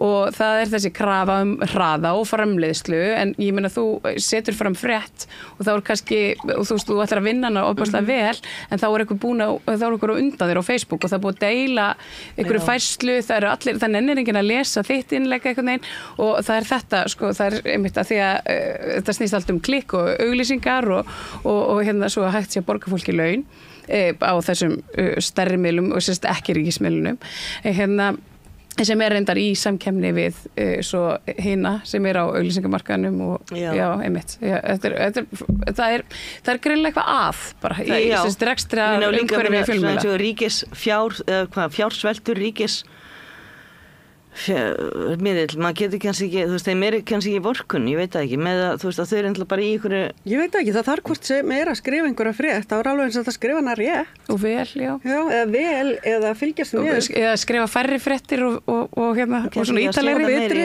Já. Sleppa hérna æsin. Ég veit, ég með góð hugmynd, bara sleppa íþróttum. Hvernig væri þetta að sleppa íþróttum? Veðri má vera þarna, og við erum náttúrulega búum á Íslandi, en sleppum íþróttum, hún getur bara verið á RÚV 2 eða eitthvað, eða þær Já, en það er að fjármagna það. Já, ok, það er bara íþróttir mega bara, þú veist, okkur ekki... Það mega bara gerast. Já, þú veist, eru þau ekki öll á okkur, maður borgar svo mikið í þessu íþróttafélag, þú veist, geta ekki bara séð þetta sjálf að auglýsa sig? Verður bara á Facebook líka.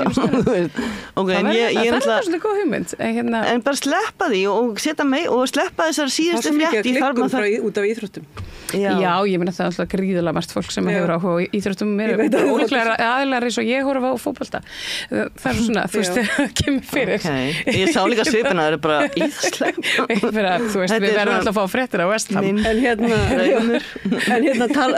það er einmitt svona búið einkenni kannski núna hausti fyrst mér, þú veist að það er einmitt svona lið ár frá svolítið mörg og kannski undanfarna daga eins og hjá okkur, ég menna, vinnur okkar, það er ár síðan og fjölskyldan hans var öll myrt. Já, og ljóðskáldið, Rífat Alarir. Já, hann var í fjölskyldunni, hann var mágur hans, hann Rífat Alarir og hann var, þú veist, að tilræði gegn honum þar sem að ein kona og 4 börn vinnur okkar voru myrt og bara á meðan að hann var hér að sækja hæli og það er svona haustið búið að vera svolítið svona já ok, það er bara komið ár af sem er að sjá sko eitthvað sem ég kannski postaði í fyrra og ég er alveg búin að finna svona þörf til þess að vera ekki alveg eins mikið svona í öllu og ég er skrítið hvernig maður getur vanist samt eitthvað með og svo er maður líka búin að sjá hvernig börnin úti já, ég hræðist mest það bara að þau fá ekkit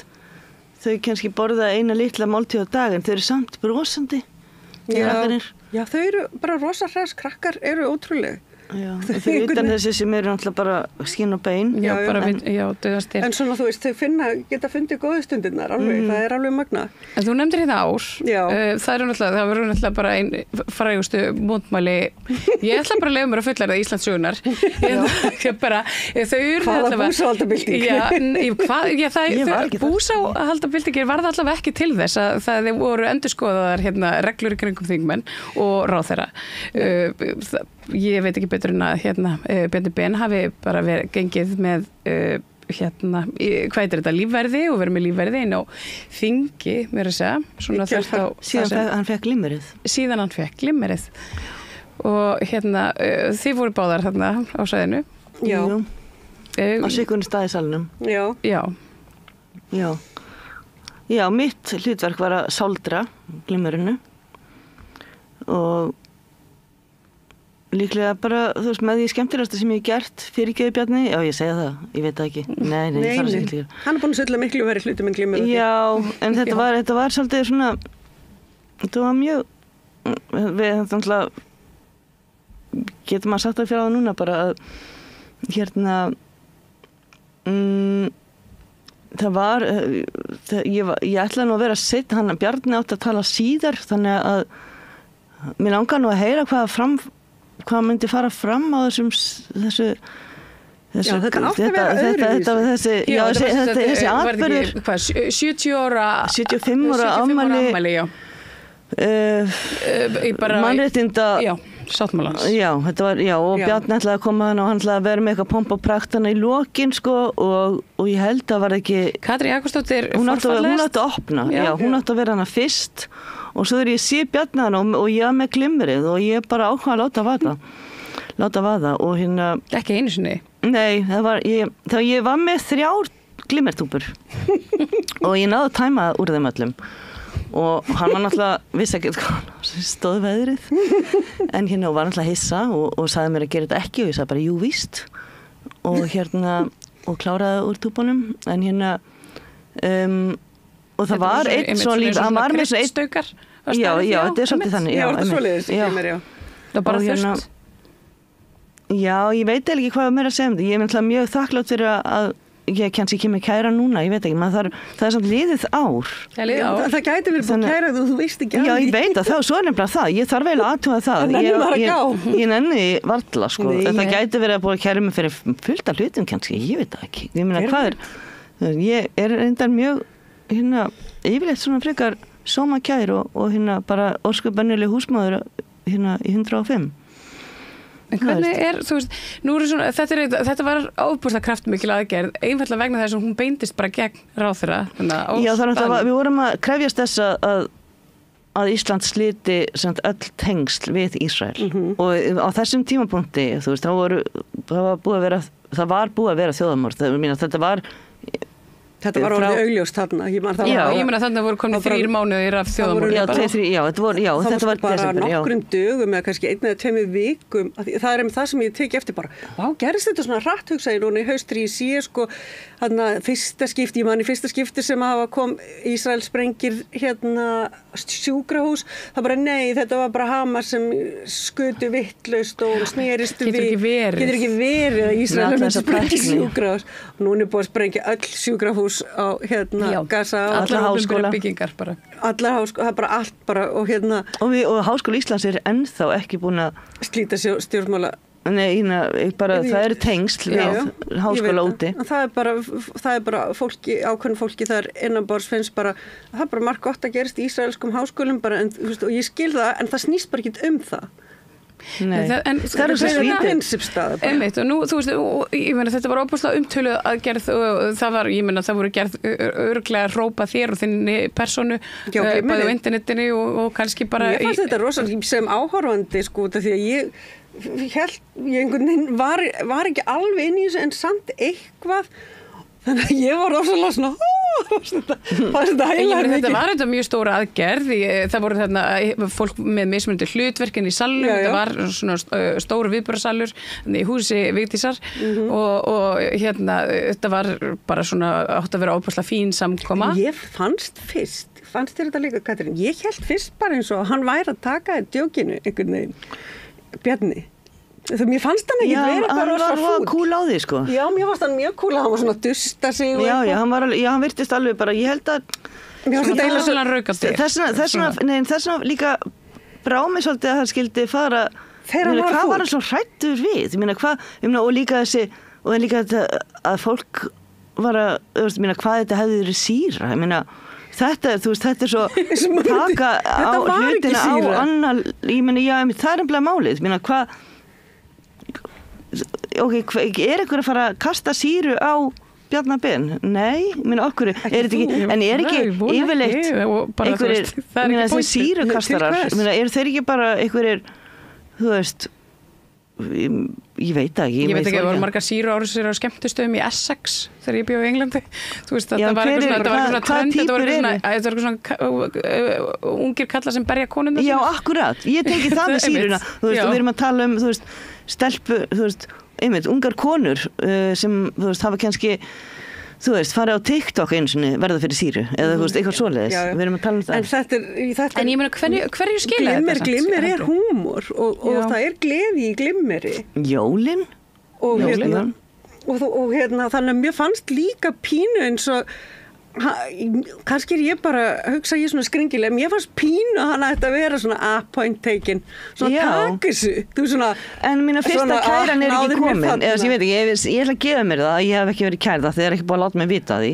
þannig að ég ætla bara þá í rauninni það ekki eins og ríkið hafi gúttirað þetta af því að, eða ríkið, að hérna valdið gúttir ekki kannski geta glemir en það fara svo bara að lífvarðan já, það er nefnilega það er svo furðulegt, ég meina hvað ég meina það er opinbera skýringin já, það er opinbera skýringin það er þetta að ríkislögreglustjóri hafi metið aukna hættu vegna óróans í kringum mótmælendur var það sem var sagt þannig að þessu var einhvern veginn svona grauta saman en sko ef að maður skoðar skýrslur í ríkislögreglustjóra hættur sem þennan raunverulega hættu sem steðjar aðeins og hryðjuverka hættu og ógnin þá eru það einmitt svona hvítir incel karlar þessir sem einangra sig og eru reiðir og konur svona hægri karlar og þannig að þú veist að grauta þessum mótmælum einhvern veginn saman við þá ógn og búa til einhverja ástæðu til þess að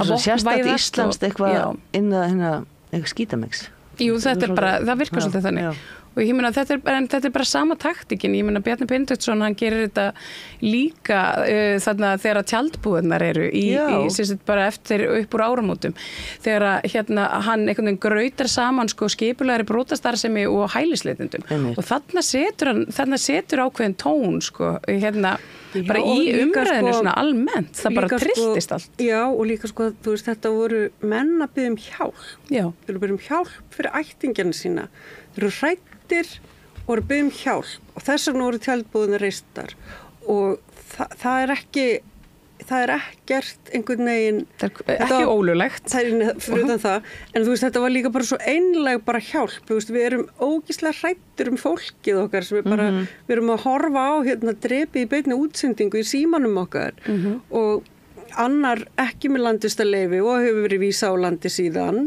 fekk ekki hæli af því hann hefði komið í gegn Þýskaland þótt hann ætti líf hér en ekki þar þú veist þetta er svo sorglegt og Bjarni Ben einhvern veginn að besta sem honum dettur í hug er að vera taka eitthvað svona get off of my lawn á einhverjum ofsalega grand skala inn á Alþingi því fyrstulega þá er hann úr Garðabæ og honum kemur ekki raskatið hvað gerist á lóðum Reykjavíkurborgar og hérna fyrir utan það og hérna nei en ég meina þú veist hann er bara þingmaður úr Kraganum hann er ekki þingmaður í Reykjavík hérna norður þar sem Austurvellir liggur en hérna en sko tjaldbúðirnar voru aldrei ég meina þær voru kannski einhvern veginn eða eitthvað eða þú veist en þetta var bara fólk sem kom saman og sótti ofsalega mikinn styrk til hvers annars sem vanlega mjög fallegt, það myndast en það mjög fallegt samfélag og líka bara Íslendinga og palestínufólk sem að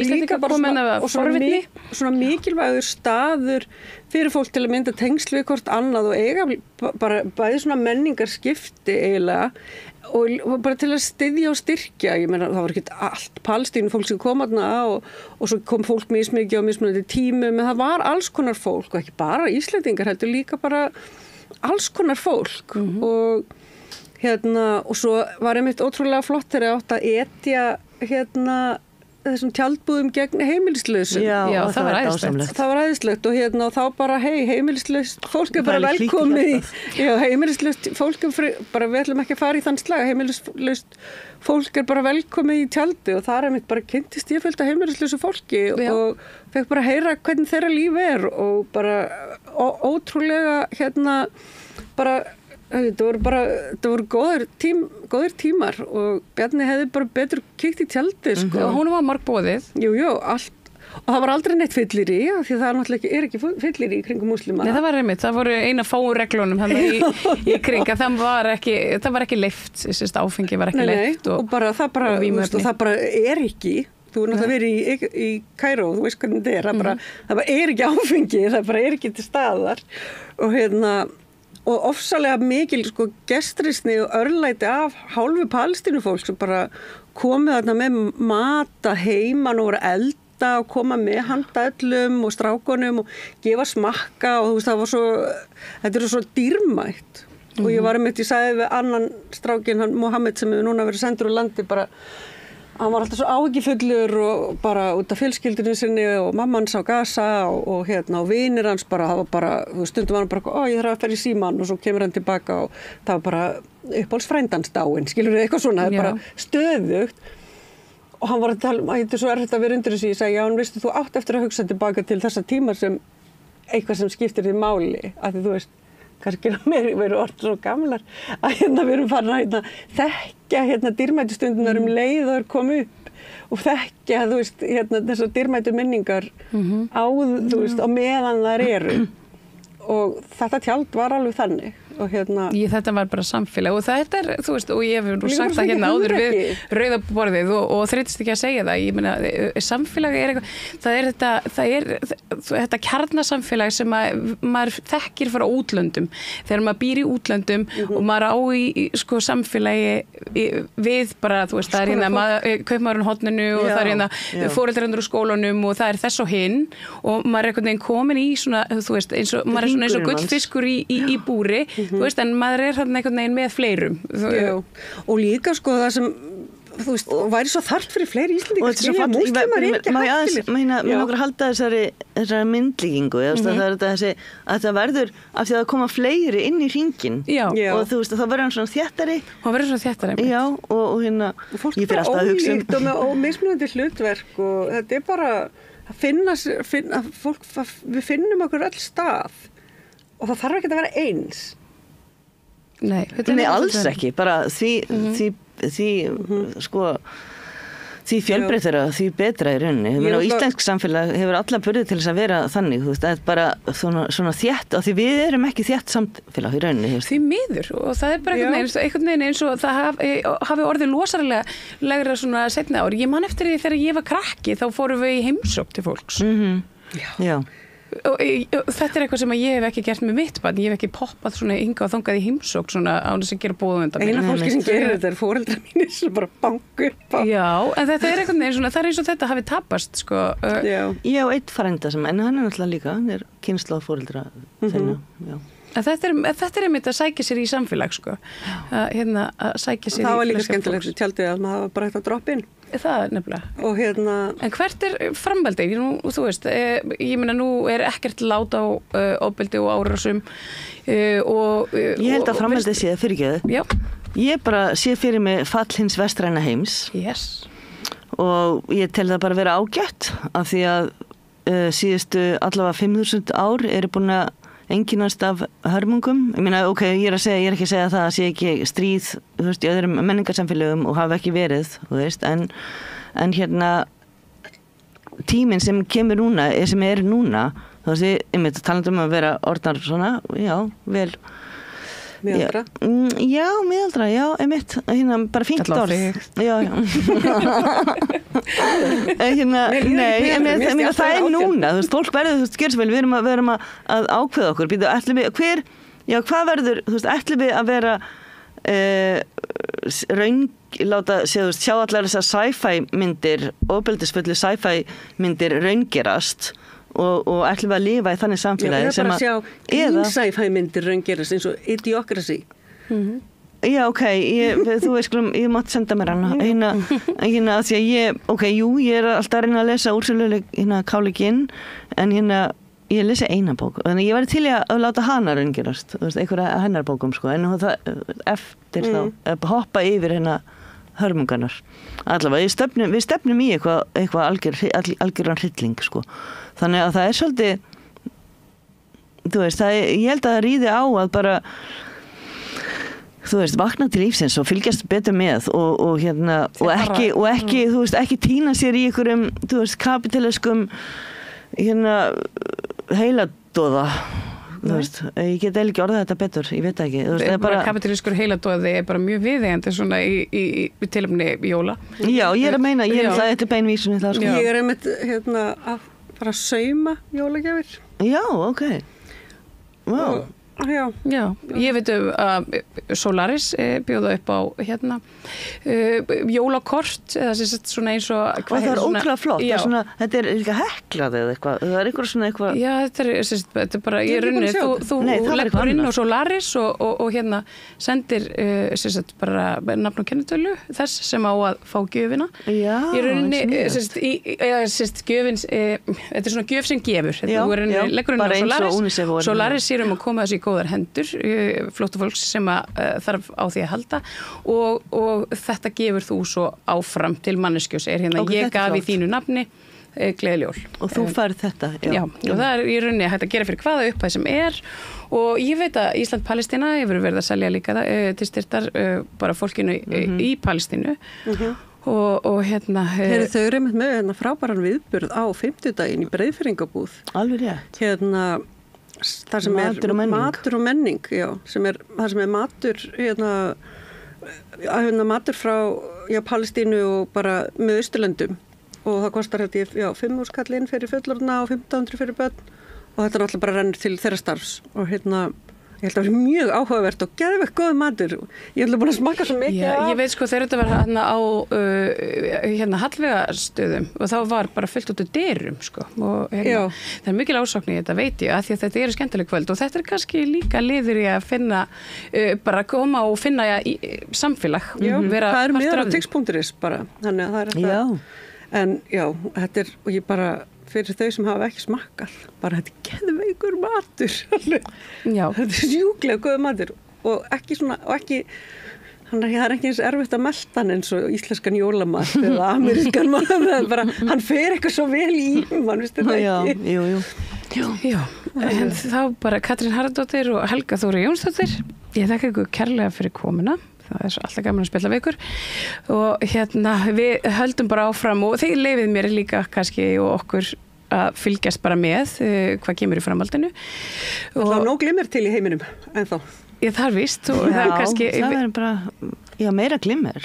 Já, bara meira glimmer. Í aðdraganda jóla og minni heiladóða, kapitalískan heiladóða. Við þakkum kærlega fyrir hér frá Radio Gaza en við tókið við, það kemur meira hér andan við hornið. Með því að ganga í leigjendasamtökin styður þú baráttu leigjenda. Leigjendasamtökin eru fyrir öll þau sem vilja vinna að réttlæti og öryggi á húsnæðismarkaði. Leigjendasamtökin.is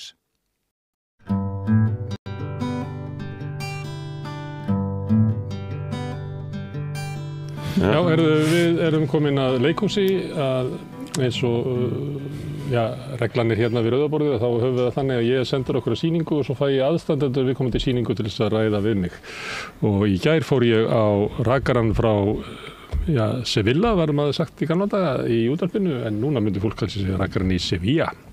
Þetta er ópera eftir Rossini og hingað eru komin þau sem að sungu megin hlutverkin. Það er Ragnar Pétur Jóhansson sem er bassi, Sólveig Sigurðardóttir sóbrann, Áslagur Ingvarsson baríton og Þórhallur Auður Helgason tenor. Við vorum að ræða aðeins þegar ég ákvað að kynningu svona sem bassa, sóbrann, baríton og tenor að hvort að þetta fylgdi eitthvað svona karakter af því að í óperónum er náttúrulega vissi karakterar sem eru bassar, þú veit annarkot kongur eða íllmenni eða Fæ aldrei konuna. Nei, þú er sjaldan hetjan. Aldrei hetjan, nei, hvað er það eitthvað dæmi það? Nei, ég held ekki. Það er alveg til dæmi, en það er ekki algengt. Alls ekki. Ekki í þeim óperum sem við höfum sett upp. Og þú ert meira og minna bara í andaslítrónum af ást sem er sjaldan, leiðir til hamingju? Já, mjög gjarnan 14-15 ára að deyja úr ást og missa vitið, eitthvað svoleiðis sko. Þú færði kannski að vera svona... Barítónin er oft svona, finnst mér, eitthvað í því sem við erum búin að gera, þá er þetta oft sá sem annarkvort er að stuðla að því að tenorinn og sópranin geti elskast eða sá sem er að koma í veg fyrir það sko. Já, en þú ferð ekki að vera kongur eða valdsmaður, þannig þú ætti að vera lævís svolítið oft? Já, barítónin oft getur verið lævís sko. Refur. Þú ert einmitt oft svona típan sem að kemur ekki frá forréttindum, en hefur þurft að vinna þig upp þangað á eigin verleikum eða með eigin klækjum og bröðum. En kemst aldrei að toppin, sko? Já, sko, ef við erum að tala tenorhlutverkin, þá voru þau oft þau sem eru með hæstan status að nafninu til.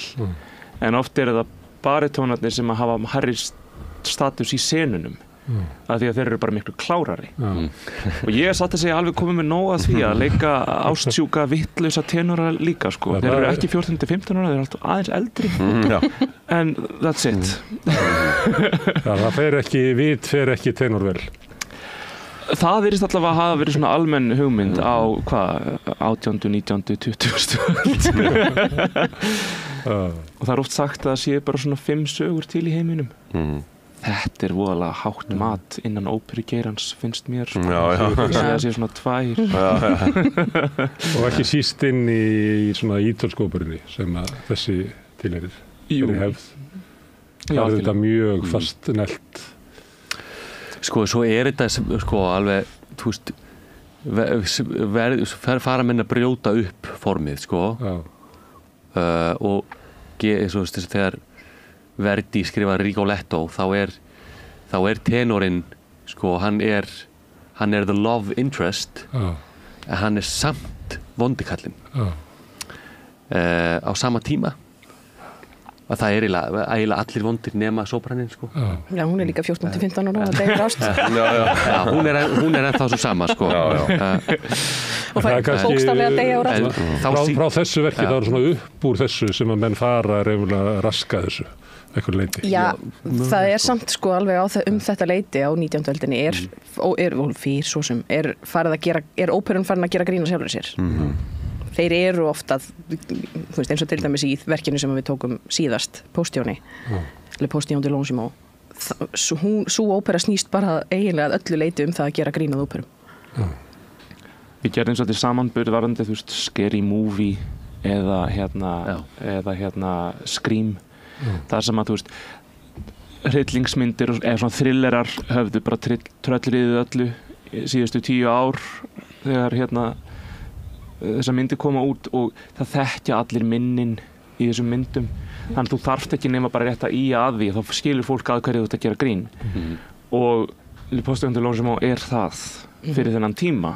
Óperur voru bara það mikið inn í samfélagsvitund fólks að þú, til dæmis eins og ástardúett okkar sem er, þú veist, einhverja 12 mínútur, það er ekkert sem gerist í honum.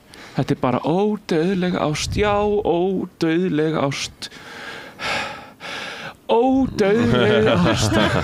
En þannig, ég veit ekki með ykkur, en þegar að fólk er ungt og ástfangi þá getur það verið í þessu ástandi saman, sko. 12 mínútur er ekkert mikið, sko. Það er ekki langt. Á þeim mælikvarða er það mjög stuttur tími,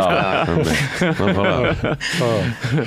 En þannig að ykkar uppfærsla er, eins og þú segir það sem er verið að einhver leyti að taka svona hæðnið sjónarhorn á óperuna. Það er ekkert í sögunni sem er uppur sambarilegri sögu. Ég kann nú ekki alveg þá sögu að Brúðkaup Fígarós, að það er náttúrulega sumuleyti mætti halda því fram að þarna væri verið að búa til svona nýja stjættarsýn sem að aðalsmaðurinn er bjáni en alþýðumaðurinn er klár. Það var ekki til áður. Já. En það er ekkert svoleiðis í þessu verki. Sko, nei, sko, mögulega er það meira í leikverkinu, sko, þetta er sama leikverk, sko, þetta er sama leikskáld, sko, og hann er miklu, sá maður sem skrifar þetta, hann er alþýðumaður sem að kemst til metorða, sko, og er mjög gagnrýninn á stéttaskiptinguna, sko, og hvað allir kemst upp með mikið, og þegar hann skrifa Brúðkaup Fígarós þá leiðir hann sér ennþá meira, sko. Það eru líka komin nær frönsku byltingunni í tíma á, sko. En reyna að segja að það sé augljóst að aðallinn nýtur ekki stöðu sinna vegna veruleika sinna. Já. Það er bara ekki þannig. Og Fígaró er svolítið hálfgerðingur þess, og þetta er ekki jafn skýrt í þessu fyrsta verki. Man veit svo sem heldur ekki líka, sko, að því að hann skrifaði Rakarinn í Sevilla nokkrum sinnum og það sem hann birtist fyrst á sviði var bara það sem var samþykkt. Já. Og það voru ýmsar útgáfur fyrir það sem að bara fengu ekki að fara á svið. Það fyndi sko að Marie Antoinette þá 14-15 ára heillaðist svo rosalega, var það ekki rakarinn eða var það brúðkaup Fígarós? Það var brúðkaup Fígarós. Hún lék meira þess að í því. Já, hún var held í Susanna. Þegar þú settið þetta upp í Versölum. Já, og hún skildi ekki, hún hefur ekki alveg, eða minna maður veit ekki, en maður svona reikna með því að hún hafi ekki alveg fattað að hún var kannski smá í skotmiðinu þarna. Margbrotið, það getur verið hún hafi fattað það. Mögulega. En ég held að Napoleon hafi sagt sko með þá engum brúðkaup Fígarós að í hléinu á frumsýningu brúðkaups Fígarós, þá leikritinu, hafi franska byltingin í rauninni þegar verið hafin. Að þessi ólga sem fólk fann fyrir í hléinu. Og maður veit ekki með rakaran hversu mikið skilaði sér öðruvísi. Hversu mikið var sko tongue in cheek verið að ía hérna þessu. Sko það sem er í rakaranum sko þá erum við með þessar tvo karlmenn, annars vegar Greifan sem að getur allt af því að hann er með status og það er aðeins sko búið að tóna það niður í okkar uppsetningu bara til þess að einhvern veginn geta miðlað þessu betur í nútímanum en upphaflega þá kemst Greifin upp með allt saman bara út á statusinn á meðan Fígaró hann þarf að vinna fyrir öllu til þess að hafa sinn status og það mögulega er ádeilan hérna á aðalinn í því verki sem að verður síðan ennþá sterkari í brúðkaupi Fígarós þegar Greifin er ekki lengur í rómantískri leit heldur í hjónabandserfiðleikum. Þetta á svo sem við í dag kannski geta einhver sagt. Lögin, það er alltaf þess að þið fara eftir lögunum en það eru sumir sem er ekki bundir af lögunum eins og við erum alltaf varfið. En það er ekki út af þessu sem að þið eru að setja þetta upp að þetta sé í eitthvað inntakverk sem segi erindi við nútímann eða hvað? Sko, ég held að næstum því allar sögur ef að við setjum þær í samhengi eigi erindi við samtímann. Það er að segja við getum hvort þið aldrei settar upp öðruvísi heldur en í samtali við nútímasamhengið. Við erum nútíma fólk. En rakarinn er... Það er eiginlega ekki hægt að bjóða upp á þína persónu í nútímann. 14 ára ástfang. Það sem ég segi, þú þarft að setja það í annað samhengi. Sko. Þú þarft að leyfa þér að ímynda þér að hún sé eldri eða að hún hafi meira vald eða við breyttum ansi miklu í rakaranum til þess að gera það, af því að annars er þetta bara kona sem er haldið fanginni af einum karlmanni og svo er henni bjargað í burtu af öðrum karlmanni og hún hefur voðalega lítið það að segja, þó hún vilja að henni sé bjargað þá séu alveg ástfangin á honum, þá er þetta samt síðan eins og kemur í ljós seinna, þá er kannski spurning hvort þetta er mikið betra sem að tók við sko. Að vera upp á okkur hánskota straumaprins komin sem reynir fyrir að bara drullus okkur þeirra á reynir eins og Dagur Sigurðsson. En þið svissið eitthvað að þú ert að syngja hvað hans línur eða? Já, það er þarna tenórarja í lokin sem er yfirleitt klift þegar þetta er sett upp. En við ákvaðum að hafa hana með og skiptinni svona á milli okkar.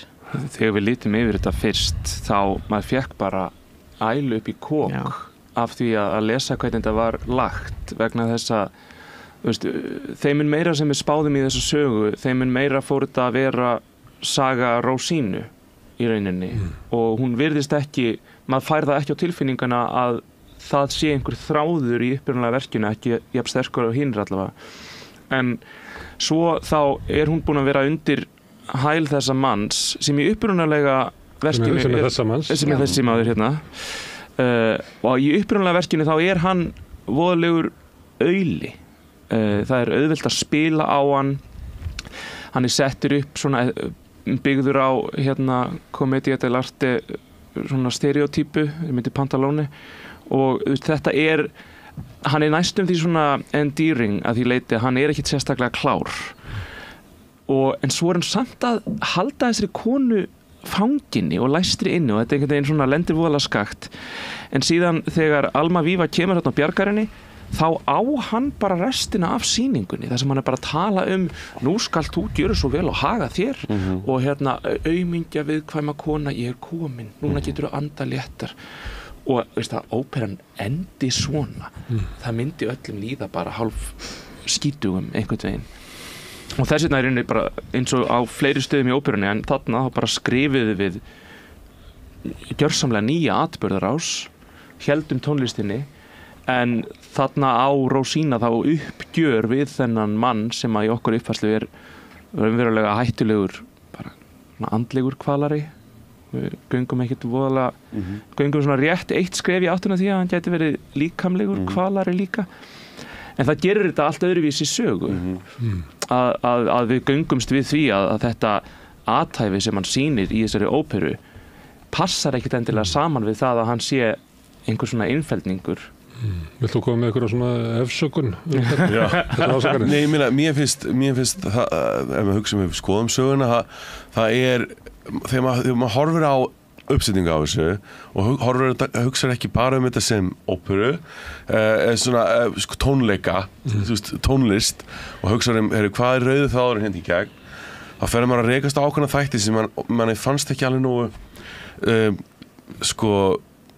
spennandi og nógu svona maður vill hafa það að sé einhver hætta inn í sögunni sem að sé eitthvað mikilvægt sem maður sleppur frá og ef þið líður aldrei allan sem áhorfandi ef þið líður aldrei eins og það geti eitthvað skelfilegt gerst ef þið líður alltaf eins og það sé bara nú bara fyndið og nú bara ópera og nú eitthvað svona, nú bara gaman heldur það sé svona alvöru ég finn ekki orðið á íslensku stakes sé eitthvað veði að það verður eitthvað í húfi og mér finnst við verðum að finna þennan þáðis og þetta alltaf tengist allt því að það ógeðslega spennandi að þýða óperu á þennan máta sem við erum að gera.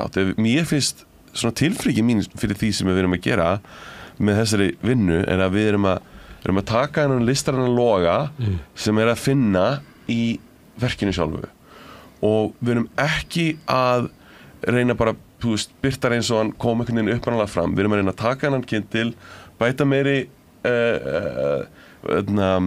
við á eldin og halda kyndlinum lifandi með því að glæða lífin í núinu og þannig að hlutinir sem að við erum að segja, þetta ennþá sama sagan að þú veist, í því hvað hún við erum ekki að segja nýja sögu við erum að segja sömu sögu en við erum að segja hana máta, reyna að segja hana máta þannig að fólk skiljina eins og hún átti að lenda fyrir fólkinu sem horfði á það fyrst það að segja að þessi þú veist, þessi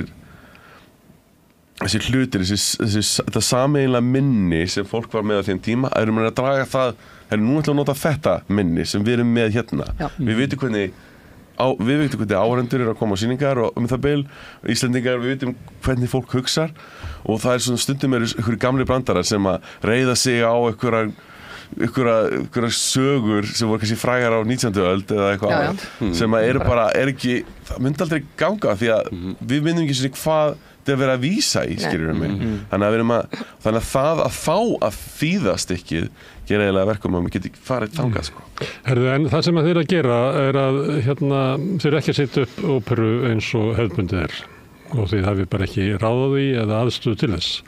Þá þarf að taka ykkur ákvarðanir og það oft gert svona frægt með Cirque Soleil sem að tók sirkusinn og losa sér í dýrin og þá kom bara eitthvað allt annað út úr því. Þeir eru ekki með hljómsveit, þeir eru bara með eitt píanó og gítar í einni sinnu. Þannig að það fyrir músíkin, þannig að maður möguleiki að setja þetta upp sem konsert að vera með stærri hljómsveit og allir standa bara á sviðinu. En þið takið leikinn inn og mér finnst þið leggja mikið upp úr því að áhorfandinn skilji sögun og svo inn í sögunni og þannig að þetta er mikið leikhús. Þannig að þið vilja alls ekki missa það. Þannig að á bakvið þetta hljóta að vera svona alls konar ákvarðanir það hverju eigum við að sleppa og hvað er alveg nauðsynlegt að halda til þess að sé ópera. Og þá er það sagan, leikhúsið, söngurinn. Nefnilega. Og hljómsveitin. Sko við erum ekkert að móti að vera með hljómsveit. Nei, og það er ekki mikið leiktjöld. Það er leiktjöld að þau eru mjög lítil. Sko margar af þessum ákvörðunum eru einfaldlega teknar vegna þess að maður er ekki með fjármagn til þess að gera eitthvað meira. En það er ekki gott að, er ekki eitthvað hindranir í listsköpun? Jú, það er eiginlega, sko, því þrengri ramma sem það er með, því oft kreatífara verður það að finna lausnindans. En við erum ekki, eins og Áslaugur segir, við erum ekki á móti því að við erum með hljómsveit, við erum ekki á móti neinum af þessum hlutum, en það sem að gerist þegar þú tekur þessa hluti í burtu, einmitt, að þá kemstu að því hvað það er sem að raunverulega skiptir máli. Og þá lærir þið að vinna með hlutina sem eru kjarnin í þessu og þá þegar að þú síðan bætir hinu við þá tapar þið ekki, því að mér finnst að minnstakosti mjög oft í óperuuppsetningum núna að fólk sé búið að tapa kjarnanum. Það gleymir því að þetta sé leikhús, það gleymir því að það er að segja sögu. Ég hef heyrt söngvara, bara málsmetandi söngvara, halda því fram að það skipti ekki máli hvort textinn skiljist hjá söngvarunum sem mér finnst algjörlega út í hött. Við erum að miðla tilfinningum, við erum að miðla sögu og við eigum að vera að nota öll verkfærin sem við getum til þess að koma þessum áhrifum til skila og ef þú tekur út orðin, þá ertu að taka út sko eiginlega alla merkinguna. En stundum eftir náttúrulega með óperur þar sem að sko tónlistin gerir stórkostleg en orðin eru bara, verður að segja bara ekki góð sko. Já, það eru til svona þessu óperur. Það eru til, en ég held að í mörgum tilfellum viti fólk bara ekki að því að fólk hefur ekkert séð textan og veit ekkert hvað hann er sko. Það er líka svona. Já, meina að mörgu leyti þá, þú veist, ef þið hefðu þýtt rakaran bara orð fyrir orð sko og við höfum bara sungið það þannig sko þá væri það miklu frekar tónlistin sem stæði held ég upp úr sko einfallega þú veist verkið var náttúrulega gífurlega vinsælt á sínum tíma sko en það er rosalega fín músík sem en leikverkið líka, þetta er ekki fyrsta óperan sem maður skrifuð við leikverkið sko leikverkið var rosa success sko og hann leikskáldið sko mokaði inn peningum á því eftir hann var búinn að stofna stéttarfélag leikskálda og sjá til þess að fá eitthvað borgað fyrir því að þetta var rosalega vinsælt Rossini leiði líka góðu lífi, hann eiginlega þurfti ekki að semja músík í lokin og einbytti sig bara að borða mat.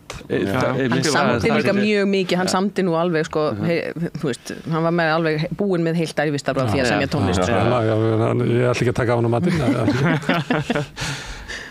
En þú veist, það er hægt að setja upp svona stykki bara, þú veist, og hafa það eins og á listasafni, skilur, setja það upp þetta var verkið en svona lifandi listform það gerist bara hér og nú nema við horfum bara á upptöku af því sko og þá finnst mér rétt að leita leiða til þess að og það verður styrkur að vera ekki bundin við að syngja á ítölsku og geta þar að leiðandi fundi leiðir til þess að ekki bara þýða orðin heldur þýða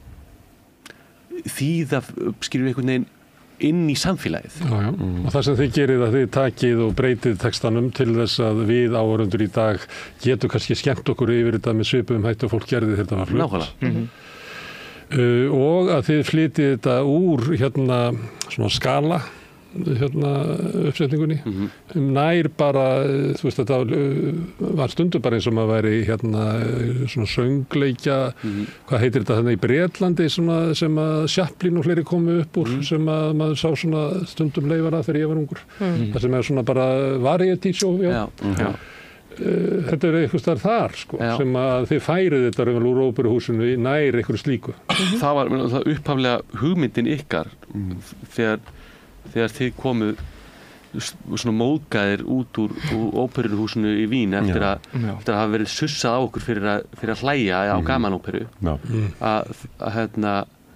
þá var hugmyndin að þú veist, af hverju gerum við ekki bara óperu á bar þar sem að þú veist, við tökum burt allt þetta og við mögum bara vera vennilega klædd og hafa gaman og hafa læti Já, líka bara, þú veist, ég þetta tengist inn á í rauninni, þetta er allt saman eitt stór bolti af teyjum sem að hanga einhvern veginn saman við lærðum öll fyrst söng heima og hér heima ekki neitt rosalega löng svona hefð fyrir óperum. Hún á ekki rætur sinni að rekja margar aldir eins og víða á meginlandi Evrópu.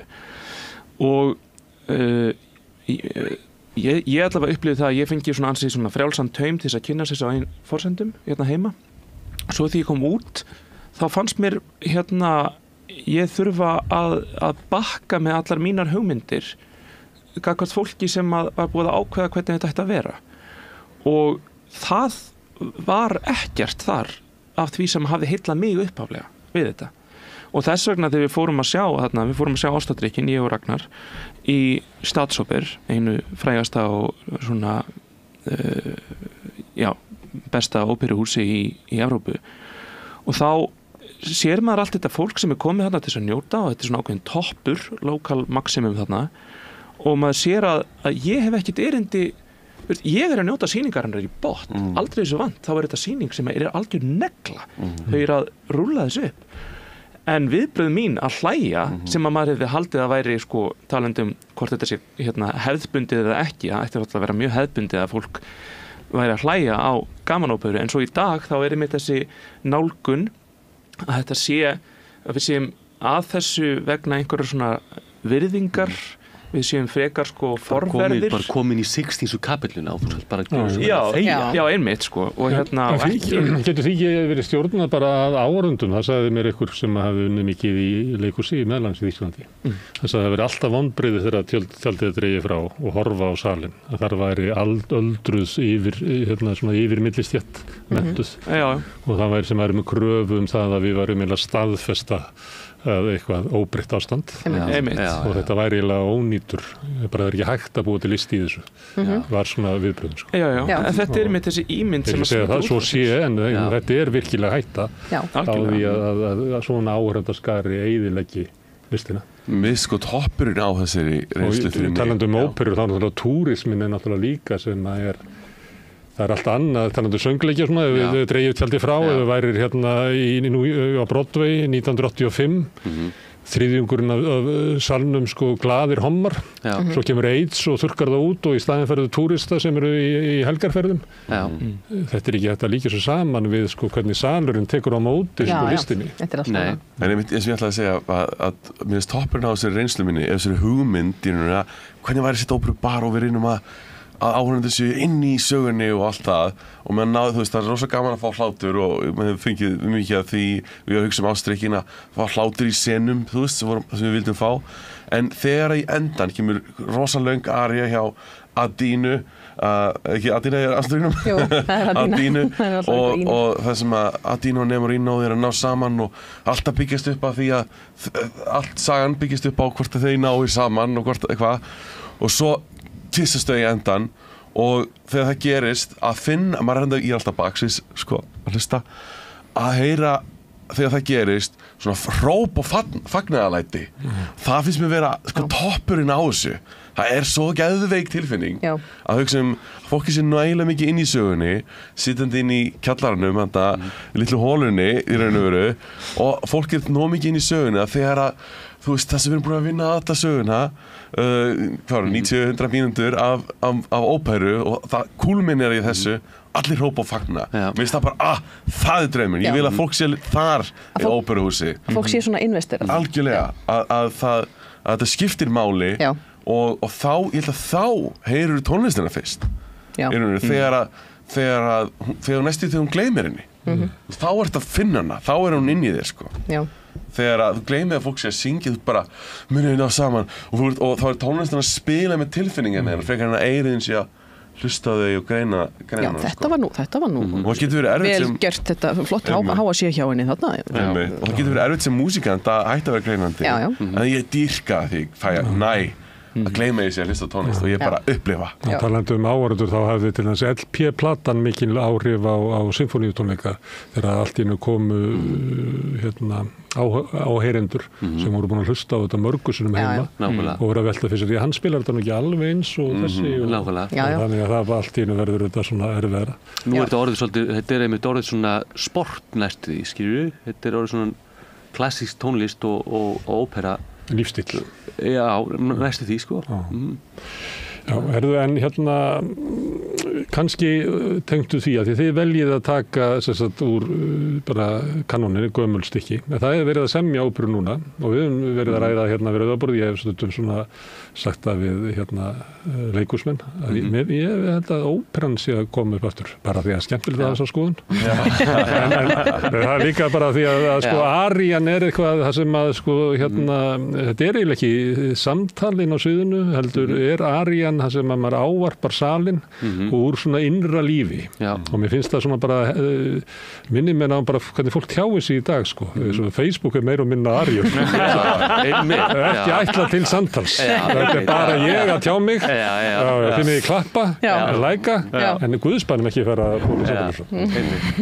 En að grínisleftu, þá náttúrulega verið að semja óperur og sumar bara bara alvarleg mál. Ég tek stundum dæmi af John Adams óperunni, Death of Klinghoffer, sem að ég, því að þetta svo góð bíómyndum sem ég gerði upp myndinni og ég hef lagt það til að RÚV sýna hana bara reglulega, af því að ég veit ekki neitt betra listaverk sem að fjallar ástandið í Palestínu.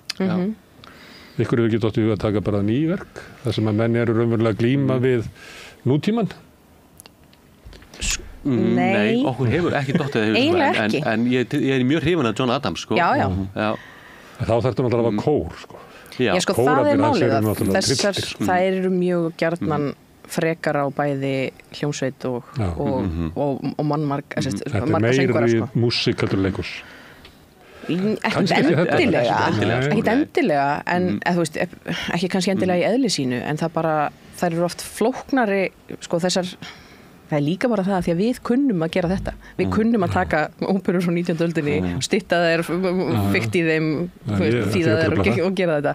Við treystum okkur til að gera það, en þegar þú tekur eitthvað sem er samið og tónskáldið er jafnvel ennþá á lífi, þú hefur ekki sama leyfi til þess að fikta í þessu, líka bara sko lagalega hefur ekki sama leyfi til þess að fikta í því. Við þurfum eiginlega að hafa, af því að við erum að setja þetta upp í öðru samhengi, við erum að minnka þetta, við erum að gera þetta ódýrara, þægilegra, skiljanlegra. Við megum bara ekki gera það við verk sem eru svona nýlega. Svo er líka að sko gyðingasamfélögin stoppa þessar sýningar. Hún hefur bara verið tvisvar sett upp í New York og bara við með látum sko. Þannig að ég held að fólk bara hræðist að setja þetta verk upp. Sem er synd. Ábyggilega. En hvað segir leikhúsfólki þegar þú heldur því fram að óperan sé að koma aftur? Ég hef sagt þetta við hann Arnarsson, sem er núna Þorleif Arnarsson? Þorleif, og þú getur rétt ímyndar, hann er náttúrulega sama því að náttúrulega hans verk eru meira og minna að breytast í óperu eins og Eddan hans var eiginlega ópera að vanta bara músíkina sko. Þetta var óperu uppsetning sko. Og svo hef ég sagt þetta við söngur og svona, það er allir sammála, kannski er ég bara svona mýl skræfa, ég segi þetta ekki við neitt nema sem ég held að taka undir þetta. Nei, þetta langar mér svo mikið sko, mér langar til þess að, og ég hef fundið það sko aðeins hjá fólki sem hefur komið til okkar, að margir koma til okkar og sjá óperu og að sjá allt í óperu í fyrsta skipti sem þeir fá svona beintengingu við og sem er þessi ákafið í að þú skiljir söguna. Og jáfnvel kemur fólki á óvart af því það hafði ekki hugmynd að það gæti fengið svona beintengingu við óperu og mig dreymir að þetta, þú veist, getist þá inspirerað aðra höfunda. Það eru vissulega höfundar á Íslandi sem að semja óperur. Það var nýja ópera sett upp í Þjóðleikhúsinu. Já, nákvæmlega, en það er fullt af sko skáldum, það er miklu meiri gróskuð í kvikmyndagerð og svona, fólk að skrifa díalóga og heilu seríunar svona. Hvað ef eitthvað af þessu fólki myndi virkjast í að fara, þú veist bara að segja, uppgöta þennan miðil og mig langar til þess að fara að skrifa texta fyrir óperu. En gerist það ekki ef að kæmi skáld, tónskáld á sýningun ykkar og þá sér hann allt í nefnbyrtu, það er sko lið sem getur flutt þetta sko, sem að gerir stundum, það verður breyting í tónlistasögunni bara því að það er hæfileikar til þess að flytja það og dæmi þegar menn fóru til Bandaríkjanna og sáu stóru hljómsveitirnar sem allt í einu voru einleikarar á öllum hljóðfærum sem að gátu eiginlega gett hvað sem og allt í einu bara breyttu menn hvernig menn sömdu af því það þurfti ekki að semja sér niður fyrir hljómsveitina. Já. Það eru mörg dæmi um þetta. Á 20. öldinni var samið rosalega mikið af óbótónlist vegna þess að Heinz Holliger var svo góður. Bara næstum öll nútíma, eða 20. aldar verk fyrir óbó eru tilenguð Heinz Holliger. Manuela Wiesler þegar hún kemur hingað og allt í einu semja sem heil kynslóð tónskálda fyrir flautu. Sem var þekktist ekki áður. Mér finnst þetta samt líka að þetta tvíþætt sko, því að eitt það sem að gerist upp á sviði eins og þú varst að tala áðan með sko, þegar tjöldin eru dregin frá. Þetta líka spurning það að og það sem að við höfum reynir verið að berjast við alveg frá stofnun að fólk mæti og að fólkið sem að við viljum að mæti viti að við viljum að það mæti og það þessi svona ímynd sem að smitast út frá þessu formi og umræðan í kringum þetta, ég held að það séu allir sammála það, að umræðan í kringum óperu elitísk og hún er oftast nær að miða inn á sama markhópin og það ekki bara hvernig talað verkin sjálf, heldur líka bara hvernig öll umgjörðin og talandi að fá fólk inn á sýningar að í mörgum tilfellum þá hefur þetta bara verið það að fólki hefur fundist það geta mætt þarna og sleppt öllum grímum því að svo mæti sama fólk og sér kannski sömu sýningu í Hörpu og það bara leið að gengur inn þá svona ákveðin stífleiki að nú ég mættur á þessa sýningu og það fólk í kringum mig, ég ætti ekki að vera svona í sætinu mínu. Þú mátt vera svona í sætinu á okkar sýningu. Og ég held reyndar að það alveg hægt í Hörpu sko. Það reyndar, horfum maður yfir salin, ég horf alltaf yfir salin sko. Þá náttúrulega furðulega ára aldur þarna og að sömuleyti eru þið eins og maður sér þetta leikhúsinu líka, það allt annað publikum í Þjóðleikhúsinu eða í Borgarleikhúsinu og svo í Tjarnarbíói og þið eru að búa til óperu fyrir publikumi sem mætir í Tjarnarbíó. Eða þú veist að reyna að endurnæra eða endurfæða áhorfendahópinn. Já, absolutt, það líka bara verður að gera það því annars bara deyr þetta út. Við viljum ekki vera að setja upp óperur fyrir áhorfendahóp sem 200 manns. Það augljóst að það getur ekki gerst. Það ekki þess virði að gera það. Ópera svo dýr í framkvæmd, meira segja þegar þú gerir hana bara eins og við, þá samt það dýr í framkvæmd, þetta það mikil vinna að ef þú ætlar bara að sýna hana fyrir 200 eða 300 áhorfendur, þá þetta bara illa farið með peninga. Mér var gaman að fylgjast með því í gær að til þess rakara kvartettinn, hann fær jákvæðari viðtökur heldur en kannski hann eigi skilið. Nei, þá var ég við að það bara að fólk vanar að það svona vanari húmor og vanari svona músík sem áhorfendur eru valdir og þess svona hann fær mjög hjartnæmar móttökur rakara kvartetti. Mér fæði eitt sem ég var að hugsa þegar ég var að hlusta á þetta að því að ég var svona að reyna að átta mig á þessu, þú veist bara hvort þetta gengi hjá okkur sko.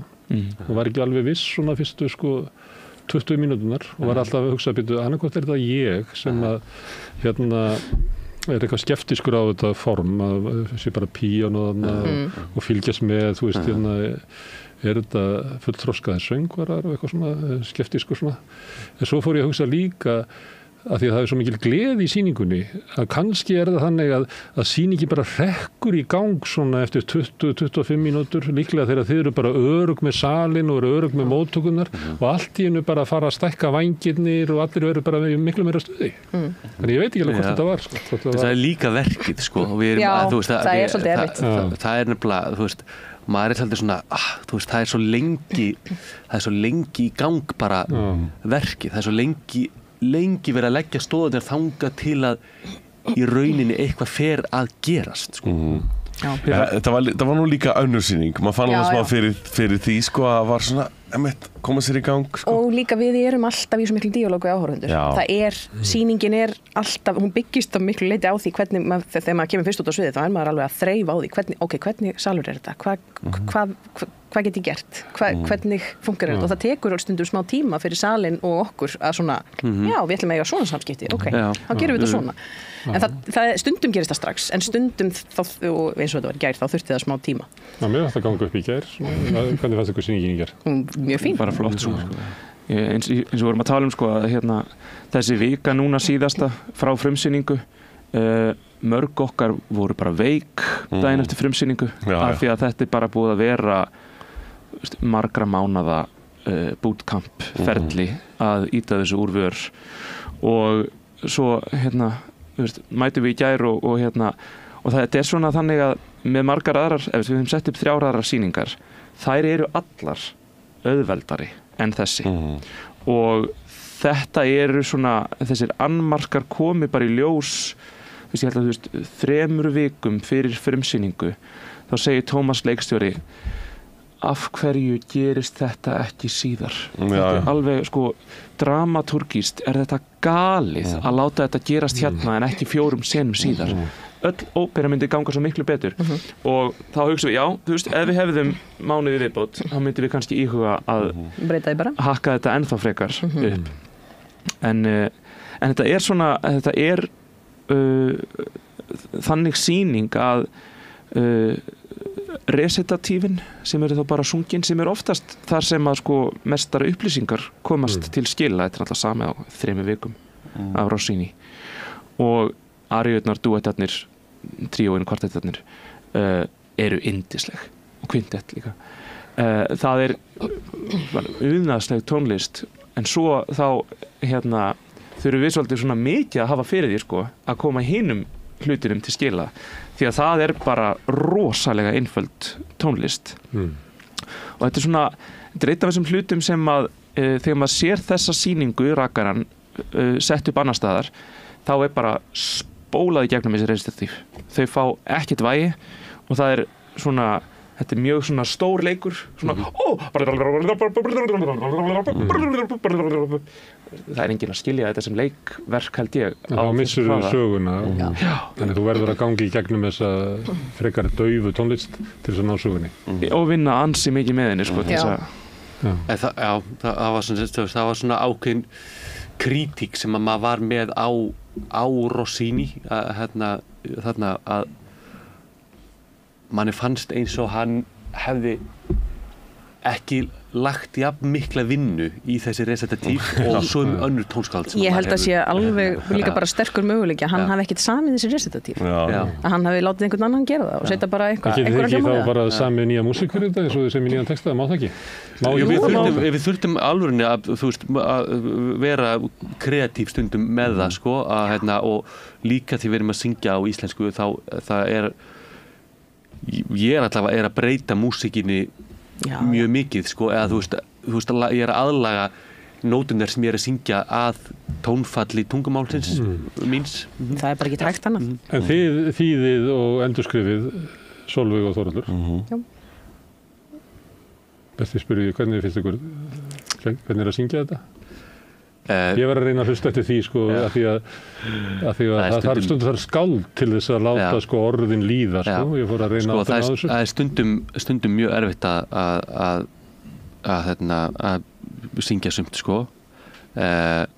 ef það er hratt og maður þarf að gera málamiðlanir við alla samhljóðana sem þarf að koma Þú ert með svoleiðis og þú ert líka með svona hraða En það sem er gott við það er ekki, ég var ekki fyrir neina svona höfu það sem er gott við það er að það stuðlar allt og rýmar þannig að maður er tiltölulega fljótur að læra það það það er ótrúlega, ég finn það sérstaklega þessari ef að dótið rýmar þá kann ég það svo leið og í restinum það er dótið sem ekki rýmar þá það maður að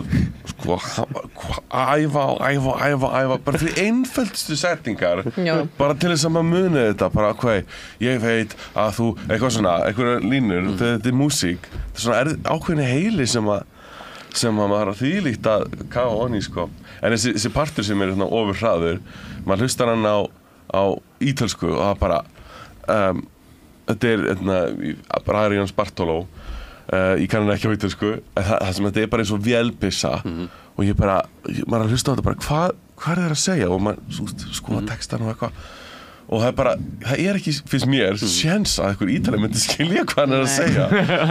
Þannig að ég gaf mér smá leyfi til að ekki ná kannski alveg hverju einasta orði, sko. En ég reyni alltaf að... Já, mjög veist, þú náði mjög vel. Ég skil allt sem þú segir þetta. Maður þarf að brjóta þetta niður, sko. Ég segi, svo þú þarft að setja inni, svo þú þarft að setja inni. Og svo þarf ég að segja þetta, svo er þetta siðinni, þú veist, og þetta verður bara einhverju súpu, þannig ég þurfti bara að brjóta niður, hvenær þarf ég að steppa þessum, bara til að meiningin komið til skilja af einhverju línu eins og svo eitthvað svona, það er meðast að við skemmt þetta ferði, sko, en að vinna bara í, minn en mínút af músík í marga klukkutíma.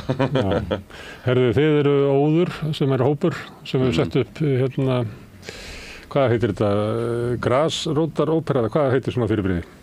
Sjálfstæður óperuhópur. Sjálfstæður óperuhópur. Og þið ætlaði alltaf áfram? Já. Rétt að byrja. Það á að sitja, eða það dó í meðferð þingsins ríkisópera, eða ekki? Jú. Hún náði ekki í gegn. Það segast, frumvarpið til.